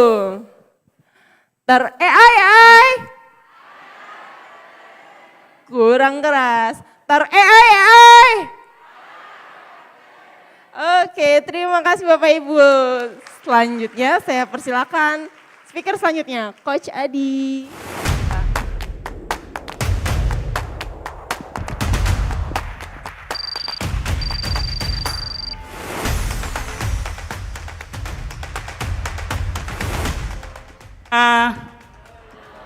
Selamat siang. Aduh, suaranya baru makan nih kayaknya nih. Selamat siang Bapak Ibu. Suara saya kedengeran nih. Kedengeran Bapak Ibu? Sekali lagi. AI. Oke, terima kasih Bapak Ibu. Perkenalkan, nama saya Adi Iskandar. Saya dari SMP 240 Jakarta. Ya, ada teman saya 2 orang di sana. Tepatnya di Kebayoran Baru, Gandaria Selatan. Utara ya, Gandaria Utara. Saya lupa. Aslinya saya orang utara Bapak Ibu. Jadi dapat sekolahnya di Jakarta Selatan. Lintas. Kalau kata orang lintas provinsi. Oke Bapak Ibu, saya di sini hanya mengedepankan media pembelajaran. Jadi Bapak Ibu yang Bapak Ibu guru, saya yakin Bapak Ibu guru yang pengen sekali menerapkan media pembelajaran itu seperti apa sih? Termasuk saya Bapak Ibu. Kalau mau ketemu anak-anak siswa saya di kelas, itu selalu memikirkan apa yang harus saya berikan kepada mereka. Karena nggak bisa kita berbicara di depan mereka itu ceramah terus. Ada yang perlu mereka untuk semangat belajarnya. Apa? Salah satunya media pembelajaran. Mungkin media pembelajaran ini nanti saya akan berbasis yang pembelajaran, ide saya itu adalah monopoli. Mungkin Bapak Ibu yang generasi monopoli tahu pasti. Ada yang nggak tahu monopoli? Bapak Ibu, generasi, nah, bukan generasi yang sekarang ya, mungkin generasi yang lama tahu monopoli. Nah ini saya coba bermain dengan siswa, supaya siswa ini, saya bermain itu dengan siswa itu udah hampir 1 bulan, tapi hari ini siswa saya minta mulu permainan ini. Karena permainan ini tidak hanya pembelajaran, khususnya pembelajaran saya saja, tapi bidang studi lain pun bisa digunakan. Nanti Bapak Ibu kita saling sharing. Jadi Bapak Ibu, saya punya ide bermain monopoli ini, tapi dengan ide bermain monopoli ini, contohnya gambarnya seperti ini Bapak Ibu. Nah ini saya cari di Google. Tapi sedikit saya modifikasi, saya kasih nama sekolahan saya, terus ada kartu tantangan, ada pertanyaan. Karena setiap permainan itu tidak hanya bermain, ada belajarnya. Ya, belajar sambil bermain. Jadi seperti ini Bapak Ibu. Nah ini dadunya, saya anggap ini sebagai dadunya. Lalu kartu tantangan. Nah nanti permainannya Bapak Ibu setelah ada video-video yang akan saya tampilkan.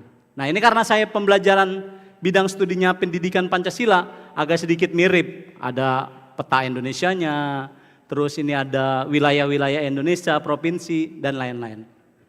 Lalu setelah ini apa yang saya buat Bapak Ibu? Nah ini kan saya baru dapat gambarnya. Langkah-langkahnya saya belum dapat nih, karena ini orisinil, ide.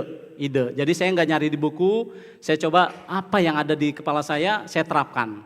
Lalu saya cari langkah-langkahnya. Saya memakai ini Bapak Ibu, alur pembuatannya. Saya pakai Gemini. Saya cari langkah-langkah pembelajarannya, lalu alur pembuatannya mencari dadu digital, lalu mencetak kartu Bapak Ibu. Ini sebagian kartu saya bawa. Pakai karton Bapak Ibu, sederhana, tinggal di print. Ini kartu pertanyaannya, berbeda dengan warna-warnanya. Kalau warna biru ini pertanyaan, kalau warna yang pink kartu tantangan. Nah ini nanti dadunya nanti dadu dan monopolinya nanti kita lihatkan di sini Bapak Ibu. Lalu saya cetak apa lagi Bapak Ibu? Papan monopolinya. Ini ukuran nanti tergantung kelasnya Ibu berapa meter cetak Bapak Ibu. Kalau saya di lapangan jadi agak sedikit lebar memakainya. Lalu kita bermain bersama dengan siswa. Nah kita coba Bapak Ibu alur, nah ini membantu saya. Dalam langkah-langkah pembelajarannya, apa sih yang saya buat? Kita lihat promnya Bapak Ibu. Nah ini promnya Bapak Ibu. Buatkan saya modul pembelajaran pendidikan Pancasila tentang materi nilai-nilai Pancasila yang menyenangkan dengan permainan monopoli dan dibuatkan pertanyaan-pertanyaan tentang nilai-nilai Pancasila. Kebenaran ini bab pertama Bapak Ibu di bulan Agustus, Juli, Agustus ini materi ini. Lalu apa Bapak Ibu hasilnya? Nah, ini hasil screenshotnya. Dibuatkan saya Bapak Ibu modelnya sampai dengan langkah-langkah pembelajarannya dibuatkan. Sehingga apa? Cepat dan membuat saya kerjanya lebih cepat. Kalau saya baca buku terlalu lama dan itu pun bukan buatan saya. Biasanya kalau bukan buatan sendiri itu agak sulit untuk memainkannya. Sehingga saya coba orisinil dan Gemini membantu saya. Cepat, sedetik kalau nggak salah ini saya buat. Lalu saya buat apa lagi? Pertanyaan-pertanyaannya Bapak Ibu. Nih hasilnya, pertanyaannya, contohnya. Nah, sila pertama apa, sila kedua, sila ketiga. Nah, mereka jadi dapat pertanyaan-pertanyaan. Per detik juga hasilnya. Karena saya membuatnya sekaligus, jadi satu sekaligus di Gemini-nya itu keluar semua. Tinggal saya copy pertanyaannya, saya print, saya bentukin kotak seperti karton yang seperti ini Bapak Ibu. Dan ini nanti dibuatkan di saat peserta didik perjalanan ini. Nah, jadi dia nanti dari setar ini dapat nomor dadu seperti apa. Lalu dadunya kayak apa Bapak Ibu? Saya kasih dadu digital. Nah ini Bapak Ibu dadu digitalnya. Kita coba ya Bapak Ibu, kita klik. Nah seru kan Bapak Ibu? Nah ya, jadi permainannya Bapak Ibu. Nah ini cetaknya Bapak Ibu. Nah, tolong bantu. Nah ini udah saya cetak Bapak Ibu. Nah ini bentuknya. Karena kalau pakai visual di sini anak nggak bisa bermain. Wah ini ya terbalik. Oke gini ya. Nah. Ini 2x2 Bapak Ibu. Cukuplah untuk satu kelas. Cukup di dalam kelas. Kalau memang kelasnya terlalu banyak bangku, bisa di selasaran atau di lapangan yang kira-kira anak terganggu, tidak terganggu dengan panas. Ini Bapak Ibu. Jadi anak siswa itu kalau kita seperti ini, kita cuma sebagai fasilitator. Sekarang kan Bapak Ibu guru cuma sebagai fasilitator. Betul nggak Bapak Ibu? Jadi siswa yang bermain sambil melakukan atau belajar sambil melakukan. Nah nanti kartunya tinggal kita taruh di bawah titik mana yang kartu. Nah mereka berjalan sesuai dengan putaran dadu siswanya. Contoh, mereka ngeklik. Kalau enak tuh pakai layar sentuh. Nah tinggal dia lihat. Dia dapat 1 ya selangkah 1. Dan seterusnya. Nah 1 sampai dengan 5 itu hanya sekali. Tapi kalau 6 Bapak Ibu biasanya berapa kali? 2 kali jalan. Nah seperti itu Bapak Ibu permainannya. Lalu saya sedikit ada contoh. Ini sudah ya Bapak Ibu ya. Nah, ini ada sedikit contoh video yang pernah saya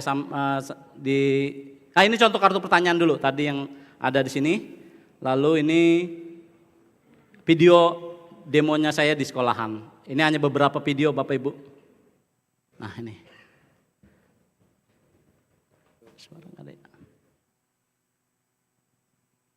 Ini saya di luar karena kelasnya nggak muat dengan bangku sehingga saya di luar. Jangan pergi dulu, takutnya dapat 6. Lanjut 3. Kalau ini saya siswanya tidak bergerak, hanya memindahkan kartu. Boleh pakai kartu berwarna, jadi mereka jalan sesuai dengan kelompoknya. Dengan kartu berwarna dia tahu kelompok 1 warna apa, kelompok 2 warna apa, sehingga mereka tinggal memindahkannya. Lanjut kelompok 5. 5 siapa? Lah.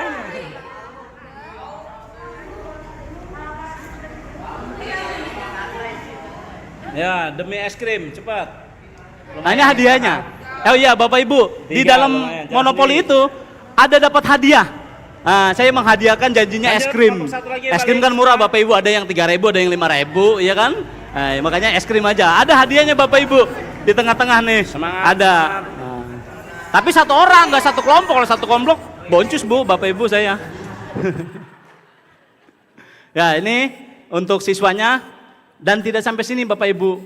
Saya sama komunitas belajar, saya coba kepada Bapak Ibu guru. Kebenaran kemarin saya ikut Gemini. itu pengimbasan. Saya serahkan kepada Bapak Ibu guru yang ada di sini, ayo kita pelatihan dengan saya kasih pelatihannya Bapak Ibu. Cuman kalau Bapak Ibu guru, saya nggak pakai digital Bapak Ibu, karena dia agak sulit, ya maklumlah. Ya, akhirnya saya pakai dadu,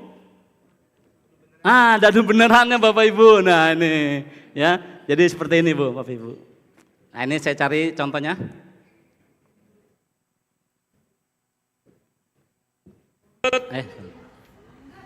Oh, ya.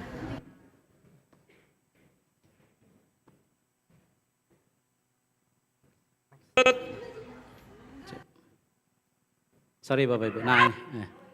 Nah ini Bapak Ibu. Nah, dengan Bapak Ibu. Kalau Bapak Ibu guru langsung loncat-loncatan Bapak Ibu tuh. Iya. Jingke-jingke. Kalau monopolinya luas atau besar lebih enak. Orangnya yang bergerak.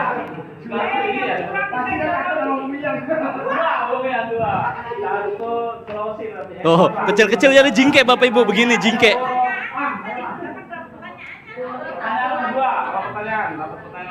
Satu lagi, 5.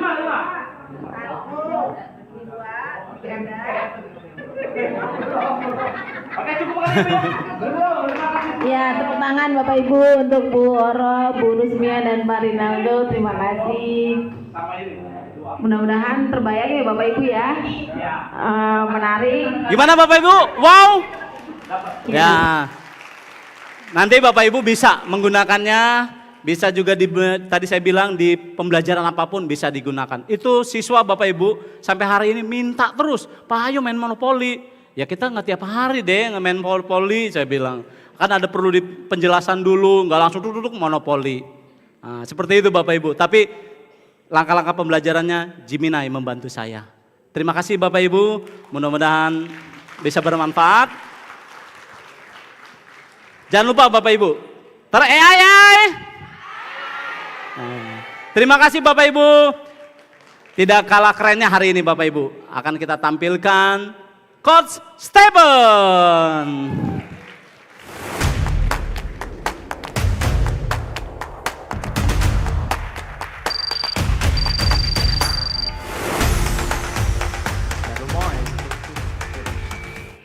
Iya, selamat siang Bapak Ibu semuanya.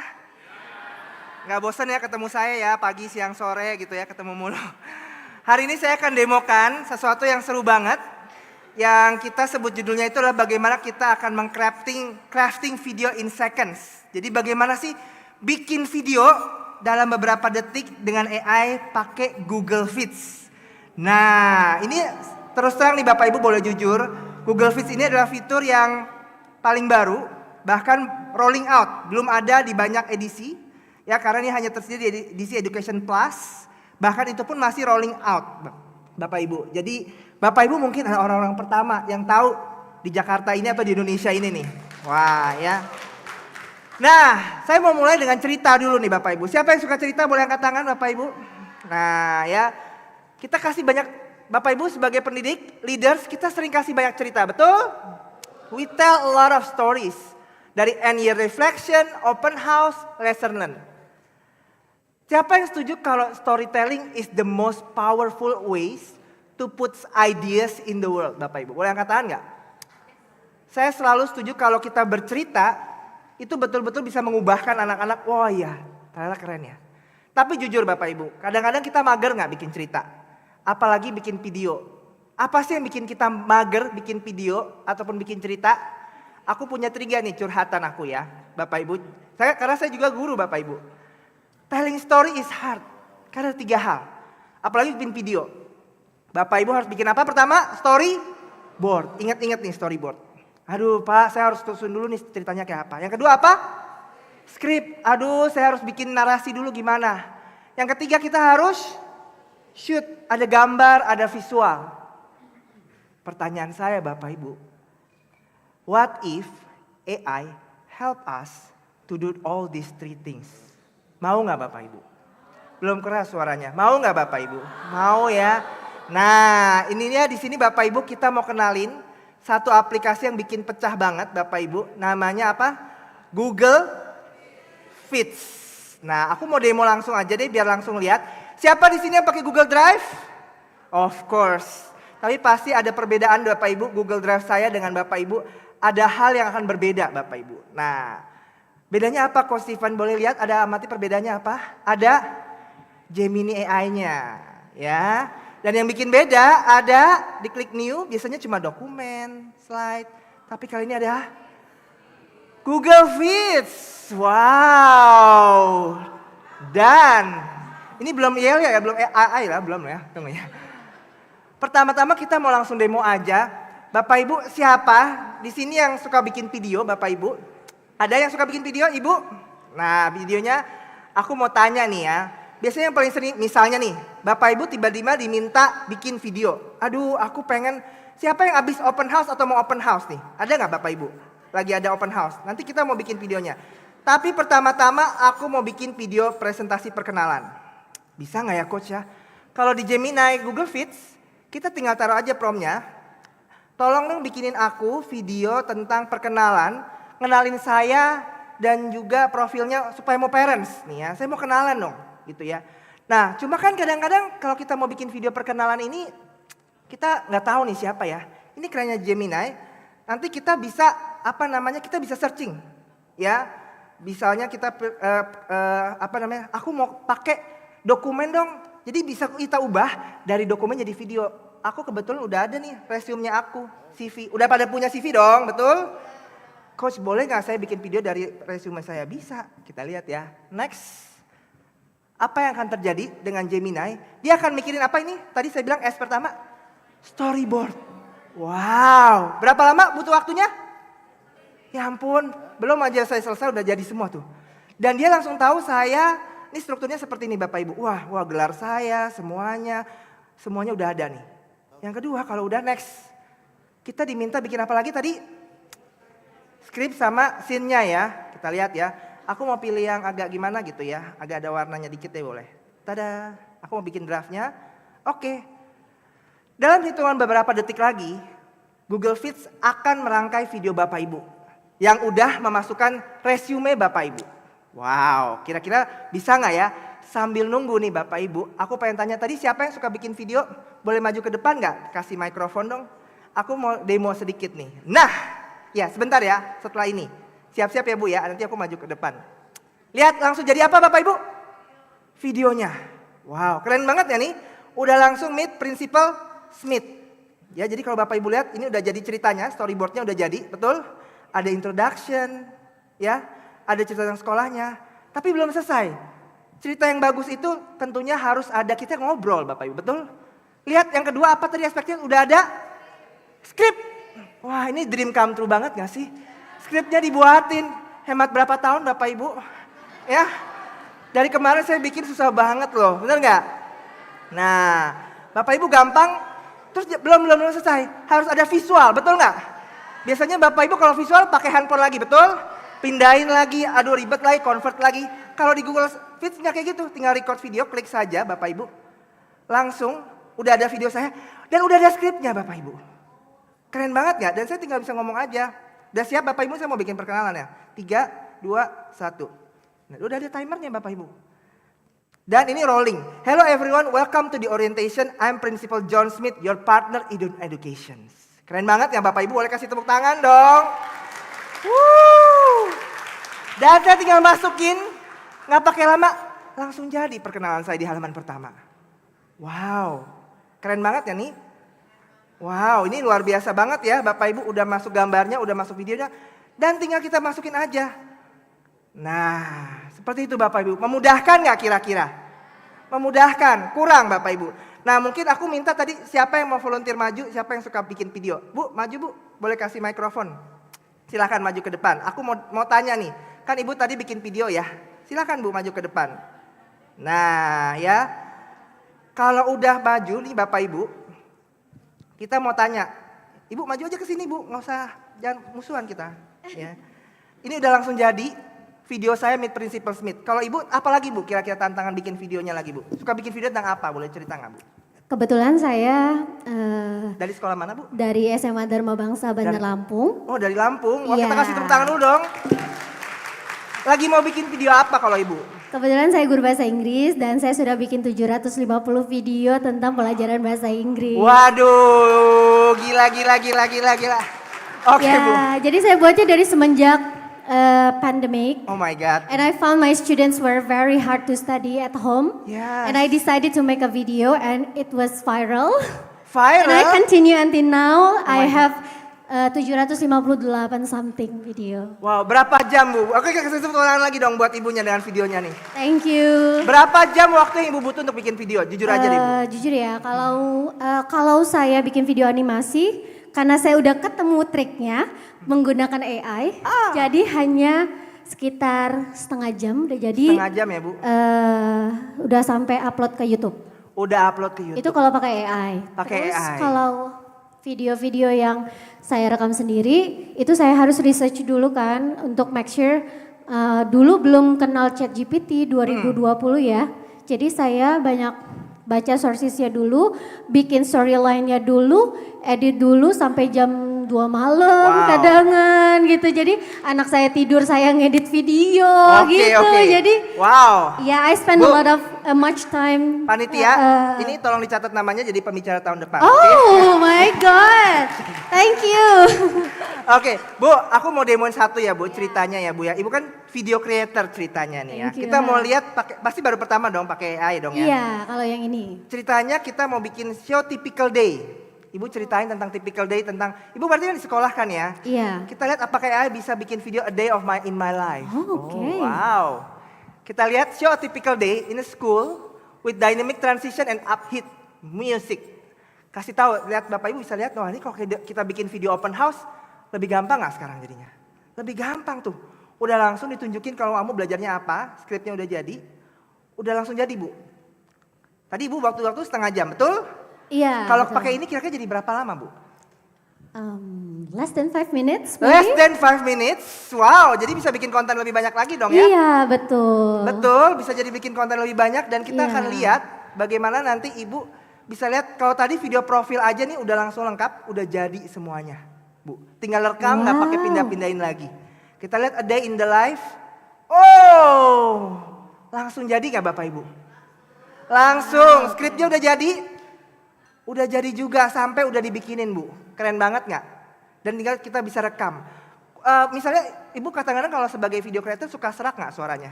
Iya, kadang-kadang kalau misalnya saya lagi suaranya lagi nggak bagus, saya pakai AI juga suaranya. Pakai AI. Gitu. Di Google Fit juga udah ada. Namanya generate voice over, Masya Allah. Udah langsung jadi nih. Voice over generator, oke. Udah langsung kita bisa pilih, Ibu mau suaranya kayak apa Bu? Ibu taunya apa? Friendly, deskriptif? Iya, biasanya ada tone-nya gitu ya. Kita ada pilih tone-nya, mau betul. friendly, mau dia presentation Betul. atau ya disesuaikan dengan Kita videonya. sesuaikan ya, kita bisa pilih. Jadi suara aja bisa milih Bu. Bapak Ibu bisa bayangkan, suara aja bisa milih. Insert to timeline, nanti Bapak Ibu bisa milih. Belum bisa masukin suaranya juga. Dan kalau Bapak Ibu lihat di sini nggak cuma itu Bu. Ibu suka kesulitan nggak nyari gambar kadang-kadang? Atau bisa nyari visual-visual gitu pernah? Iya, pernah waktu itu coba ada platform juga yang menyediakan dari text to picture, and I tried that. Tapi tulisan nama platformnya itu sangat-sangat menghalangi gambarnya. Sangat menghalangi karena gratisan ya, sih Bu namanya ya. gratisan ya. Ada tik image gitu kan. Iya, Siapa pasti tahu lah ya, banyak tahu juga aja. yang pakai gitu. Nah jangan khawatir Bu, di Google Feeds Ibu tinggal klik insert, stock media, dan nggak cuma media Bu, nggak cuma gambar. Ini semua gambarnya udah gratis, Ibu tinggal cari aja. Copyrighted nggak? Of course ini free copyright. Wow. Jadi udah langsung sepaket Bu. Wow. Of course. Kalau kita Keren kalian banget. school, nanti dia akan cari Bu. Kalau Ibu mau bikin video-video pembelajaran dan dia nyari bukan cuma gambar, tuh ini stock image Bu. Oh iya. Yang bebas copyright, betul? Nggak ada tulisannya Bapak Ibu? Iya. Betul iya, ya? bagus Nggak cuma itu. Aduh saya nggak sempat bikin video, mau lebih instan lagi Bu. Udah ada videonya Bu, tinggal Ibu masukin aja tuh. Langsung masuk video Jadi tentang dia bisa sekolah. compile video juga. Video juga, apalagi Ibu kurang musik Bu, bisa masukin juga tentang sekolah. Suka kasih stiker nggak Bu biar kayak TikTok Iya, gitu loh. iya, Nah, biar ada juga. lucu-lucuan ya. Kurang, sound effect. Ibu butuh sound effect biar sekolahnya dibuat AI sekalian Wow, semuanya ya. ter-AI banget Ter-AI ya. banget ya. Bagus banget. Sampai GIF udah ada, web image. Jadi Bapak Ibu, kira-kira kalau gini Jadi berapa lama Bu dari setengah jam? Kayaknya ini bakal kita tinggal minta Ask Gemini untuk kasih kita ideas video. Kayaknya untuk YouTube saya bisa tembus 1000 dalam waktu 1 bulan deh kayaknya video saya nanti. Thank you so much untuk REFO udah sharing soal ini ya. Wow, dan video ini tinggal langsung dinikmati, tinggal di play dan ini rolling. Hello everyone, welcome to the orientation. Langsung jadi Bapak Ibu, nggak pakai ribet-ribet, nggak pakai lama. Dan ini baru 1 Bapak Ibu. Kebayang nggak Bu, ini bisa hemat waktu berapa tahun kalau selama ini Bu? Bener loh, ini bisa hemat berapa tahun ya. Betul Iya, Bapak Ibu? betul. Dan oke, kita kasih tepuk tangan sekali lagi. Thank you so Terima much. kasih. Luar biasa, udah ada langsung konten kreator. Datang sini saya jadi grogi nih Bapak Ibu. Dan ini baru 1 Bapak Ibu. Kebayang nggak Bapak Ibu bisa kasih story-story yang lebih banyak lagi. Contoh, Bapak Ibu mau kasih, tolong dong bikin video tentang end of year reflection. Bisa juga a day of my life, express gratitude, dan juga end of year reflection. Semuanya udah ada Bapak Ibu. Dan Bapak Ibu ada yang mau open house nanti? Open house? Atau udah lewat? Buat tahun depan aja Bu. Bisa Ibu bisa bilang seperti ini ya. Bikin videonya, semuanya udah ada. Dan aku mungkin mau tutup dengan quotes ini Bapak Ibu. Mungkin agak ketutup sedikit. Bapak Ibu bisa bandingkan nggak gambar dengan videonya ini nih? Ya. If a picture is worth 1,000 words. Jadi kalau banyak orang bilang gambar itu menggambarkan ribuan kata. What is the video worth? Kalau bisa bayangkan dengan kekuatan video itu Bapak Ibu bisa empower your storytelling. Setuju Bapak Ibu? Dan nowadays you can tell your story with the help of AI. Dan aku mau tutup dengan pantun kita yang paling klasik nih Bapak Ibu. Ya, bukan pantun. Apa sih bedanya AI sama kamu? Boleh dipoto ya Bapak Ibu. Kalau AI bisa bikin cerita, kalau kamu bisa bikin cerita sama aku. Ngomong aja. Baik, terima kasih Bapak Ibu. AI. Oke, terima kasih semuanya.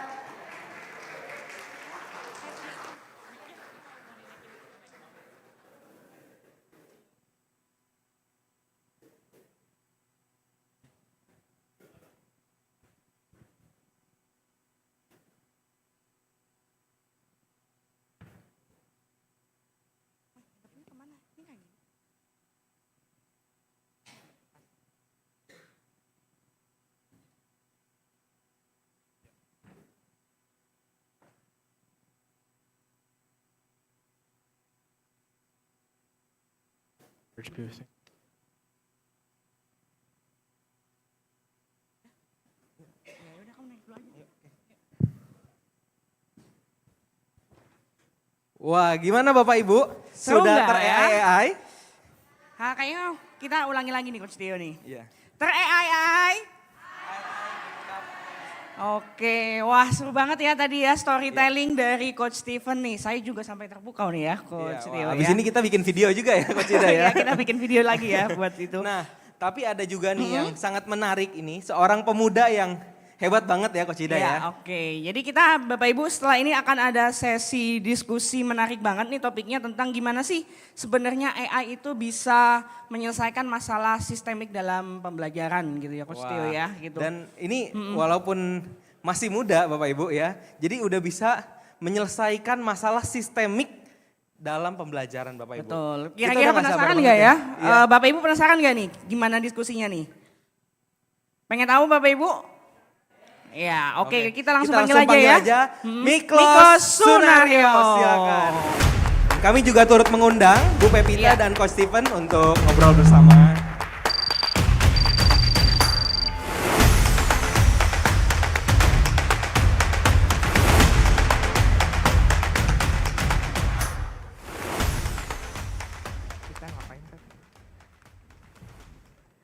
Oke, selamat siang semuanya. Oke, kita sampai di sesi Miklos, di mana nanti Miklos akan mendemonstrasikan ke skill refleksnya yang bagus. Dan juga nanti dia akan mendemonstrasikan tentang platform yang Miklos bangun. Tapi sebelum kita dengarkan platformnya, kita pengen dengar dulu nih. Ini Miklos nih siapa sih? Kan mungkin banyak yang belum kenal ya. Kan kalau nggak kenal nggak sayang. Jadi kita mau ngobrol-ngobrol bareng. juga dengan Coach Steven supaya suasananya santai ya.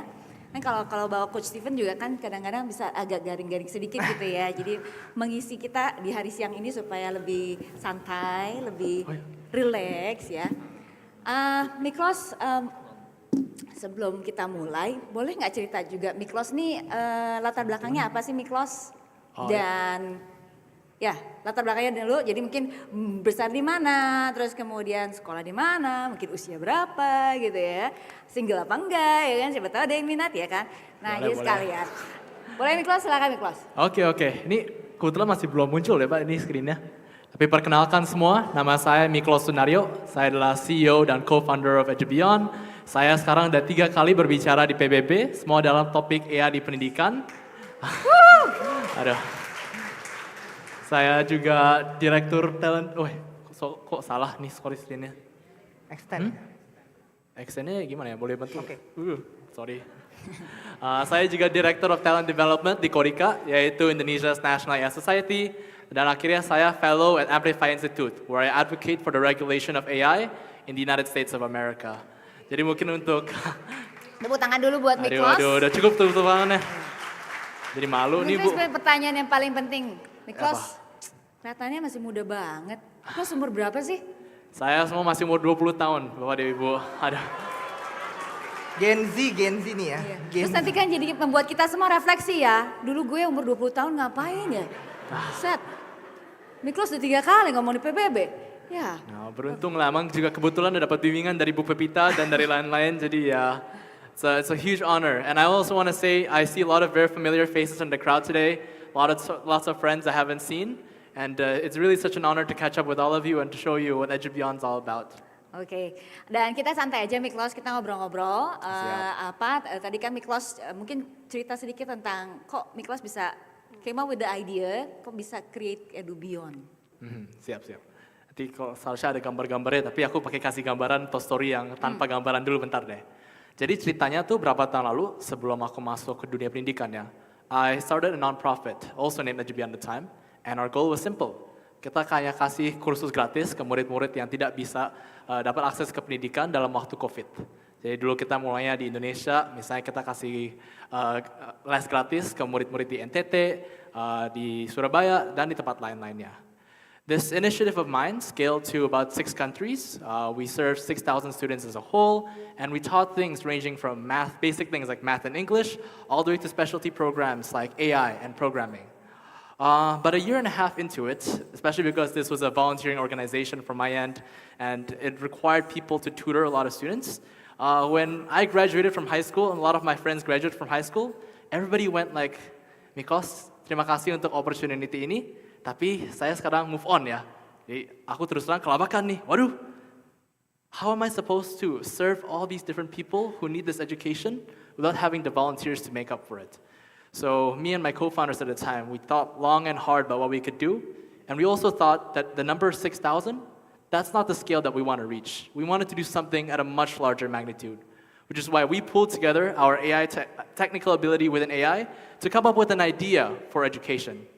And kebetulan, as we were playing around with this idea, we happened to join this competition called the Moonshot Platform Award. It's just something like I had about 1,500 applicants from 88 countries.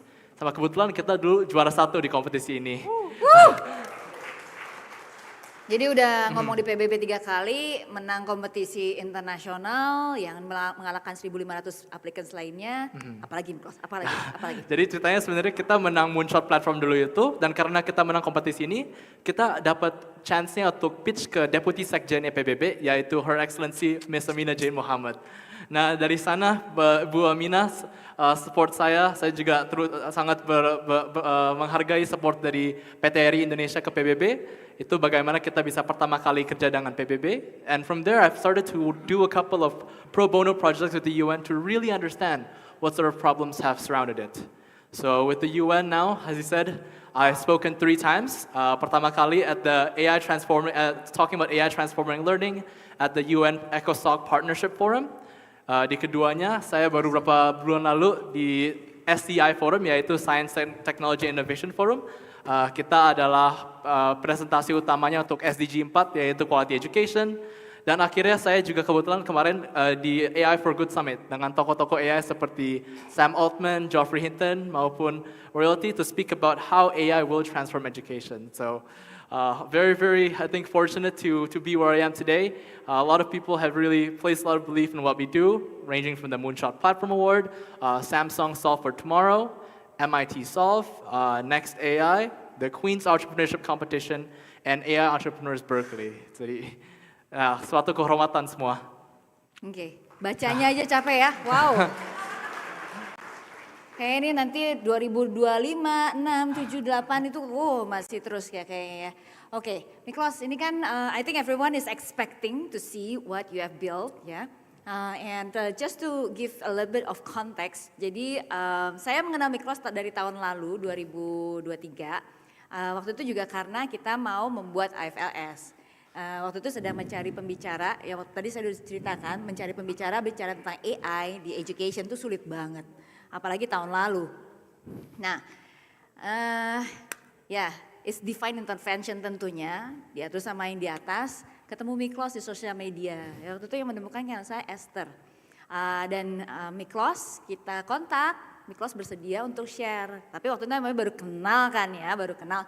Jadi Miklos sharingnya online. Dari Kanada sharing ke acara IFLS, kita hadir tapi Miklosnya lewat layar.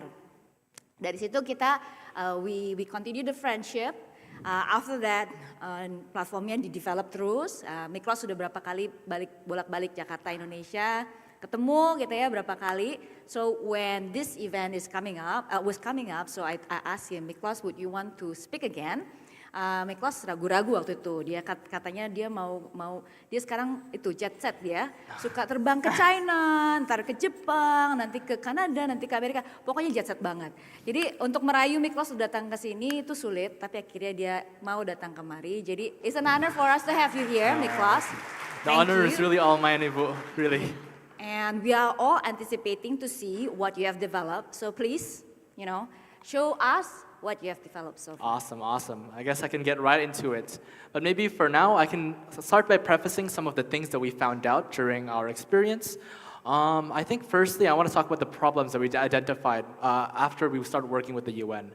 And the first problem we found regarding educational technology is that the learning there is often irrelevant. Education technologies oftentimes focus too much on the theoretical side of things without considering the practical. So that was the first problem that we identified at EduBeyond.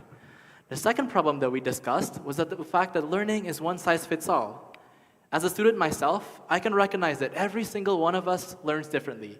Some of us are lazier. I'm a pretty lazy student, to be honest, which is why I'm skipping school and talking to all of you today. Whereas other people are working a lot harder. We believe you that you are a lazy student. We believe you. And of course, every student is different, is the message there. And the third big problem that I'm sure many of you resonate with today is that teachers are overburdened. Based on the interviews we've done, teachers spend up to 40% of time on tasks that really can be automated, or as I like to call it, machine tasks. So as a result of our, time working on EduBeyond, we've worked with a couple of companies, both in the corporate space as well as internationally.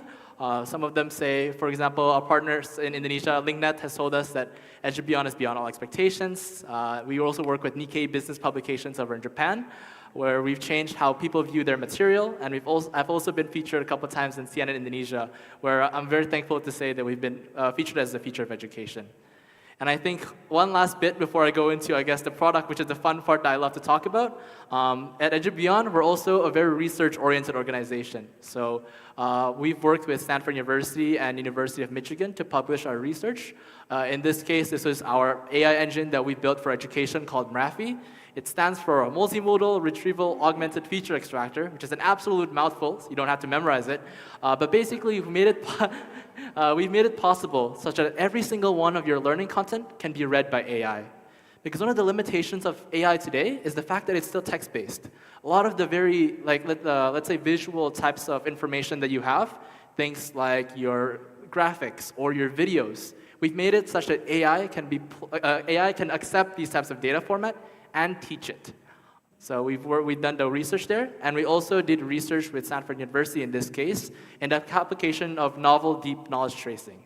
Once again, I'll skip over all the technicalities, but the takeaway here is we've used this technology from Stanford to basically allow AI to understand every single person's strengths and weaknesses based on its interaction with the LLM. So hopefully that's a nice little segue before I can go into, I guess, EduBeyond's application of AI. So should I get into it, everyone? Yes. All right. Okay, let's get into it. Okay. Can everyone see my screen? Let me just put this on full screen. Awesome. I think the very first thing I want to show is simply our AI teaching.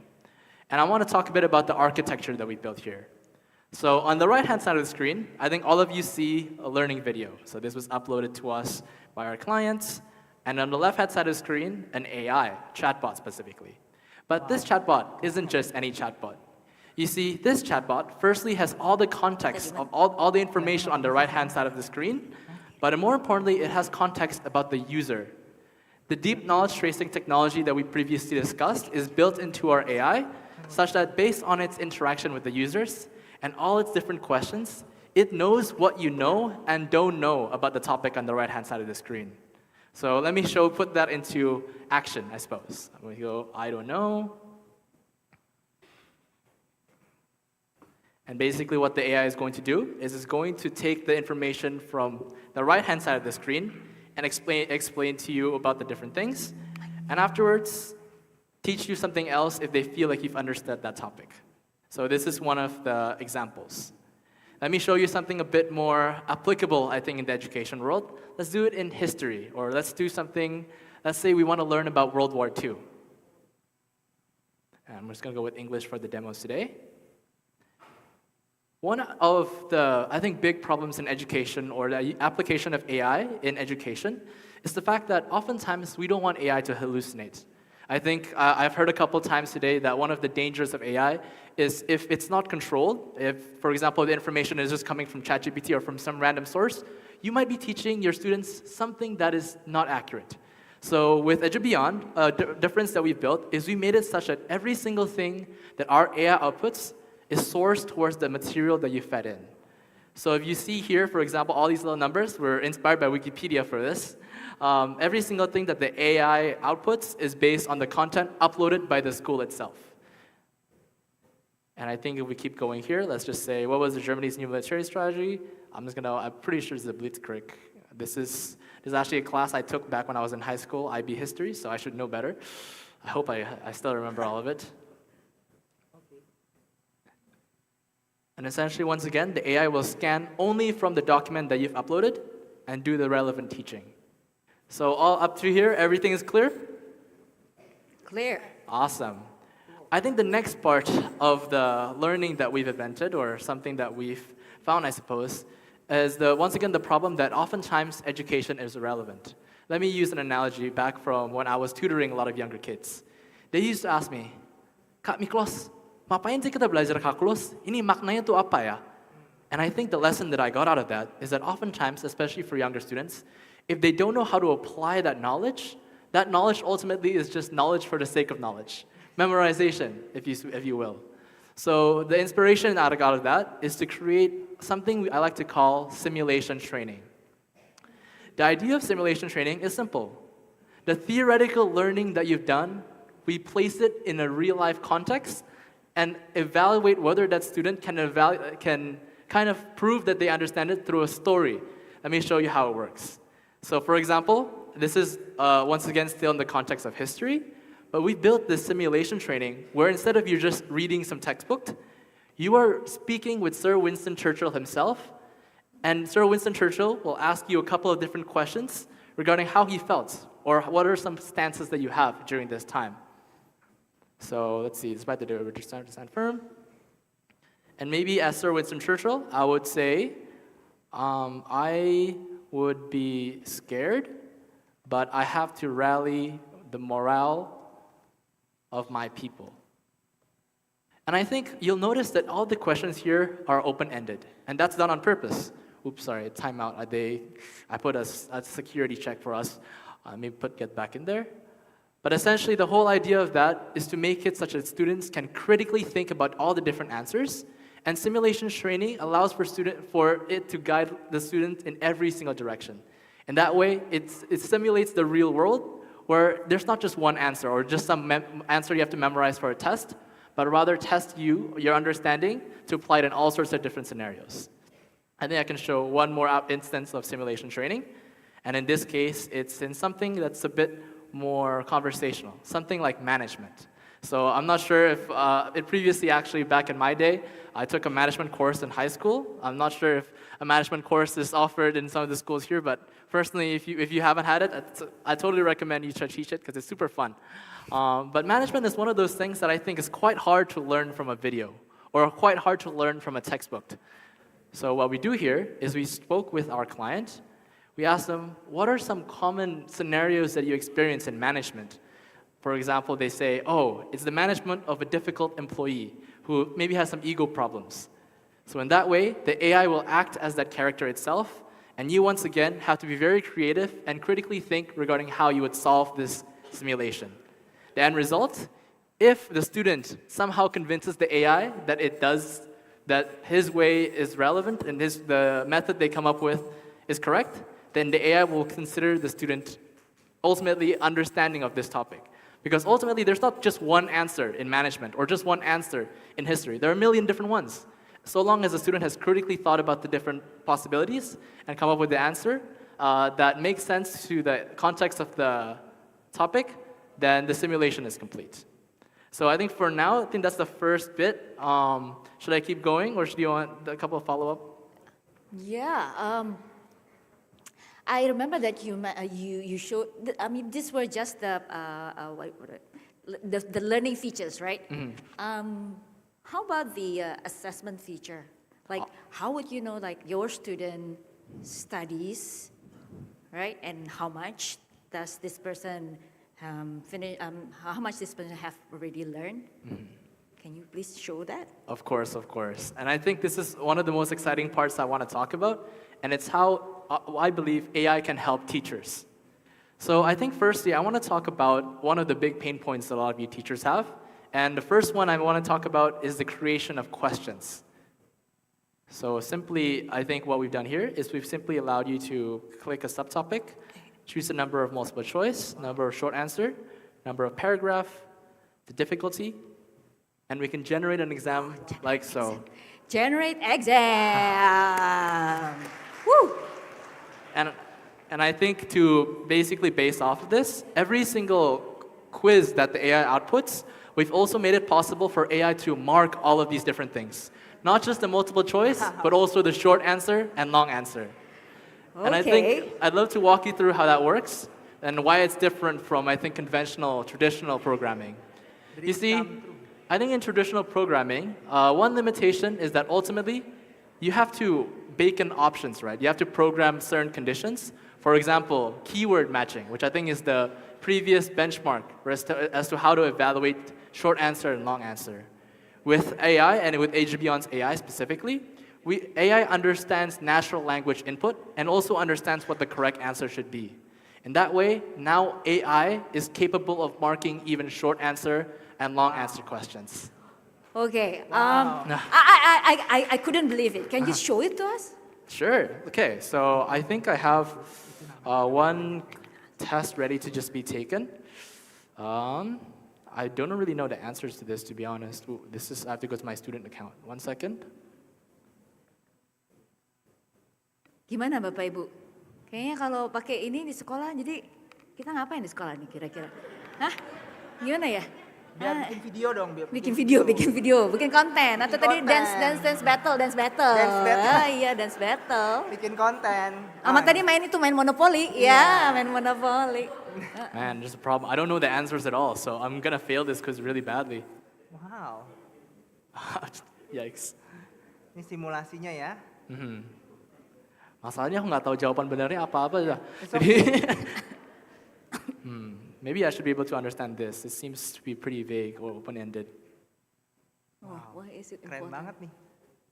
Ini ceritanya jadi student ya, ada timernya, ada jawabannya.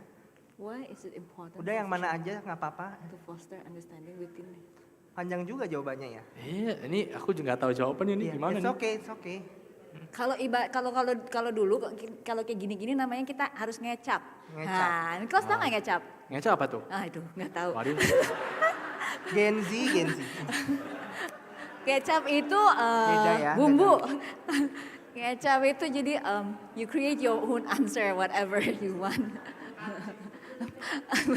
Kancing, hitung kancing. Wow, oke. I have no idea. I'm just writing out random things. I think it's going to be a 0, unfortunately. Yeah, admit that. Submit. So it's going to be pretty bad score, I want to say. And it's going to automatically grade everything, ranging from the short multiple choice to short answer and long answer. Ini dreams come true banget ya Bapak Ibu, bener nggak? Ya, hemat berapa tahun kira-kira? And I think while I let it load, I'm going to let this load while I go to a different tab. I want to show that we can also mark now everything ranging from essays and presentations as well. Wow. So actually, I'm just going to go out of this. And for this, what we've done basically, how do we work with our clients, is they have to upload the rubric first. A rubric, for example, what is considered a 0, what is considered a 1, a 2, 3, 4, 5, in different things. I think from my experience with education, it's something that's pretty consistent. And once you upload the rubric to the AI, you can simply upload, let me look for something to upload here. Let me just upload a random pitch deck.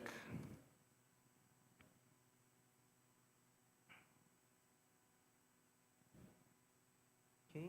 And basically, once we have that rubric, you can submit this file, pending some Wi-Fi to get faster.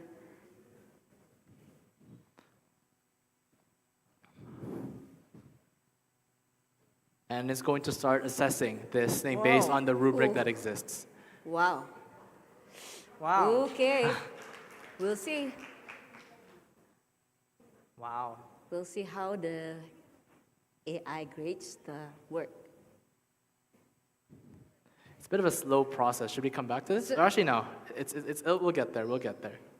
So because the idea of you doing this is to support the teacher. That's right. No, yeah. So I think something that I want to say is that I am still very young, so there's still a lot that I don't quite understand about education.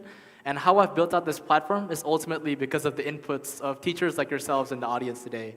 So this entire platform was built into different customizations for different clients, and this is so far what we've gotten to regarding what's been needed in the market.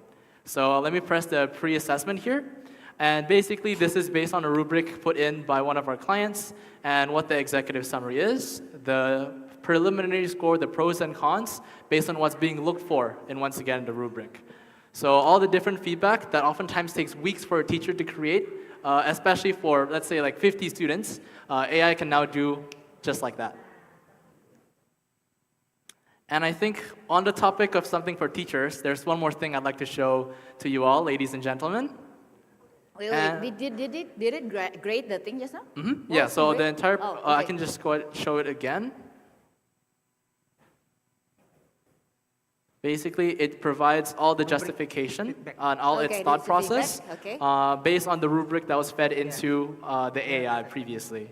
So So I think next thing I would love to show, sorry, let me just find the right tab again. There it is our reporting feature. And I think how I like to call this feature is I want to say that this is the MRI for education. Yeah? MRI for education. And let me explain why I call it the MRI for education. Wow. Basically, everything that the AI has gathered about the student, based on all its interactions within every single topic and subtopic, it has put it together here in a way that basically shows every single person's strengths and weaknesses across every subtopic and topic. Woo! Woo! And I think the application here, and I want to use a story to explain this, is that, for example, as a university student, a professor deals with hundreds of students at a time. And whenever I want to ask a question to a professor, the professor has to diagnose what's wrong with me. He has to think, what does this kid not get? What does this kid need to do? And only when he understands what I don't get and what I'm struggling with can he prescribe me medicine. Can he say, oh, you should do this, this, and this. With our MRI for Education, we enable teachers to take one look at this, say, I don't think Miklos understands this, or I don't think Miklos understands this, and immediately tell me to work on this, and this.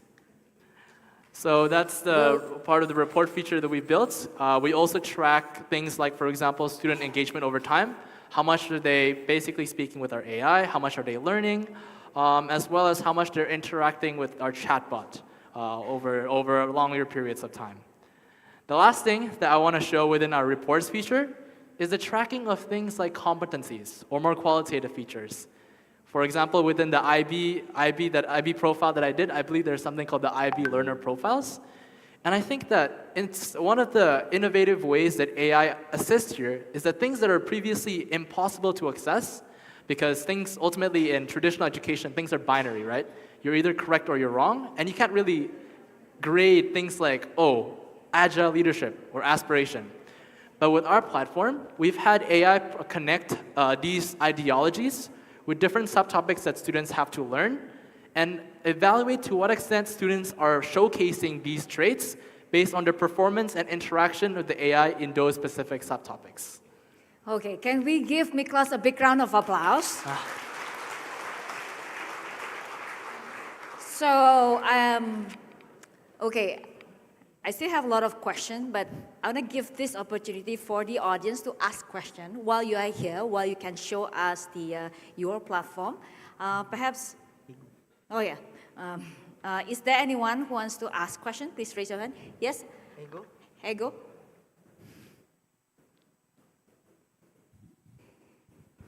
Thank you, Miklos. I actually wish I were a teacher. That's true. So the question I have for you, you generated those test questions. Is it based on the data that you input, such as like that history book, for example? So the questions are coming from there or external sources? Mm-hmm. So everything is coming from the sources provided to us from the school itself. Amazing. Because something that we've learned is that every school has, to be honest, different versions of different things. And in order for it to be accurate to how the school would like to portray the information, we have our AI source only from the data that is inputted. Actually, I think I can show you something special, Doctor. And I think it's a quick video of how basically our AI processes ingestion, or basically the upload of material. So once, let's say, you upload the material into our AI, this is how it looks in the back end of our system. It basically breaks it down to different subtopics and units within the course. And the AI, when teaching you in the chatbot that you saw earlier, follows this lesson plan to ensure that students are understanding every single different subunits within this document that has been uploaded. So it can be something like a textbook or an article, anything that's uploaded to our platform. We basically do this. Wow. Dreams come true. Any other question? I still have a lot of questions. Yes. If not, the time will be finished with my questions. I still have a lot of questions. Super happy to answer every single one of them. Okay, thank you. The first, Miklos, you were so awesome. Oh, yes, of course. Thank you. Awesome, Miklos. And my question would be, as I know, some generative AI have weaknesses in math. How does it do beyond? Because you just say that we can upload a material. And what about maybe math or physics? Is there any weakness to create some question from the teacher for the student, or maybe some discussion about math? Mm-hmm. Can you explain more about that? Of course. I think the best way that I can answer that is by showing you immediately. Okay. So actually, I have prepared on one of my demos a math demo. So I think we can go into CS70 at UC Berkeley. So the AI in this case works similarly to how it would usually. The AI still sources from the material on the right-hand side of the screen, as you see here. And I think we can just go in and see how we fare with questions.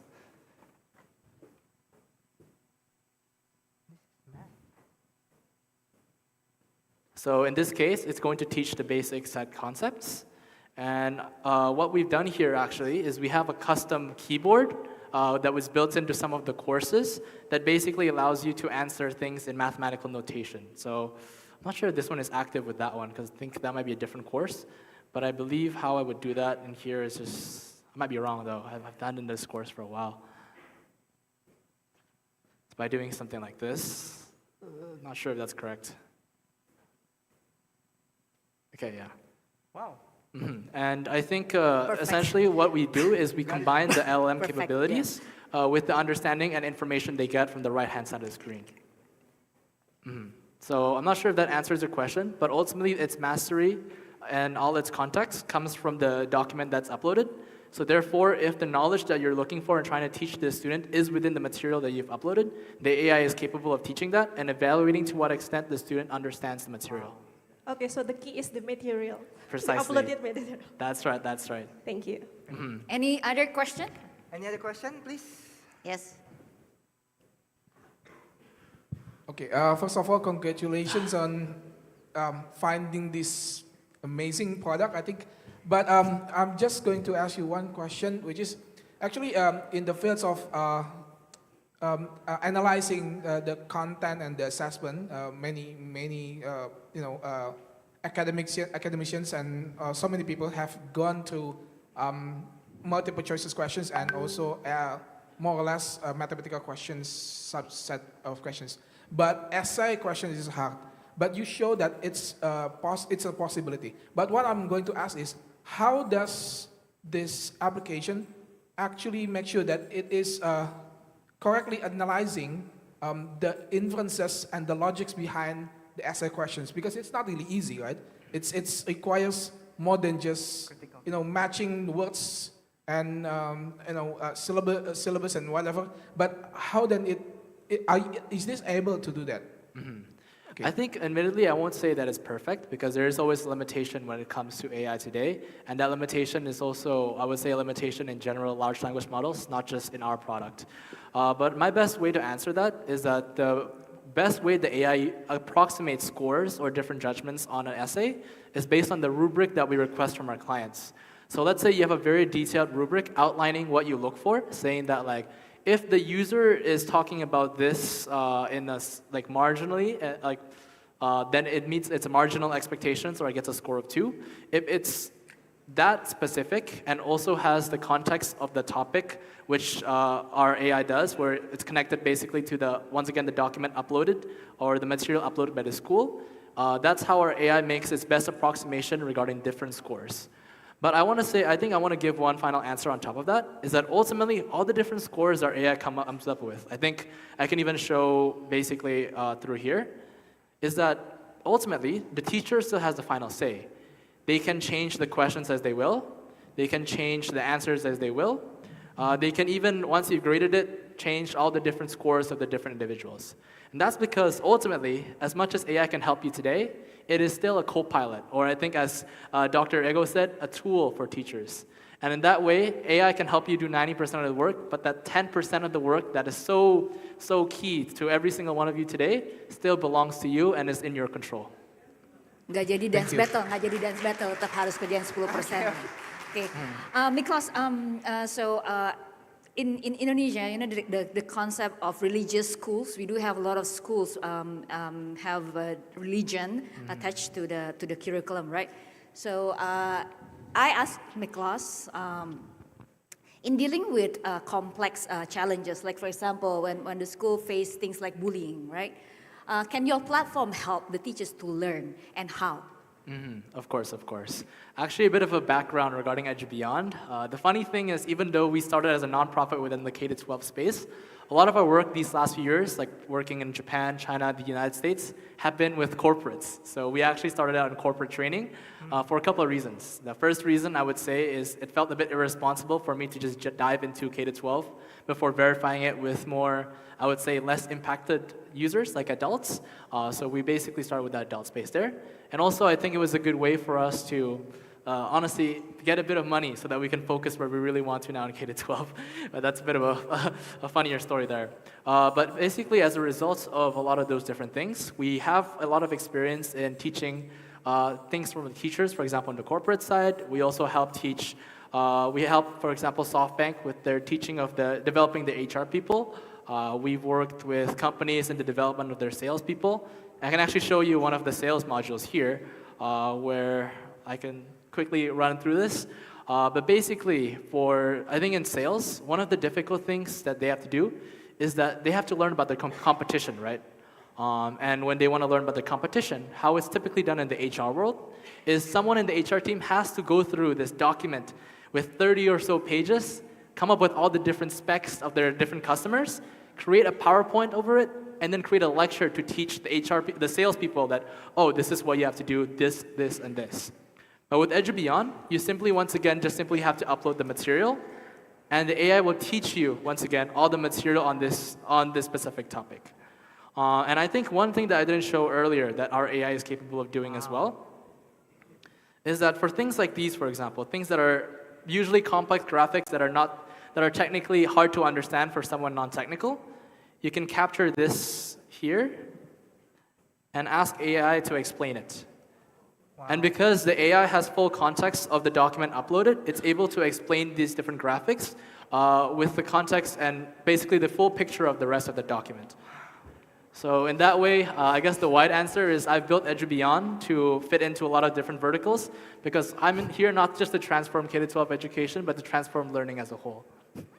Give Niklas a big round of applause one more time. I think this is too many applauses already. Thank you very much, everyone. So can I just recheck?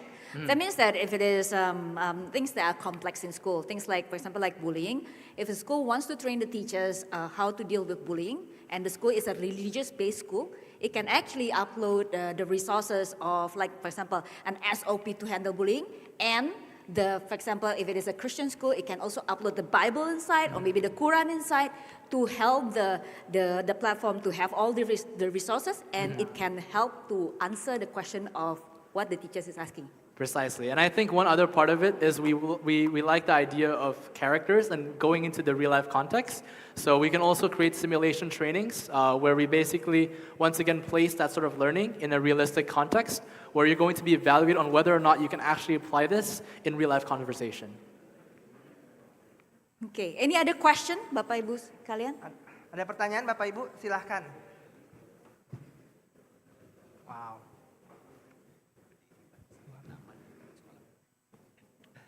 All right, thank you very much. I am Suhardi, I am from Penabur.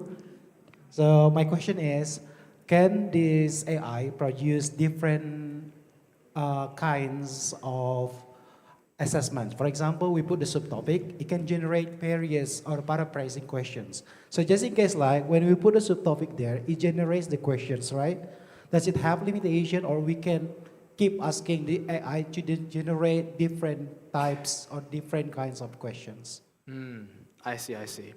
I think how we can do that at the moment is it's not in this specific front end, but we actually have I think this one is not active at the moment, but if you see this specific question generator, you'll see that there's a prompt here, optional over there, that allows you to basically customize what sort of questions will be built.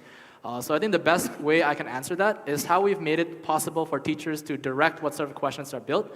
They can simply provide a prompt, like let's say they want to follow certain taxonomy, they wanted to have certain number of options, they want it to be open-ended, or they want to make it a bit more conceptual. We've created a way for teachers to edit that through a prompt. Does that answer your question, maybe? Yeah. Awesome. Thank you. Any more question? How many more minutes do we have? 5? Okay. 5 more minutes. Yikes, time flies. Oh yeah, thank you so much for the opportunity. Back to the AI in helping the counseling for the behavior issue of the students. To what extent do you think that AI can help the counselor to help the students regarding their behavior? Because there are so many interrelated cases in this case to create students misbehave day by day. So to what extent can the AI help the students? The counselor to help the students. Thank you. Of course. I think, wow, that's a difficult question to answer. I think the safe answer that I can go with is ultimately it has a limit. And that limit is basically based on, once again, the input that is placed in by the school and academia regarding what it's looking for.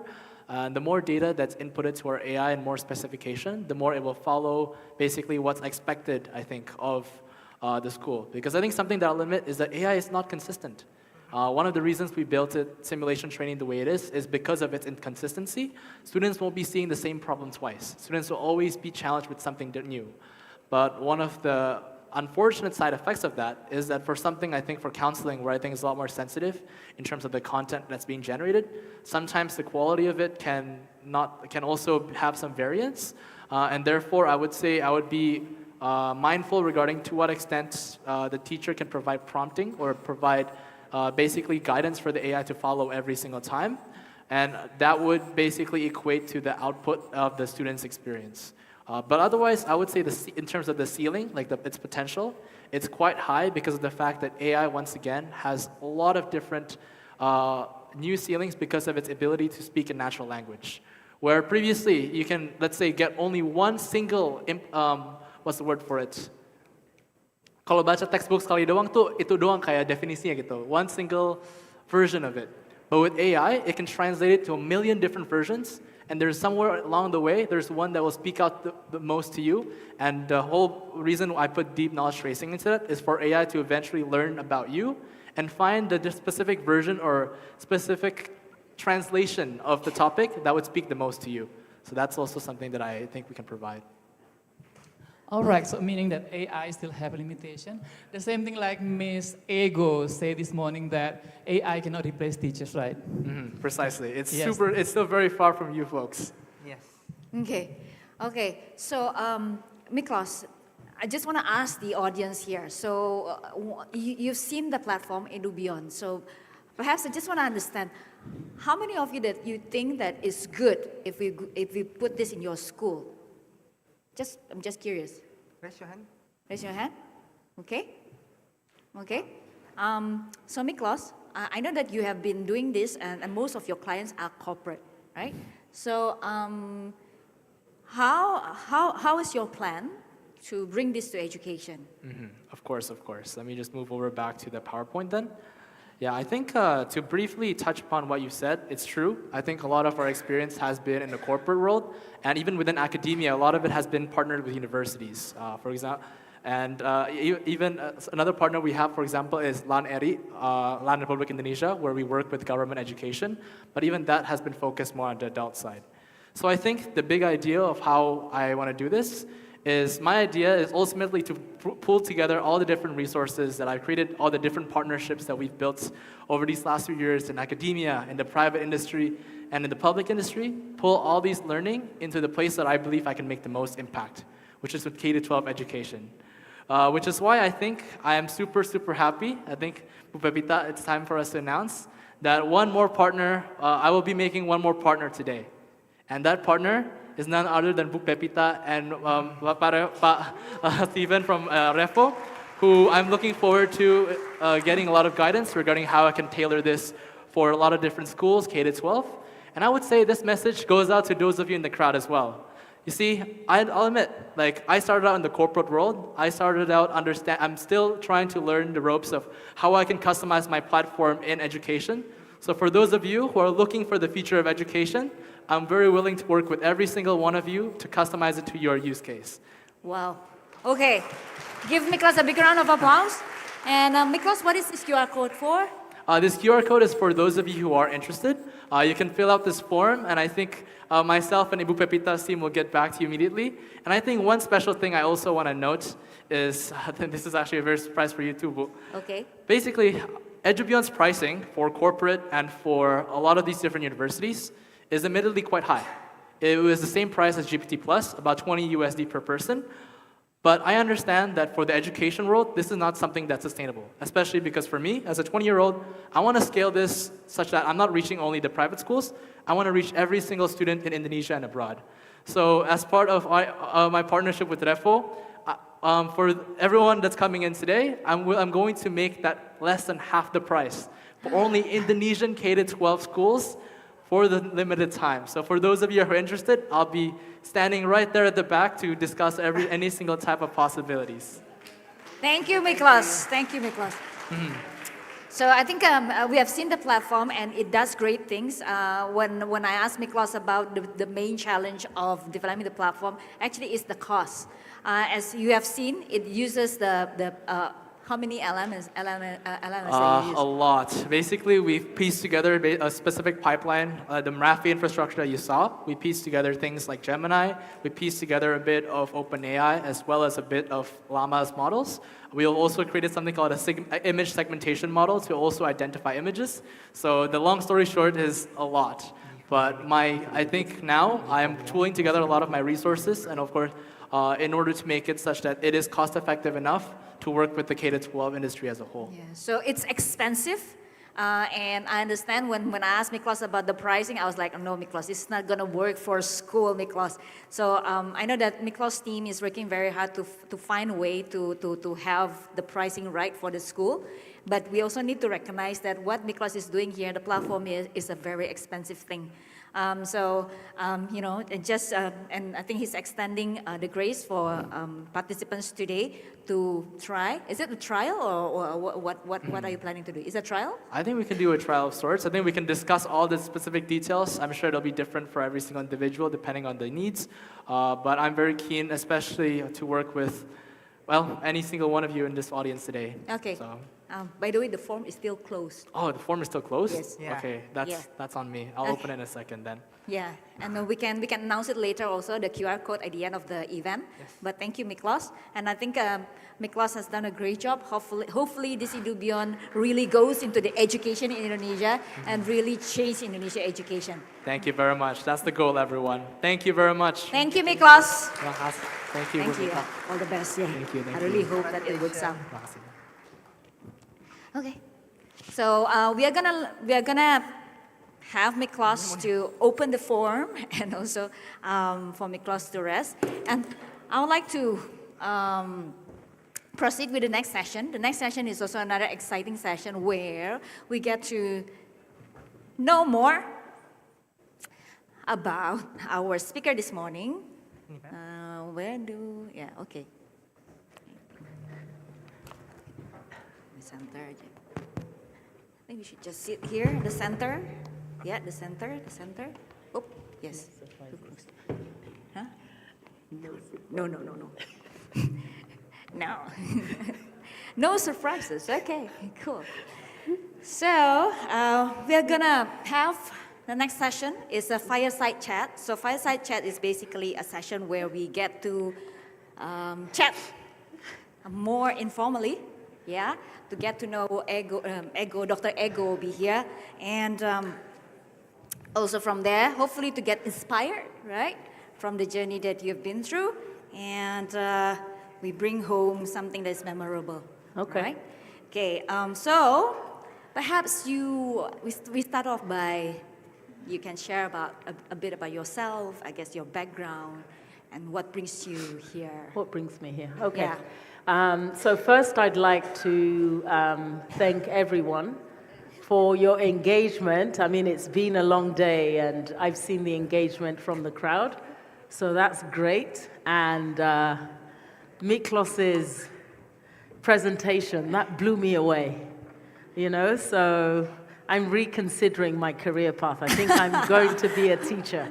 I really have to use that product. Yeah. So anyway, so how I describe myself when people ask me who I am, I like to describe myself as someone who's passionate about improving the lives of others through my time, my talent, my resources, and my life experiences. Because I believe that all those elements shape who we are and who I am, and how I show up in every setting. So, you know, there's a saying, there's something years ago around WYSIWYG, which is what you see is what you get. So in any situation I find myself, be it personal, professional, and even in challenges, I show up the same way. So that's who I am. And then from a career perspective, I wouldn't say I've always been in the technology space. My background is in finance. I started off my career as a qualified accountant. My first degree was in finance, And then I went on to take the accountancy qualification, so certified accountant. But I found that boring because, well, when I was in school, I was very good with mathematics. And with my father's nudge or push, he said, you're good with numbers. I think in numbers. He suggested I become an accountant. And, with my African background, you don't say no to your parents. In my generation, unlike the Gen Zs today and the millennials. And I did that. And then with my first role, I was interested I've always been interested in how things work. So as a young child, I would take something apart, anything in the house, and rebuild it. So maybe I was born to be an engineer, I don't know, but I was interested in breaking things and then fixing them.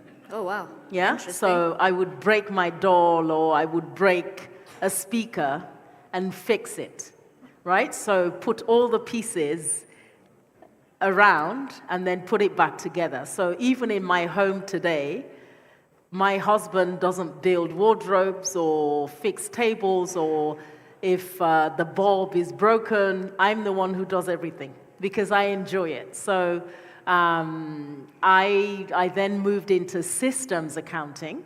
So rather than the traditional accounting, I went in the systems side. So I was assigned to a client who were implementing financial systems. So I was very much interested in how things work. We have financial reporting, balance sheets and profit and loss statements, for example. The numbers were input into a system which processed the data and came out with the output. So I want to know, how did that processing happen? So I did reverse engineering and worked backwards. If the profit is, I don't know, 1 million Indonesian rupiah, what was put in the beginning and what happened in the middle to get the output? So I went backwards so I could work both ways, and that's how I got into systems. So I was more, I then started looking at implementation of financial systems. So most of my roles have been in the tech space. And then I got into development, programming, development. I did an MBA, but that still wasn't enough for me, and that's what prompted me to pursue a PhD in AI ethics about 6 years ago. Okay, and if you were to imagine yourself when you were young, I mean, you have been through a lot of things, right? So if you were to imagine yourself when you were young and knowing that you are going to do what you are doing now, what would be the one piece of advice that you would tell yourself at that time? I would say I was a very studious and curious child. Regardless of where we start, our desires are inside of us and it will end well. So have fun, break things, fix them, and just enjoy, just have fun as a child. I think I was too serious as a child. And I used, I love to read, and I still do. And I used reading, so if there are any children in the audience, close your ears. I use reading to get out of doing housework. Oh. Yeah? So I was praised for reading, I'm studious. So if my mom asked me to go do the dishes, I'd say, oh, but I'm reading. And she'd be like, oh, okay, your sister can do it. Oh, okay. Great. Okay, they're not listening. They're not listening. Yeah. So yeah. Oh, okay. So interesting. So when you mentioned about what you've done before, you went to accounting, finance, and then currently you are in the area of AI ethics, right? How did you kind of like pivot into all the way ethics? To, yeah. So if you think about how I describe myself, so I really want to impact the lives of others positively. I lean always towards the underdog, the underprivileged, the disadvantaged. So it's my nature, I would say. I'm empathetic, you know, I care for the hurt of others. And that shows up in how, you know, how I do my work. I do a lot of volunteering. I've done, you know, I go to like villages in different parts of the world and help, you know, other organizations to build schools, you know, hospitals, like the grunt work, not just sitting in my comfort in England and, you know, donating money. It's really hands-on. So I've always had a heart for the needy, I would say. So when we think about the power of technology and AI, so when I started the PhD, I didn't think that there would be such an explosion of AI as it is today. And AI technology isn't new. If we think about the history of artificial intelligence, it dates back to the late 1940s and 1950, the Alan Turing Institute. That's where it was actually birthed. So it's a long time, but I've always thought about how the technologies, how would it benefit everyone? So if we're building technologies, how are we ensuring that it's built for everyone? And for those who have been left behind through no fault of theirs, how do we ensure that they don't miss out? And, you know, organizations are here in business to make money. I understand that. But in that process, we mustn't compromise integrity. We mustn't compromise fairness. We must ensure that there's open access to everyone. So I've always been passionate about ensuring that you know, technology is built in such a way that it doesn't discriminate. I was born in England, but I'm of African descent, and I know what discrimination is like. And even as a woman in the tech world, I know what discrimination is like. So I lean more towards equity, right? And the one thing that I felt that would ensure that technology is accessible to everyone is, you know, like the ethical considerations, right? So we talk a lot about data and how data is the foundation for AI, machine learning, LLMs and all of that. But how is the data sourced? Is it fair? The people who are providing the data, are they paid fairly to then collect the data that's used to build these million and billion-dollar solutions, right? That, you know, the organizations earn. So it's from that angle, from the, you know, perspective of ensuring equity. And, you know, I felt if I focus on AI ethics, then it's introducing the human element into it, human judgment. If people are building technologies, they have to ensure that they think of the society that's impacted by the solutions being provided, right? Is it impacting them positively or negatively?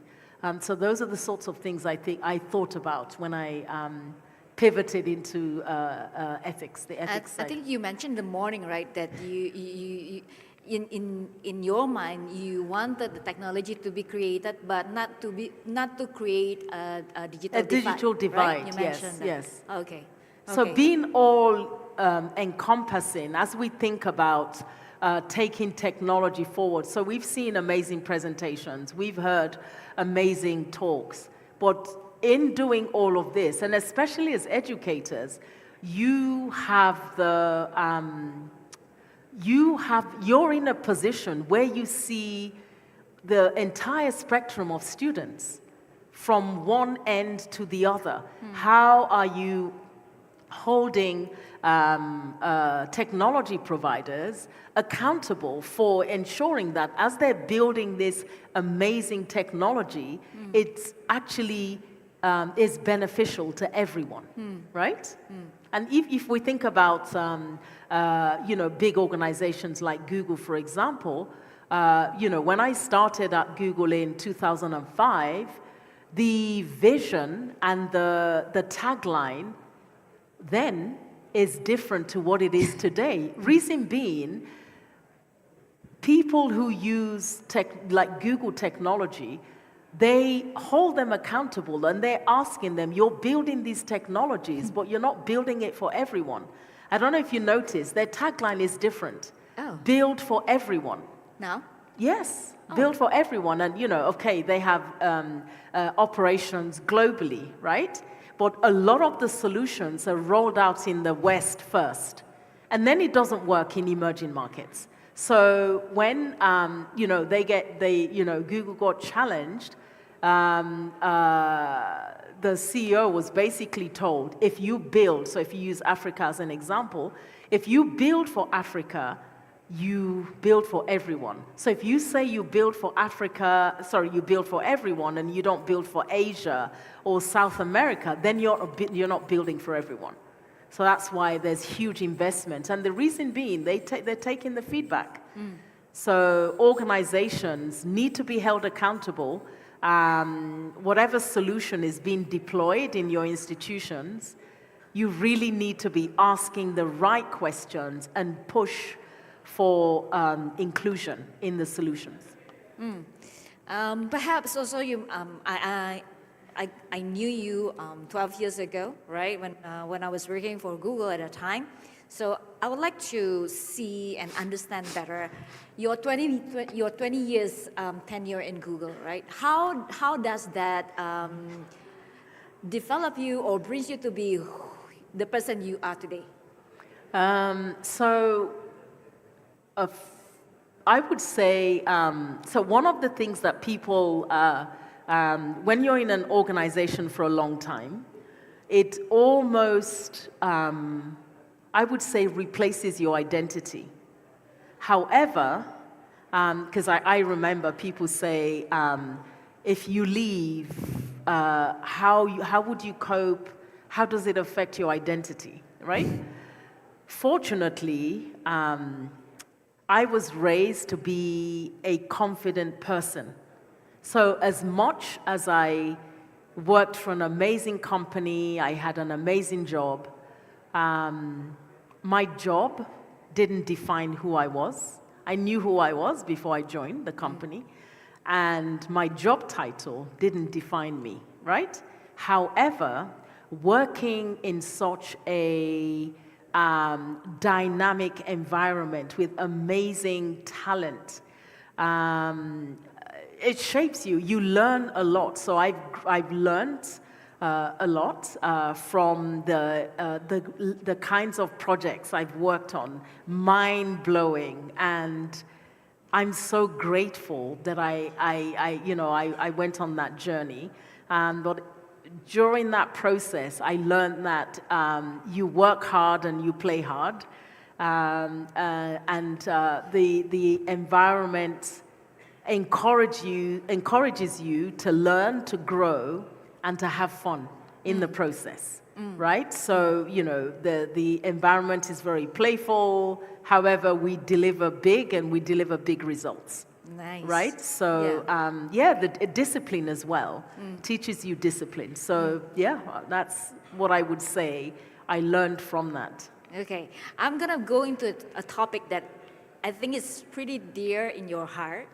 And I would like to ask the question to the audience here. Who here in the crowd that you are a woman and you are in the leadership position in your school? Only one? Only one? Okay. Women, and you are in the leadership position in your institution, your school, your university. I know that we have more, but they don't raise their hands. Yes? Okay, so I would like to ask the question about women and leadership. I think you are a mentor. You were a mentor, and at the same time, you also walk the path of that journey. Perhaps could you share also the struggles that you have as a woman in a tech company, and also maybe beyond, yeah. And perhaps also just to give us like a tips and tricks. How can we survive? Oh, right? yes, I know.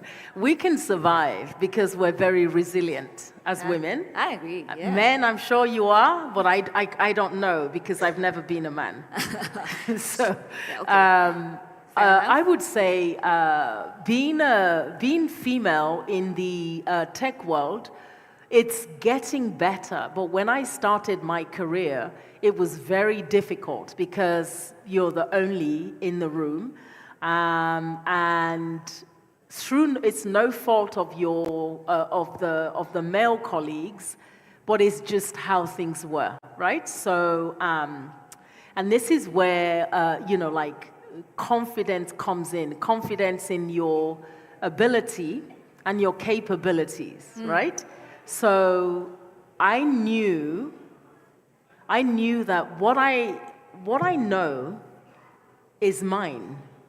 Right? So my education, for example, my skills that I picked up over the years, nobody could take it away from me, right? I mean, it's a struggle. You're in a meeting or in a meeting room. You're not listened to. So it's very hard, right? But because of my, so I use those learnings of gender discrimination to say to myself, as I progress the corporate ladder, how can I use that to help those coming up behind me, right? Because if I don't do it, who will, right? In those days, I remember for years, so I worked in Silicon Valley in California for a few years, and for me, it was even worse. You know, in a room full of engineers, over 30, 40, 50 engineers, and you're the only female. And people make assumptions about you. I had a big team. I had a team of close to 50 people at the time. And you walk into a room, and maybe I'm the one presenting a solution. Like I rolled out many of the global technologies within Google, right? And someone walks in the room, maybe I'm standing by the door, I just came in, or I'm setting up, and somebody says to me, can you get me coffee? Yeah. Right? Very typical. Yeah, and I stand up, and I say, oh, sure, and I do it, right?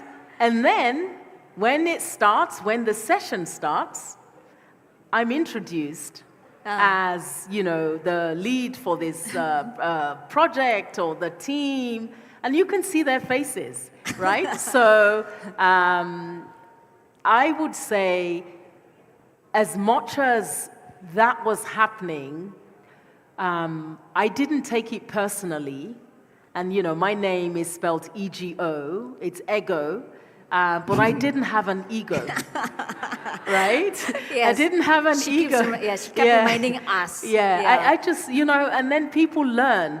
And one thing I realized is it's not about what you say, it's about what you do. I knew I was good at what I did, and I continued doing it, and I looked for problems to solve to a point where people then remember the value that I bring over the fact that I'm a woman, right? So it's not, I wasn't sitting back, I wasn't complaining. Of course, there were things that I didn't like. But over time, your work speaks, so I'm a Christian, and there's maybe I'm paraphrasing now. It says, your talent will make way for you. Right? So really, my skills spoke for me. And then using that, I thought, if I can navigate, the corporate ladder then I want to help others, because if I was experiencing it at my level, then there must be people junior to me who are experiencing the same thing. So when I show up in the workplace, I encourage, female leaders to take bold steps, be bold, be confident, be curious. And in every job that I've done or every role that I've had, I want to ensure that my team, male or female, do it better than me, so I step aside. And then they can take it on. But I'm not nervous about whether I'll find something else. I will, because I know what I know, right? And I know what skills that I built, and I'll find something. So it's really about if you're female and you see some of those challenges, don't forget to bring the next woman up. So it's a case of, I'm on the chair, you pull, everyone bring one, help someone progress. Okay, wonderful answers. So I'm just going to give this opportunity for the audience to ask you questions so that they get to know you better. Okay. So is there any question from the question? audience? If not, I still have a lot of questions. Yes. And from men as well, please. Men and women. Yes. Check, check, check. Check. All right, then thank you for another opportunity. I'm just curious actually if there is any other pre-interactive AA platform which has the similarity function like ChatGPT or Edu beyond AI that can help the students. Because I know all the AA platform has to be paid to have the premium. Is there any other platform that can be used or access freely for all the students? Because somehow not all students have, budget to pay for it. Also the teachers who are living, for example, on the village, they also have little budget, especially for the teachers. That's the first question. And second one, actually, when we're talking about the Cambridge assessments, so some of students will do the preparation. For example, they are going to have writing assessments. So is there any other AI apps that can help us with whether the writing preparation is original or they copy some from the other resources? Plagiarism detection. Okay. So the first question was around other technologies that could potentially help. That's not paid. So in terms of AI, so a lot of technologies today are built on AI, and even the older ones, I think they've been improved over time. So I can only speak for what I've used like years ago, or with my son and my nieces and nephews and friends' kids. BBC Bite Size. So of course, when my son was younger, the whole idea of AI didn't exist. In terms of preparing for, we call them 11+ exams, where kids at 11 have to prepare for entrance exams to secondary schools.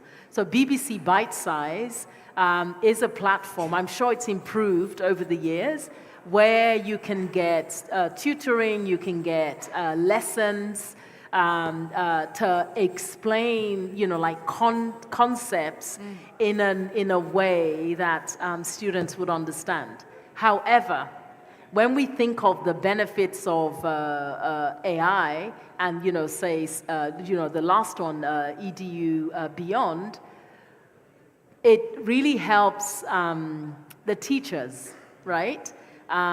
It drives efficiency, productivity, and things like that. So I think you need to have a balance. What's more important to your organization in terms of your mission, your values, and your goals? What would you like to achieve?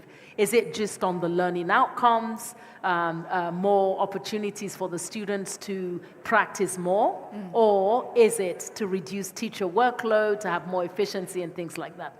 So the second question around plagiarism, the three that come to mind, there are a few more, is Grammarly.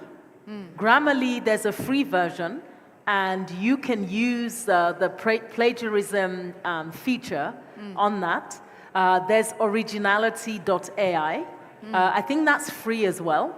And then you have, even GPT-0 is free, right? So you can use that to check for plagiarism. That said, as a teacher or as an educator, if you understand the patterns and the language of, say, ChatGPT or Gemini, you can see a child's work and know whether it's original or not, right? Yeah. Because you've had years of practice being a teacher. And as a student, say, who's struggling with English, for example, comes up with a perfectly written English essay. I'm sure you would know, even without using these tools. Yeah. You know? But the thing is, sometimes we have the tryout, and there will be like 100 of students essay that need to be checked, while we only have instant time. Yes. Like to give them the feedback. So basically, we just want to avoid like the preparation is going to be so much different when it comes to the final assessment. Yes. So I think it's a balance. It comes back to my original point of what are you looking to achieve, and you need to have a balance. So I think we're in the world now. The future of learning is AI integration. So as you think about your school's budget, there might be ways in which you can spend some money, not a lot of money, to achieve the goals that you'd like to achieve. Yeah? Okay. Thank you, Miss. Okay. While we are talking about that, right? So there is a follow-up question. What do you think is the biggest misconceptions about AI? I think the biggest one is AI is going to take jobs. Or rule the world. Or rule the world, or, Yeah. like the world's coming to an end Yeah. because of AI. I mean, I know for a fact that, you might have robots that can cook food, but, I wouldn't say they can cook food as good as my grandmother. So, I think it's a misconception, and the only way these myths can be demystified is by being curious, by understanding the capabilities, and like the critical thinking as well. I mean, there's no way that, does AI bleed? AI is not a thing. AI is a tool. AI is something that's built by humans. Yes, it learns and it grows over time, it improves over time, but it's not inherently good or bad. It's built, AI can be used to save lives, and the technology, AI technology can be used to save lives, but it's used in war as well. It can be weaponized. So it depends on whose hand it's in, right? So I think it's AI is not going to take jobs. So maybe job categories change. So if, say, I worked in a supermarket and I'm I'm stacking noodles on shelves, packets of noodles on shelves, right? After a while, I'm sure I'll get bored, or maybe I haven't tried something else. And then there's, robotic AI that's built to stack the shelves. That means maybe I can learn something else. I can do another job and upskill, right? So maybe some job categories would disappear, like the mundane things, like sellotaping boxes, putting Indomie in boxes and taping them. So maybe a robot can do that. They should, right? Yeah. Because it's, maybe it's boring work. Yeah. And then I have time to maybe go look at a tool, a math like BBC Bite Size, and go learn mathematics to help my child prepare for an exam. Yeah. Right? So the job category has changed, but, there's opportunities. And if you like packing boxes, that's fine. It's okay.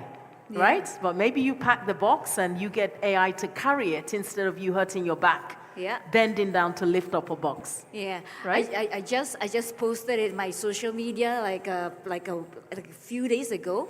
There's this there's a content creator who put it very in sync with what we are talking about. So she wrote it as, I'm waiting for the AI who can do the vacuuming and cleaning the house so that I can do the writing and doing my arts. Exactly. Yeah? So I mean, they're robots to clean the floor, right? You know, the Roombas, like the little vacuum cleaner. I'm waiting for the one that can wash for me and also I know. iron for me. Exactly. And then I have time to do other things. Yeah, right, the exciting things. Yeah, so. Great. Any more question from the audience? One last question? We still have more. Yes, okay. Hello, Ego. Hello. Actually, It's I was- Ego. Sorry, my bad. Actually, last week I had a very interesting discussion with my students in class. I think it's related to this. And because you just talk about the ethic of using AI, and at the same time that you really like to know about the process of things. And so the discussion is the use of AI in creative or art industry, whether it is actually ethical or it can be considered stealing or not stealing. And especially because they say that the machine learning is inspired from the pictures, and the way it is inspired is the same as how human brain or human learn to draw. I mean, is it true? Or, I mean, what's your view about it? I think to an extent it is. So the cheating versus not cheating, you know, were you at the work? There was a workshop yesterday. Were you there yesterday or no? No. Okay. So I think Stephen has the answer for that. There are different kinds of students. There's a student who they get given homework and they just use AI completely and copy and paste. That's cheating. And then there's another student who uses it to find information, edits it a little bit. There's several levels, right? But there's the student, and I don't know, there's 1 to 6, I think. But there's a student who, so number 6 is one who doesn't use the internet or any search engine for their research. They don't use any AI tools. They just, from their heads, right? That's number 6. But number 5 would do the research, get ideas, and then do it themselves based on what they found. So it's not cheating. You're leveraging what's available. So it's like, you know, can you imagine if you're reading an encyclopedia, right? Pages and pages of it, and this summarizes it for you. And then even what we saw with Edu Beyond, you input the textbook you want them to read, and then it kind of summarizes, and then in their own language, in their own voice, what do they think? As long as you cite the sources, I don't think it's cheating, right? And then you have tools to check. But also, the caveat there is AI has limitations. So human judgment is still always required. Yep. So which is why I say it would not replace, it wouldn't replace humans completely. What was the second question? Did you have a second question, or was that it? That's it. We do have another audience who wants to ask. Is that helpful? Yes, no? No. No. Okay, let's chat after, because I can't hear you. Okay. Yes? Hi, good afternoon, doctor. My name is Ramon. I'm a teacher from IPK BSD. I would like to ask something from your previous presentation, if possible. Okay. So there's a part where you talked about challenges and considerations, the part about essential elements of AI policies, and the part about talking about transparency and accountability. Please help me with my curiosity. is the narrative towards AI-generated support to students needing additional learning guidelines outside lessons, and then moving into school-wide policy of such guideline? Okay, so when I mentioned transparency and accountability, so it was so we're looking at the elements of a policy, right? So you are you're ensuring that you communicate in your policy how you plan to use the AI technology, what are the guardrails, what are the students to expect, what is acceptable and what isn't, how, if say there's cheating, how will it be addressed? And this policy, remember that the parents would also read it. So they know from the onset how they're to use the technology and the consequences of going against the policy, right? And then in terms of accountability, so another area of transparency is, let's say you have, like EduBeyond, or even Zoala as a solution, right? You need to be clear on what are the data processing agreement that you have with them. Have they shared with you how they intend to use your data? So based on the two presentations, it's what you feed them with. So the parameters that you give them is what they use. So you need to be clear there, because a parent or a student might say, I don't know how my data's being used. Through being transparent in how it's being used, you've addressed that issue of transparency. And then with accountability, who is accountable when things go wrong? If there's a breach, is it you or is it EduBeyond or Zoala? You need to be clear. And then a way that you can get around that is we've used the framework like guidance from UNESCO, and I've signed a data processing agreement with Zoala, right? That's the accountability and transparency. So it's kind of internal to your policies. Does that make sense? Yes, thank you, Doctor. Thank you. Okay, so do we still have time? No. No? Okay. Okay, we're good. So I think we thank you, Dr. Ego, for coming here and also for spending time just to chat with myself and also to this audience here. And we hope for you to have a nice holiday after this. Yes, Yeah. thank you. And we thank you. So please give Ego a big round of applause, everyone. Thank you for having me. And You're thank welcome. You. And we are going to take a picture with all the speakers. So can we all have Miklos and also Ibu Devi, Pak Adi, Jeff to come?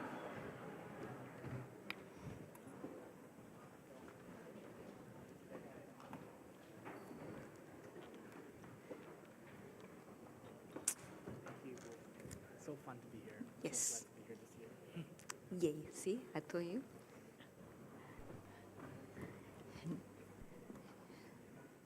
Shall we? One line? Mau mundur, mau maju? Here, this line? Okay, this line. This line. Right? Oh.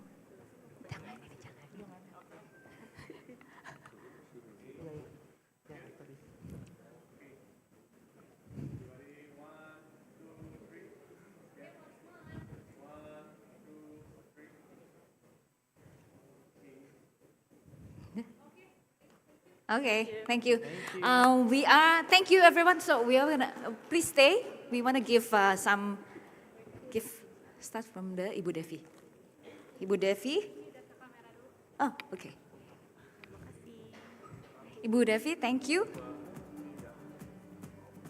Thank you, Bu.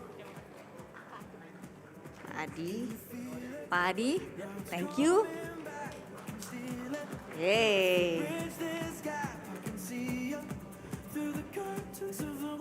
Ego, right? Yeah. Ego, so this is for you, special. Thank you. Thank you so much. Thank you for coming. Okay, and this is for Miklos.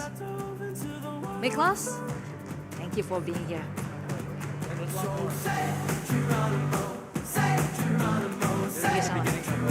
Of course. Thank you so much.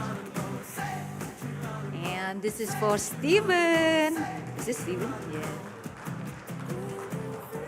And also for Jeff. Thank you so much, Jeff, for being here. Yeah. So inspiring. Yeah, thank you. Thank you. Okay, so I'll let all the speakers back to the seat.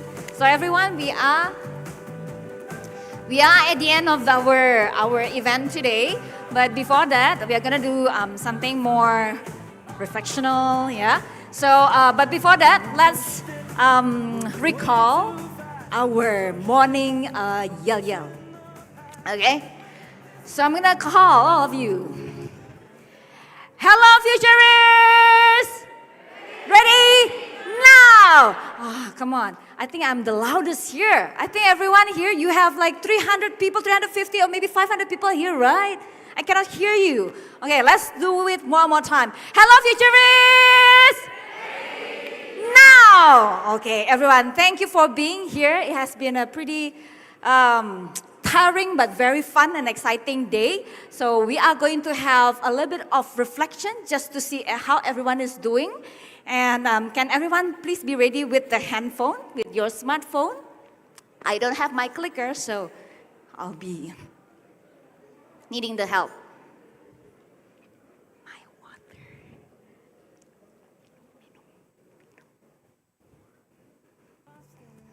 Ready? Handphone?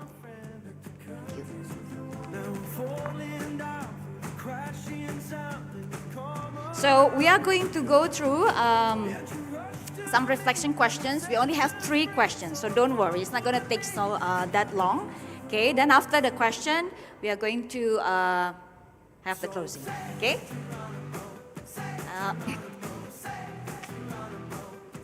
But how's today, everyone?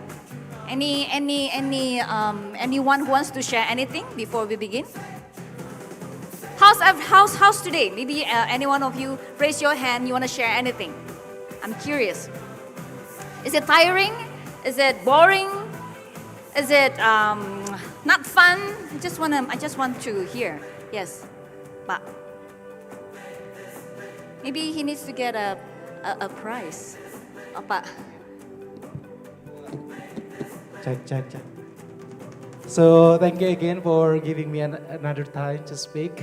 So I'm so grateful actually to be coming to this training and also hearing some thoughts, brilliant ideas from our speakers. And it's really giving us motivation also to keep going and to keep sharpen our knowledge and also to keep up with the new technology. So I'm very surprised actually about the Edu Beyond AI. I'm just curious actually if the cost of the Edu Beyond can be a little bit, down, so it can be accessible to all teachers. I'm very sure actually the Edu Beyond will be very much used in Jakarta. So, but I'm not so sure about the price. Hopefully it can be, still the same. We're asking Pak Nico, isn't it? Nicholas.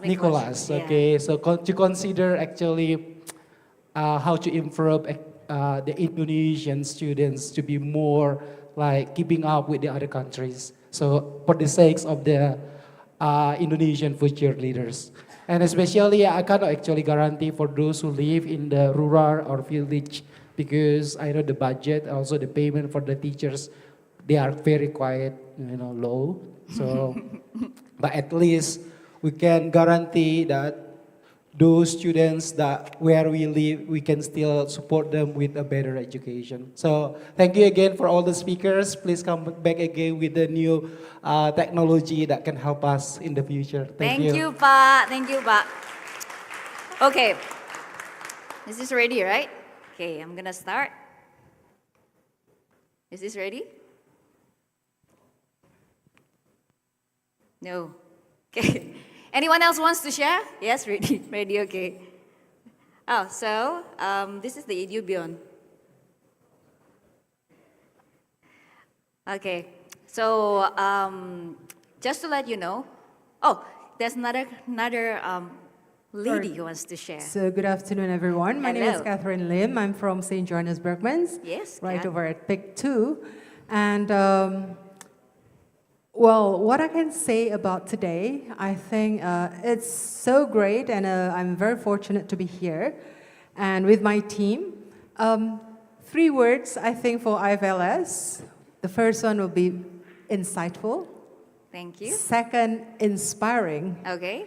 And the third one is, I think AI is really, I love you. Oh, okay. Thank you so much.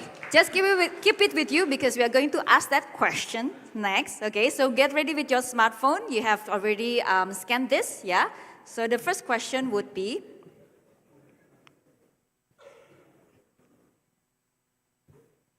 one word to describe your experience today. Just one word, just one word.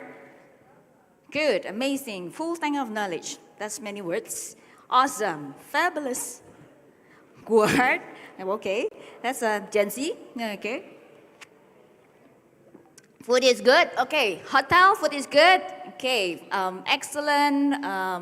There's someone who puts his number, his or her number. Wow, okay, somebody wants to be called? Okay, mind-blowing, great, love, slay, enlighten, full, equip, excellent, solution. Nice, okay. We have 22 people, 23 people, okay. Let's go to the next question. This is a question, just a reflection question. If you, just put it there. Anyone who wants to share anything, nobody knows what you are writing and who you are. So the second one will be rate these statements. There are 3 statements.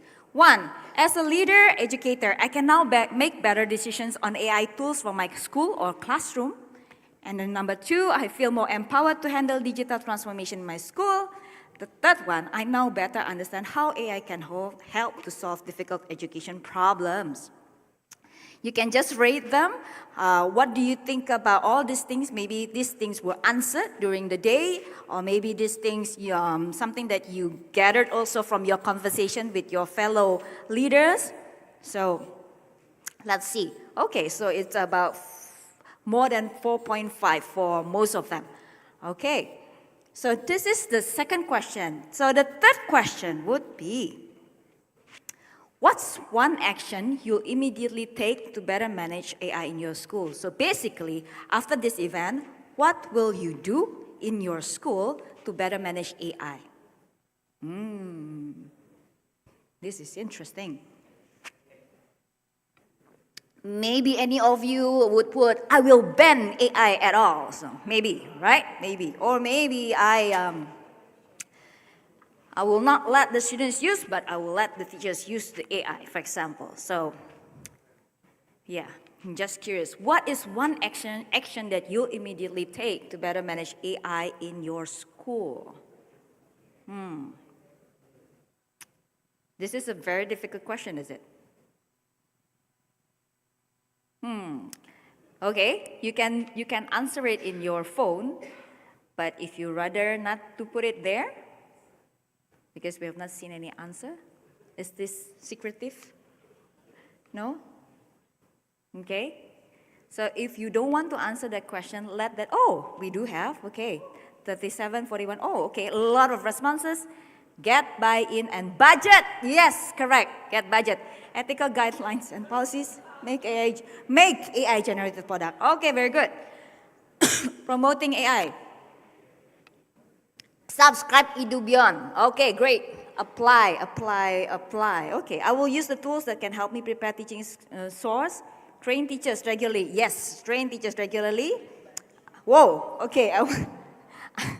Okay. Give general information to all teachers, then ask them to try AI. I'll use AI to help me prepare, use AI in work and school, be responsible all the time, especially when using AI, I guess. AI training, AI awareness. Yes, very good. You can speak to Pak Chairis after this. Learn more about AI, doing practice and apply it in my classroom. More explore, will optimize AI and Edubion. Edubion, okay, very good. I think Miklos will be busy after this. Make quiz with AI to my children. Okay. Talk to the management and team how AI supports the school. And I will practice myself. Incorporate AI into learning. Try Edu Beyond. Try Edu Beyond. I will try to learn more deep AI and practice with others. Influence boss. Yes, that's very important. Maybe your boss needs to come to IFLS next year. Yeah. And bring the whole gang to come. Just try and share.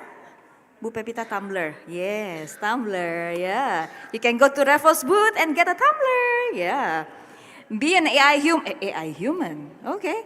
Join REFO instruction. Yes, of course, listen to REFO all the time. Yep. Subscribe to REFO channel. I think maybe my staff were writing them, I think. So join Zoala. Wow, Jeff, they want to join you. Very good. Google Fits and EduBeyond, we need you. Share it to my fellow teachers and suggest them to use the free ones. Okay. I want a REFO Tumblr as well. Yes, go to REFO's booth. Okay. Share it to my fellow teachers. Okay. AI-based movies. Interesting. Okay. So everyone, I think we have seen enough, we have heard enough, so we have come to the end of this event, right? So just to check with you, any one of you that has the stem, and maybe it's not full yet, or maybe everyone has already have a full stem on the card. Yeah. Okay. So let's close this. So I just want to have a recap on what we did today. Can we go to the other slide? Yeah, so we started the morning very early, everyone. We were supposed to start at 8, but if you realize, some of you came at 7 a.m., yeah? So when we came here, we were supposed to do some preparation, but some of you have already even be seated down and be ready for the session. So I want to give everyone here a big round of applause for coming here early, and we could start early. And we started off with a session about the digital ecosystem by Parino, and he was sharing from online, but he's sharing about his experience and I guess from his background about what could be done, or the tips and tricks as a leader in this uncertain landscape of technology in education in Indonesia. And then we also had a second session by Dr. Ego, which talked more about I would say more about boundaries, more about the tips and tricks, the do's and don'ts, some of the things to think about when you want to create policies and you want to make decision on the AI usage in your school. I hope Ego session was I know that Ego session was very full of content. I hope that you could all absorb it, bring it home and share it with your mates in school. And then the third session would be a session with Jeff, right? It was a session about how we are all aware about mental well-being and also the needs of our students having this mental well-being check in the school. And perhaps AI could help us doing that instead of having someone or maybe more than one person of your counselors to do that for your students. So I think AI and technology as a whole is made to make our life easier. I think Zoala is trying to help us in managing our students' mental well-being. The fourth session would be the session with Miklos, of course, and all of us were in awe of what the EduBeyond platform that Miklos was sharing. It was a great platform, and hopefully it inspired all of us of the potential of an AI platform, what it could do to our education, what it could do to your institution, and perhaps that also could inspire Miklos himself if you give him a lot of feedback, inspire Miklos to develop things, develop the platform according to the needs of Indonesia education. Why am I putting the tumbler as if it is my mic? Okay, yeah, it's 4 p.m. I'm tired. Yeah, I'm sorry about that. Yeah. So, and then the next one will be the AI, the ter-AI. So I'm supposed to say this, right? Ter-AI. Oh, that means that everyone was listening. So we had a session from Ibu Devi, Pak Adi, and also Steven on how they use AI in the classroom. Yeah, how exciting was that using AI to do gaming or to do videos, and how AI can also help you to create a storyline using a video. Yeah, and then we have come to this session. So I just wanted to remind all of us, right? So I'm gonna call everyone one more time. Hello, futurists! So why ready now? Because to all futurists out there, well, you are here. You are very important to your students because you are actually developing your students' future. You must remember that. I just want to give you like a bit of illustration, right? You are actually preparing your students to go to the future. And it's supposed to hit the bull's target, the bull's eye, and that is your role here. That's why keep coming to our events, because we are going to give you a lot of good contents, and you're going to be having a good time sharing with your like-minded fellows from leaders from other schools, and hopefully we can see each other again next year. We're going to have another 2 big events next year. So please enjoy and come and talk to us. We are very happy to be here. It's our honor to see you, to be able to help you and to support your school. That's it. Thank you, everyone. Have a great weekend and see you next year.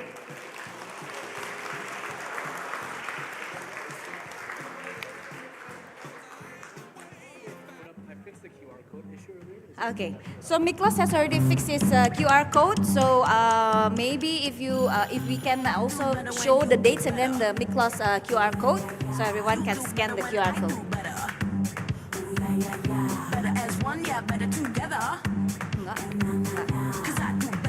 Next year, we're going to have the 2 events, the G-School Indonesia Summit in March and Indonesia Future of Learning Summit in August. So take note of that, put in your school calendar, and of course, ask for budget. That's it.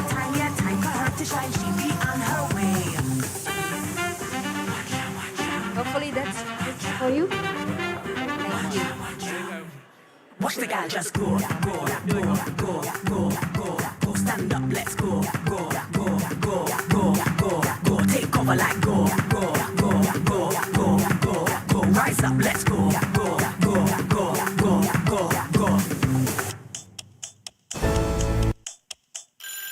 Stand up tall, yeah, warrior stance. Keep it moving, yeah, watch me dance. Shout out loud, yeah, champion sound. It's a renegade anthem, shout out proud. Rising up, we come together, yeah, taking center stage. It's her time, yeah, time for her to shine, she be on her way. Rising up, we come together, yeah, taking center stage. It's her time, yeah, time for her to shine, she be on her way.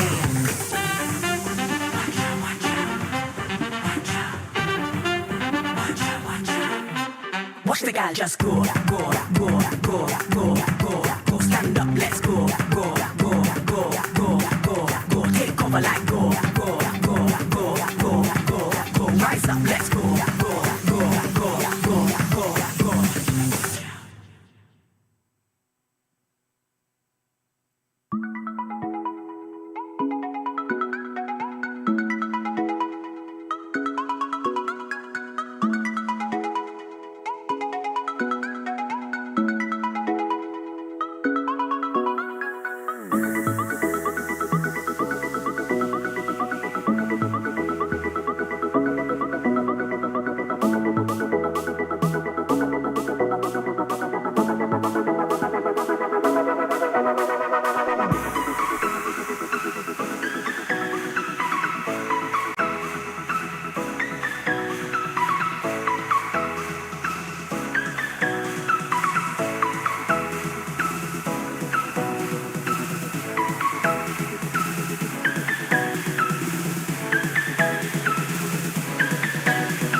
got that thing, you got to own it. When you feel like this, you keep it going. My tongue is tied up, I got no words. I can't define, it's nothing like it. It feels like, it feels like, just feels so good. It feels like, it feels like, just feels so good. When you feel that vibe, you got to work it. When you're this fresh, you got to serve it. Touch your goal, living bold. I can't define, it's nothing like it. It feels like, I love it. It feels like, just feels so good. It feels like, it feels like, just feels so good.